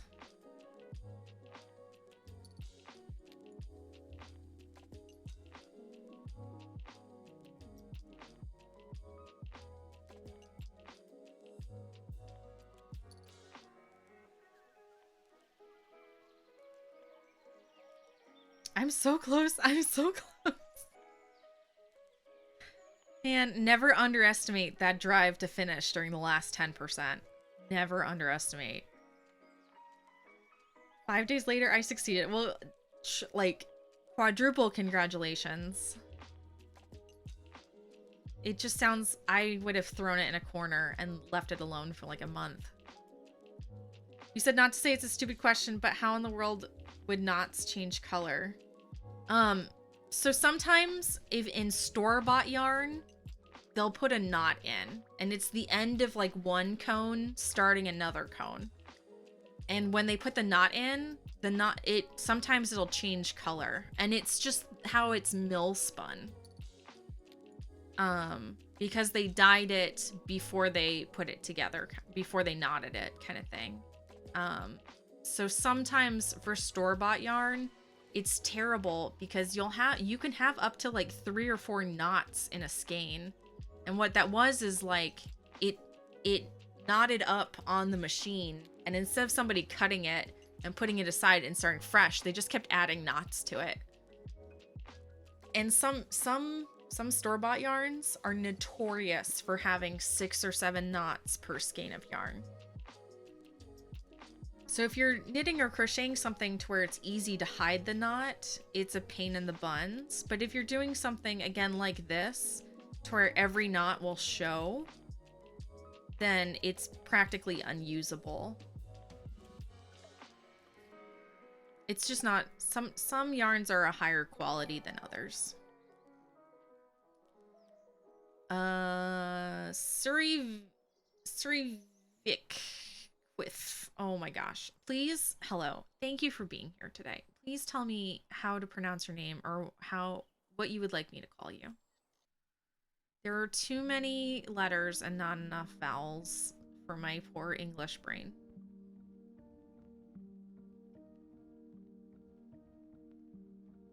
The thread can... Yeah, so the yarn is multiple plies, and at one point one of the plies broke and they just changed colors.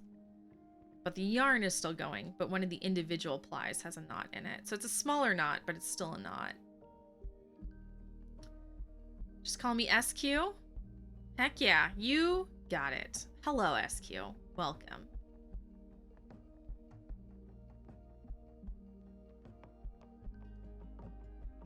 I am tired. The coffee is starting to wear off.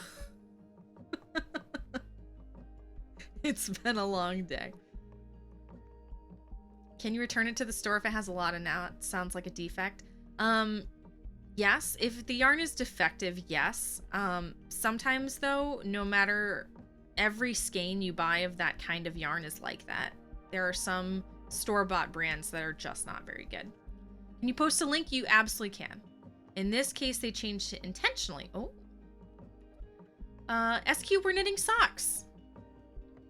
We hand spun this yarn. We spun and plied this yarn together on stream, and now we're knitting it into socks. And we're almost at the heel. So we knit the toe, we knit up the foot, and I want to get just a bit further to the heel before we call it a day. But we're getting real close. And I think the more I knit this, the more I think we're going to do afterthought heels. Oh, okay. I know what you mean. So yes, in order to change color, they put a knot in it.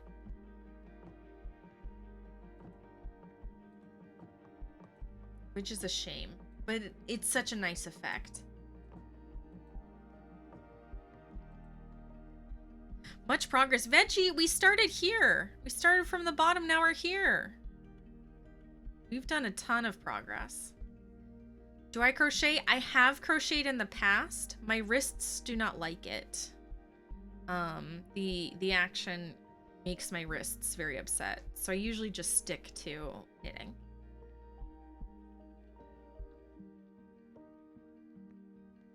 I know. I know, Veggie. You were here the whole time. You're a rock star. You're always a rock star. Gotta go make dinner. Plip, enjoy dinner. Have a lovely evening. Thank you so much for bringing your folks over. It was delightful to meet you, and I hope to catch one of your streams here soon. Is it easier? I think knitting and crochet are the same. No, you, Veggie, I adore you. I think knitting and crocheting are the same amount of difficulty and the same work level. My hands just don't like the movement of crochet. I also think I don't hold my hook correctly when I'm crocheting. I think my hands just don't like it, and my brain has a hard time wrapping itself around crochet. Knitting is more intuitive for me, so it is therefore easier for me. I've also been knitting since I was like 10 years old, so I have been knitting considerably longer. If Damien took up sewing, you could do things twice as fast. That would be delightful. That would be delightful. Last week was mending week. I took a bunch of like t-shirts that had like ripped hems and things, and I finally sewed up all the holes. That was nice. Yo, Damien is not a crafty kind of dude. I think crochet is slightly easier because you deal with one needle or hook at the same time. See, for me, crochet is hard because I never understand where to put the knots. Whereas like for knitting, I'm like, great, every loop is a knot. I only got knitting when I treated it like crochet. I feel like it's a little bit of right brain, left brain. I feel like some people are just, not that you can't learn and not that you can't do both, but I feel like some people just lean a little more towards crochet and some people just lean a little bit more towards knitting, which I find really fascinating as well.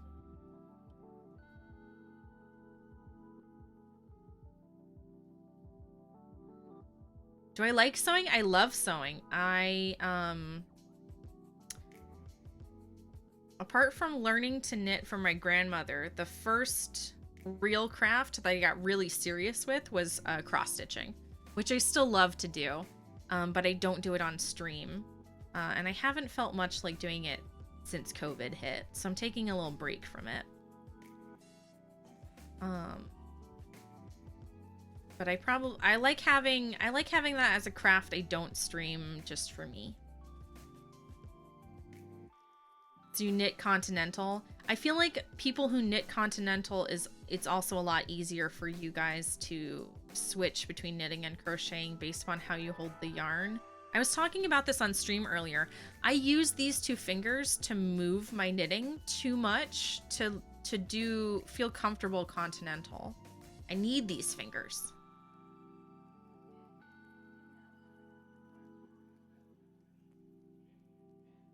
You're mad covet head. I don't understand what covet head means. You can also knit backwards. That's the next thing I want to learn to do, is learn to knit backwards instead of having to flip my knitting back and forth. But I've been so content lately, I haven't felt the need to learn yet. I also am worried because I'll probably have to move how I change. Oh, you convert. You converted. I get it. So you don't do garter the way people do it normally? Yes.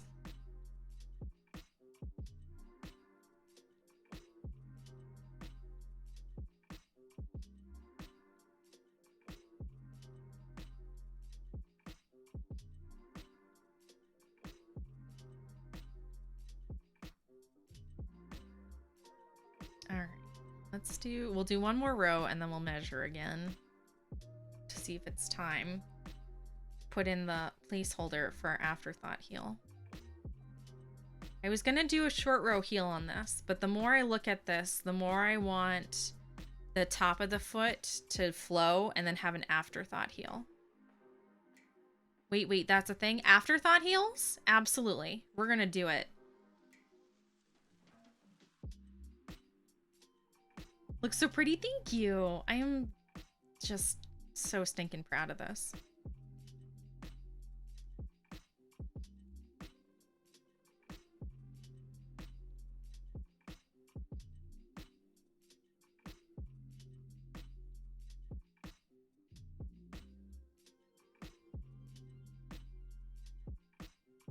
Someone has a repetitive stress issue with knitting or crocheting. Is it wrist or fingers?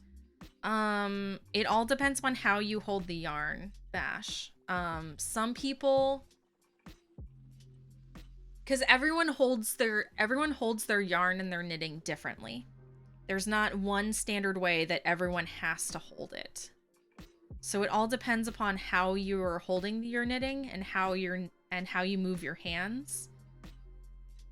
Crochet has a lot more twisting to it, so that's why it bothers my wrists. So I can crochet, but not very long. And my wrists, I already have thin, tiny child wrists, so they don't like it to start with. Whereas knitting, I feel like is more of your hands curling in. But no, that could be for crochet too. It all depends on how you hold it. It also depends on how many stretch breaks you take. You guys keep watching me where I keep putting the knitting down and I keep stretching out my hands. And that's specifically so that I can keep going. Because really by the time your hands start to hurt, it's already too late. So if you can feel your hands getting tired, put it down, walk away. So stretching just helps keep things better for longer. And I know that as I'm knitting, I curl my fingers in. So to stretch it, I want to curl them out to stretch as much as possible. It's sorcery, just like all of this. Veggie, you're 1000% correct. It is sorcery.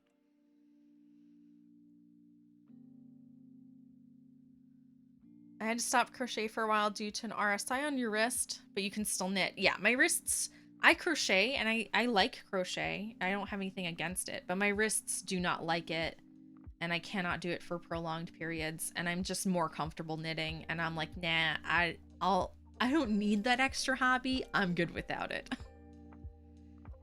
So like I'll still crochet like borders on blankets and stuff, but I don't worry about crochet. I am fine. Both have been better since you got your splints. Good. You need to take care of yourself. You only get the one set of hands. You gotta take care of them. Unless you get bionic hands, but I don't feel like bionic hands knit very well. Not that you couldn't knit without them, but I feel like it may not be the best idea.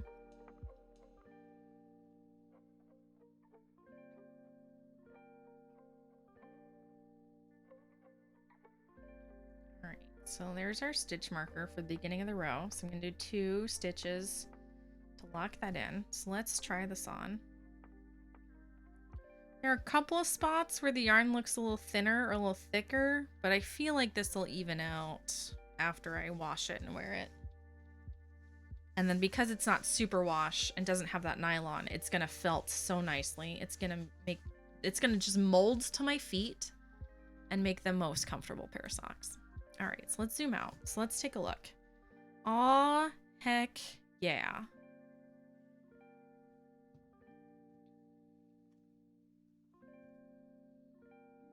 So I think what I'm going to do, because I want it to get just a little bit past this line, because I have big old insteps. So I think we're going to knit 2 more rows. We'll put a line in for our afterthought heels. We'll knit 2 more rows, and then we'll call it a day. You had a serious wrist problem caused by your mouse? Yes. I actually have one of these fancy space-looking mice. Everyone hates it, but I love it. And it's much more comfortable for me because I usually hold my mouse to the side anyway, like this. when I'm sitting straight. So I always hold my mouse weird anyway. So I have one of those fancy ones. You had to use your mouse only for your left hand for a month. I bet you're real good at it now. It's like those people who like break their arms and have to learn how to write with their other hand while it sets. You know, before typing was a thing. Y'all remember that? Kids don't know these days. They don't know.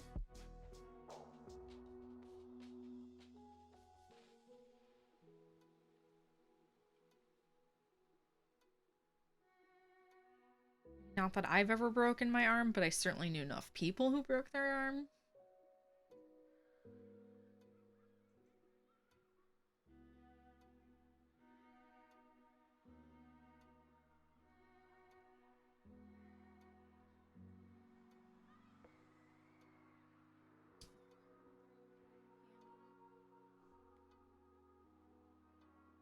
Use the end of this yarn barf.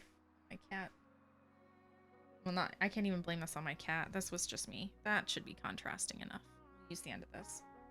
I hooked my Chiagu needles on it. Let's detangle this real quick, and then we'll just use the end of this yarn since it fell off the shelf. It was clearly begging to be used.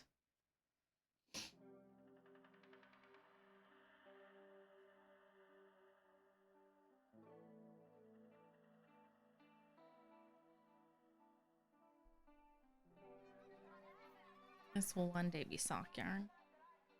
It's not old enough yet. Found a sock that will suit it, but it will serve as waist yarn quite nicely.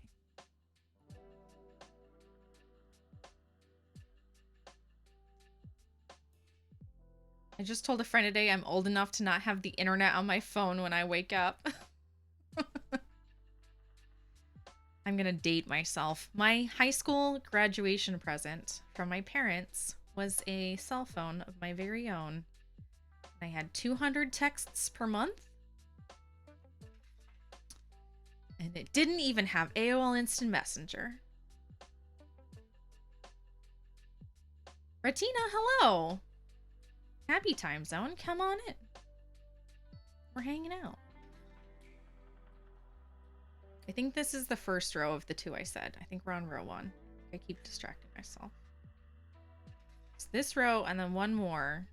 And then our placeholder yarn for the heel, for the afterthought heel. We're knitting socks.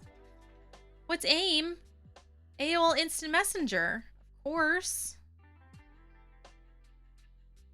America Online. Back when online were 2 separate words.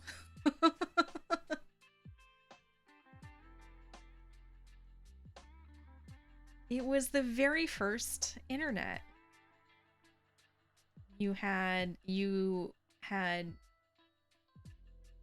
AOL, or you had MSN, or you had all the free CD discs. Yes. I remember having to get off the internet because my mom was expecting a phone call because we did not have call waiting.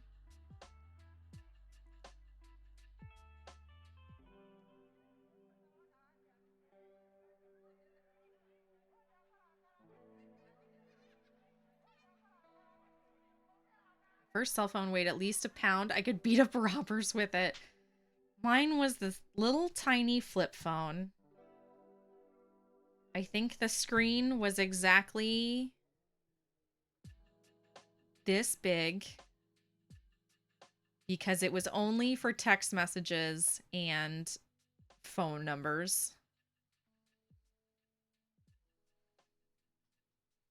Petition to bring back away messages. Oh my gosh. Away messages. All of the good times. All the good times.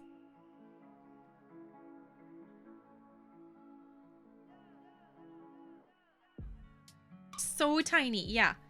The tiniest frickin' phone. Not, let me rephrase. Not that the phone was exactly small. Tiniest screen. A lump of plastic. It was more round than anything, because of course it was also a flip phone. It had an antenna.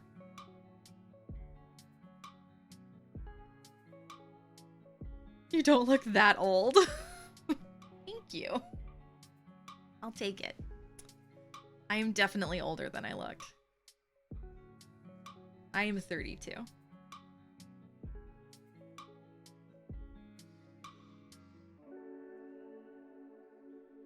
I had one of those faces that, like, I looked 21 or 22 in high school, and then I just haven't aged, and I will take it.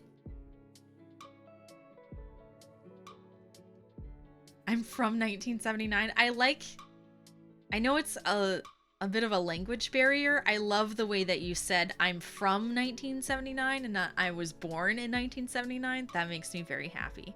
I like that. It's a lovely turn of phrase. Believe it or not, there's now a trend to go back to flip phones. Yeah, see, you can have a bigger screen. It's... part of me is like, I refuse. I think part of me is like, that looks really cool. I remember... Here you go. Here's how old I am. I remember one of the biggest punishments I could get in school was to not be allowed to watch one of my TV shows because you'd never see it again and you couldn't watch it online. It was a big deal when I missed an episode of Survivor because my mom couldn't ground me because I had stuff going on with friends planned.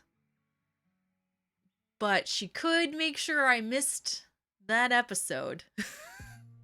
And then I didn't know what happened for a week. She wouldn't tell me. I had to find out from other people at school who watched what happened and who got kicked off. Because I couldn't go online to find out.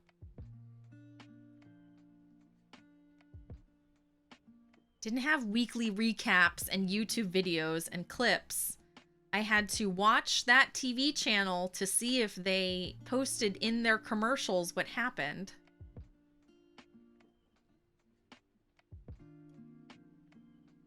Like a peasant.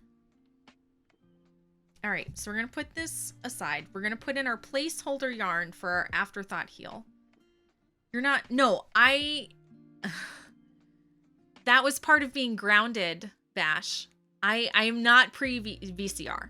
But part of being grounded was I wasn't allowed to watch it live, and my mom wouldn't record that episode for me. Because I am pre-DVR. You got a VCR and a 13-inch TV when you were 13, and it was the best Christmas present ever. We weren't that kind of rich. We had one TV. When cartoons were only on Saturdays. Yes, it was called One Saturday Morning on ABC, and it was actually interesting to watch. One Saturday morning. I'll sing the whole song for you if it wasn't DMCA.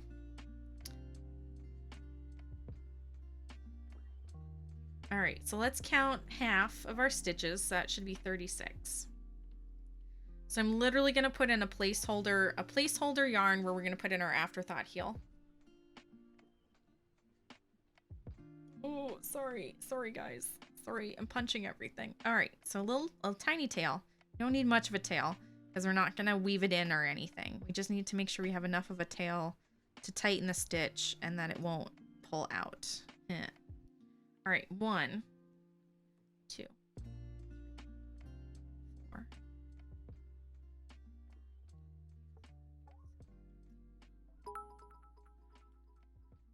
Thank you. I'll see you in a second. I'm so sorry.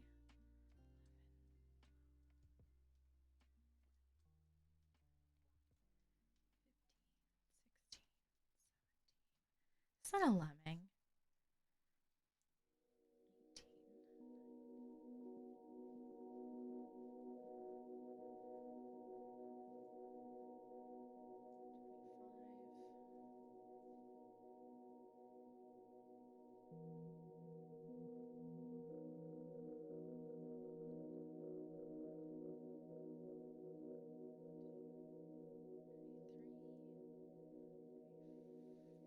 34, 35, 36. Half of 72.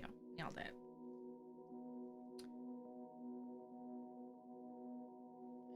Run out of scissors. What a strange problem to have. Oh, considering I own like 100 of them. All right. There we go. Whoop. All right, let's get back into frame so y'all can see what's going on. Is Saturday morning still for cartoons? I don't know. Lemming! Thank you for that 709 bits. Whoops! They just fell in. How did those get here? Lemming, my love, how are you? How are you doing? How was Sea of Thieves? I was lurking, but I could not watch because I was working and in a meeting. I hope it went well, though.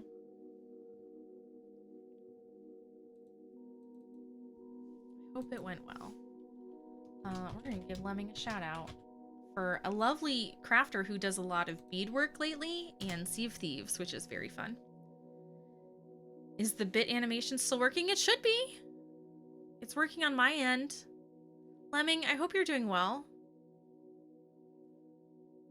Our first video game system was a PlayStation 2, and we never had a TV in our rooms.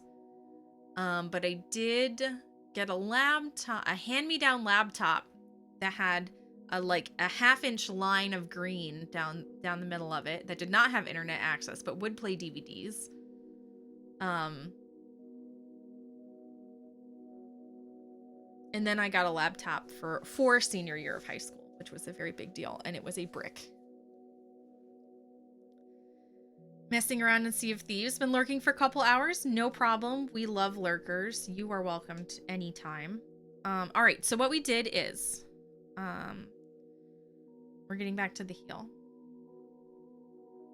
Also, I've been lurking in your stream, so it is only fair that you lurk in mine. So we knit those 36 stitches on our placeholder yarn, but I don't want to keep going around because we left our yarn over here. So now we're going to slide the stitches over.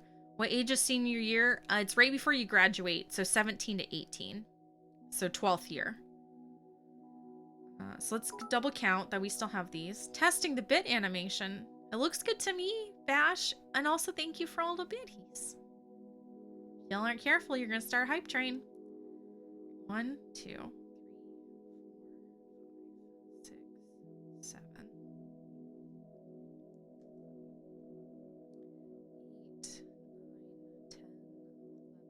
12, 13, 14, 15, 16, 17, 18, 19, 20, 21, 22, 23, 24,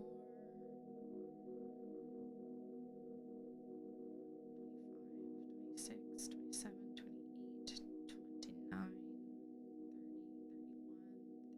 32. Come on. 32.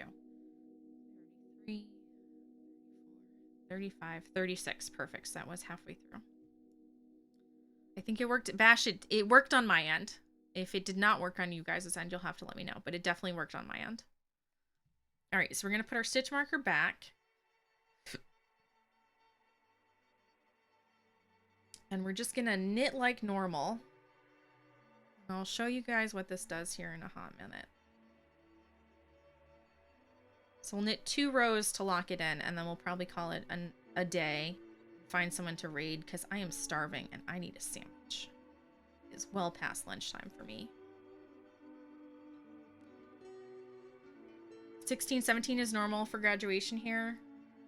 I feel like you guys also, so here it's very strict at what age you are when you start school. And I feel like you guys have a little bit more leeway about more maturity level for school, or when kids are ready to start school than we have.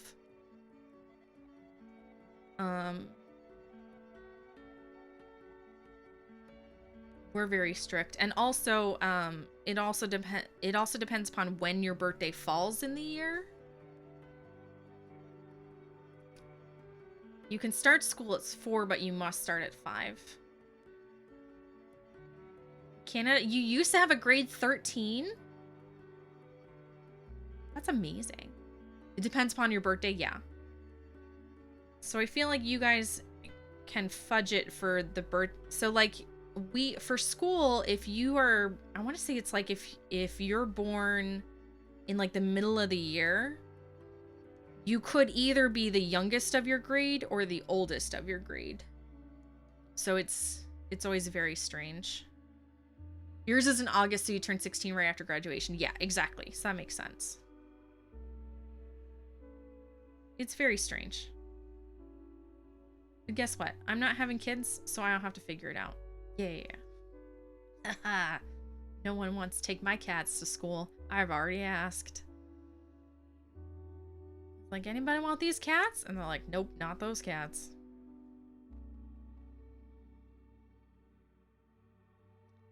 Well, it depends upon your birth date. It doesn't matter. It doesn't matter upon mature, like person to person maturity. It matters on herd maturity.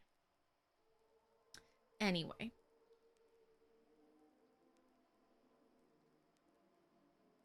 My cat is sleeping so weird. She's just in a loaf with her forehead to the ground. She looks like she just gave up. I identify with this cat very much. Some graduating kids are really too young and immature for college life. Yeah. And then, of course, our big problem in America is there's no such thing as a gap year if you have a scholarship.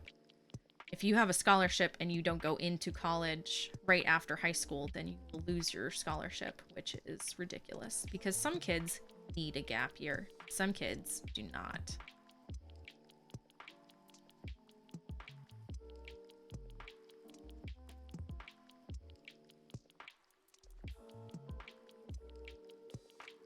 Your birthday falls in between and they think you need a little more maturity, you'll fall back. They won't really do that for kids here. They'll hold you back. They won't allow you to just start later, which is really upsetting for the poor kids.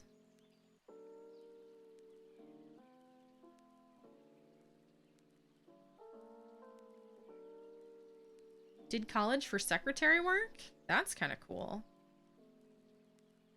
I went to college and I do secretary work, but I did not.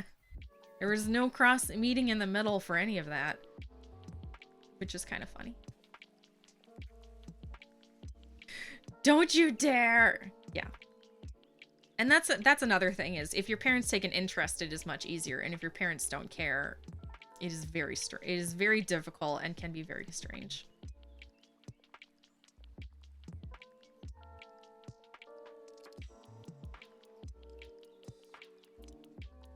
It's all a mystery. It's a mystery. I was one of those kids that was too smart for their own good and too mature for their own good, and that got me into all sorts of different trouble. Xeon Russia, hello! How's it going? We just got to the heel on the sock. Just right past it, to be honest. So I'm finishing this row and then we're gonna take a look. And we will probably find someone to raid because I'm getting quite hungry.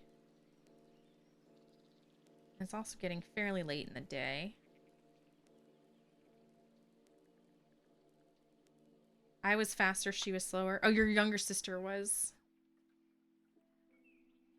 Some people catch on to things more than others, and some people need to see it repeated more times, and that's just life. Some things are more intuitive for people, and some things are not.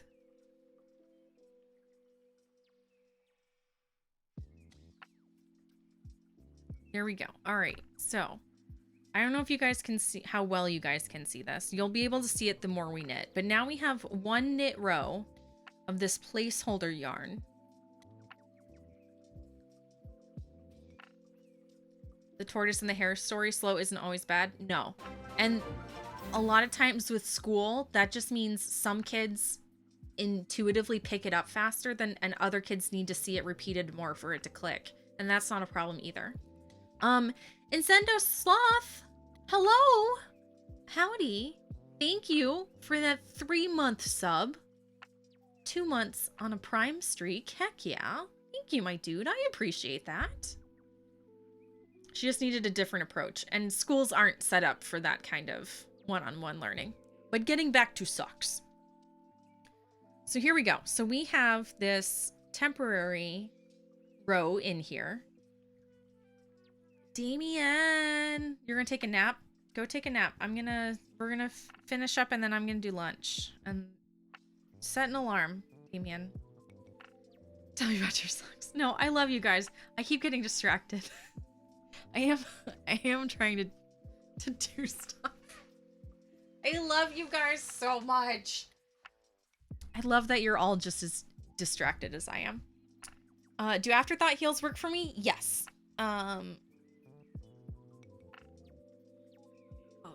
Oh, okay. Afternoon naps are the best. So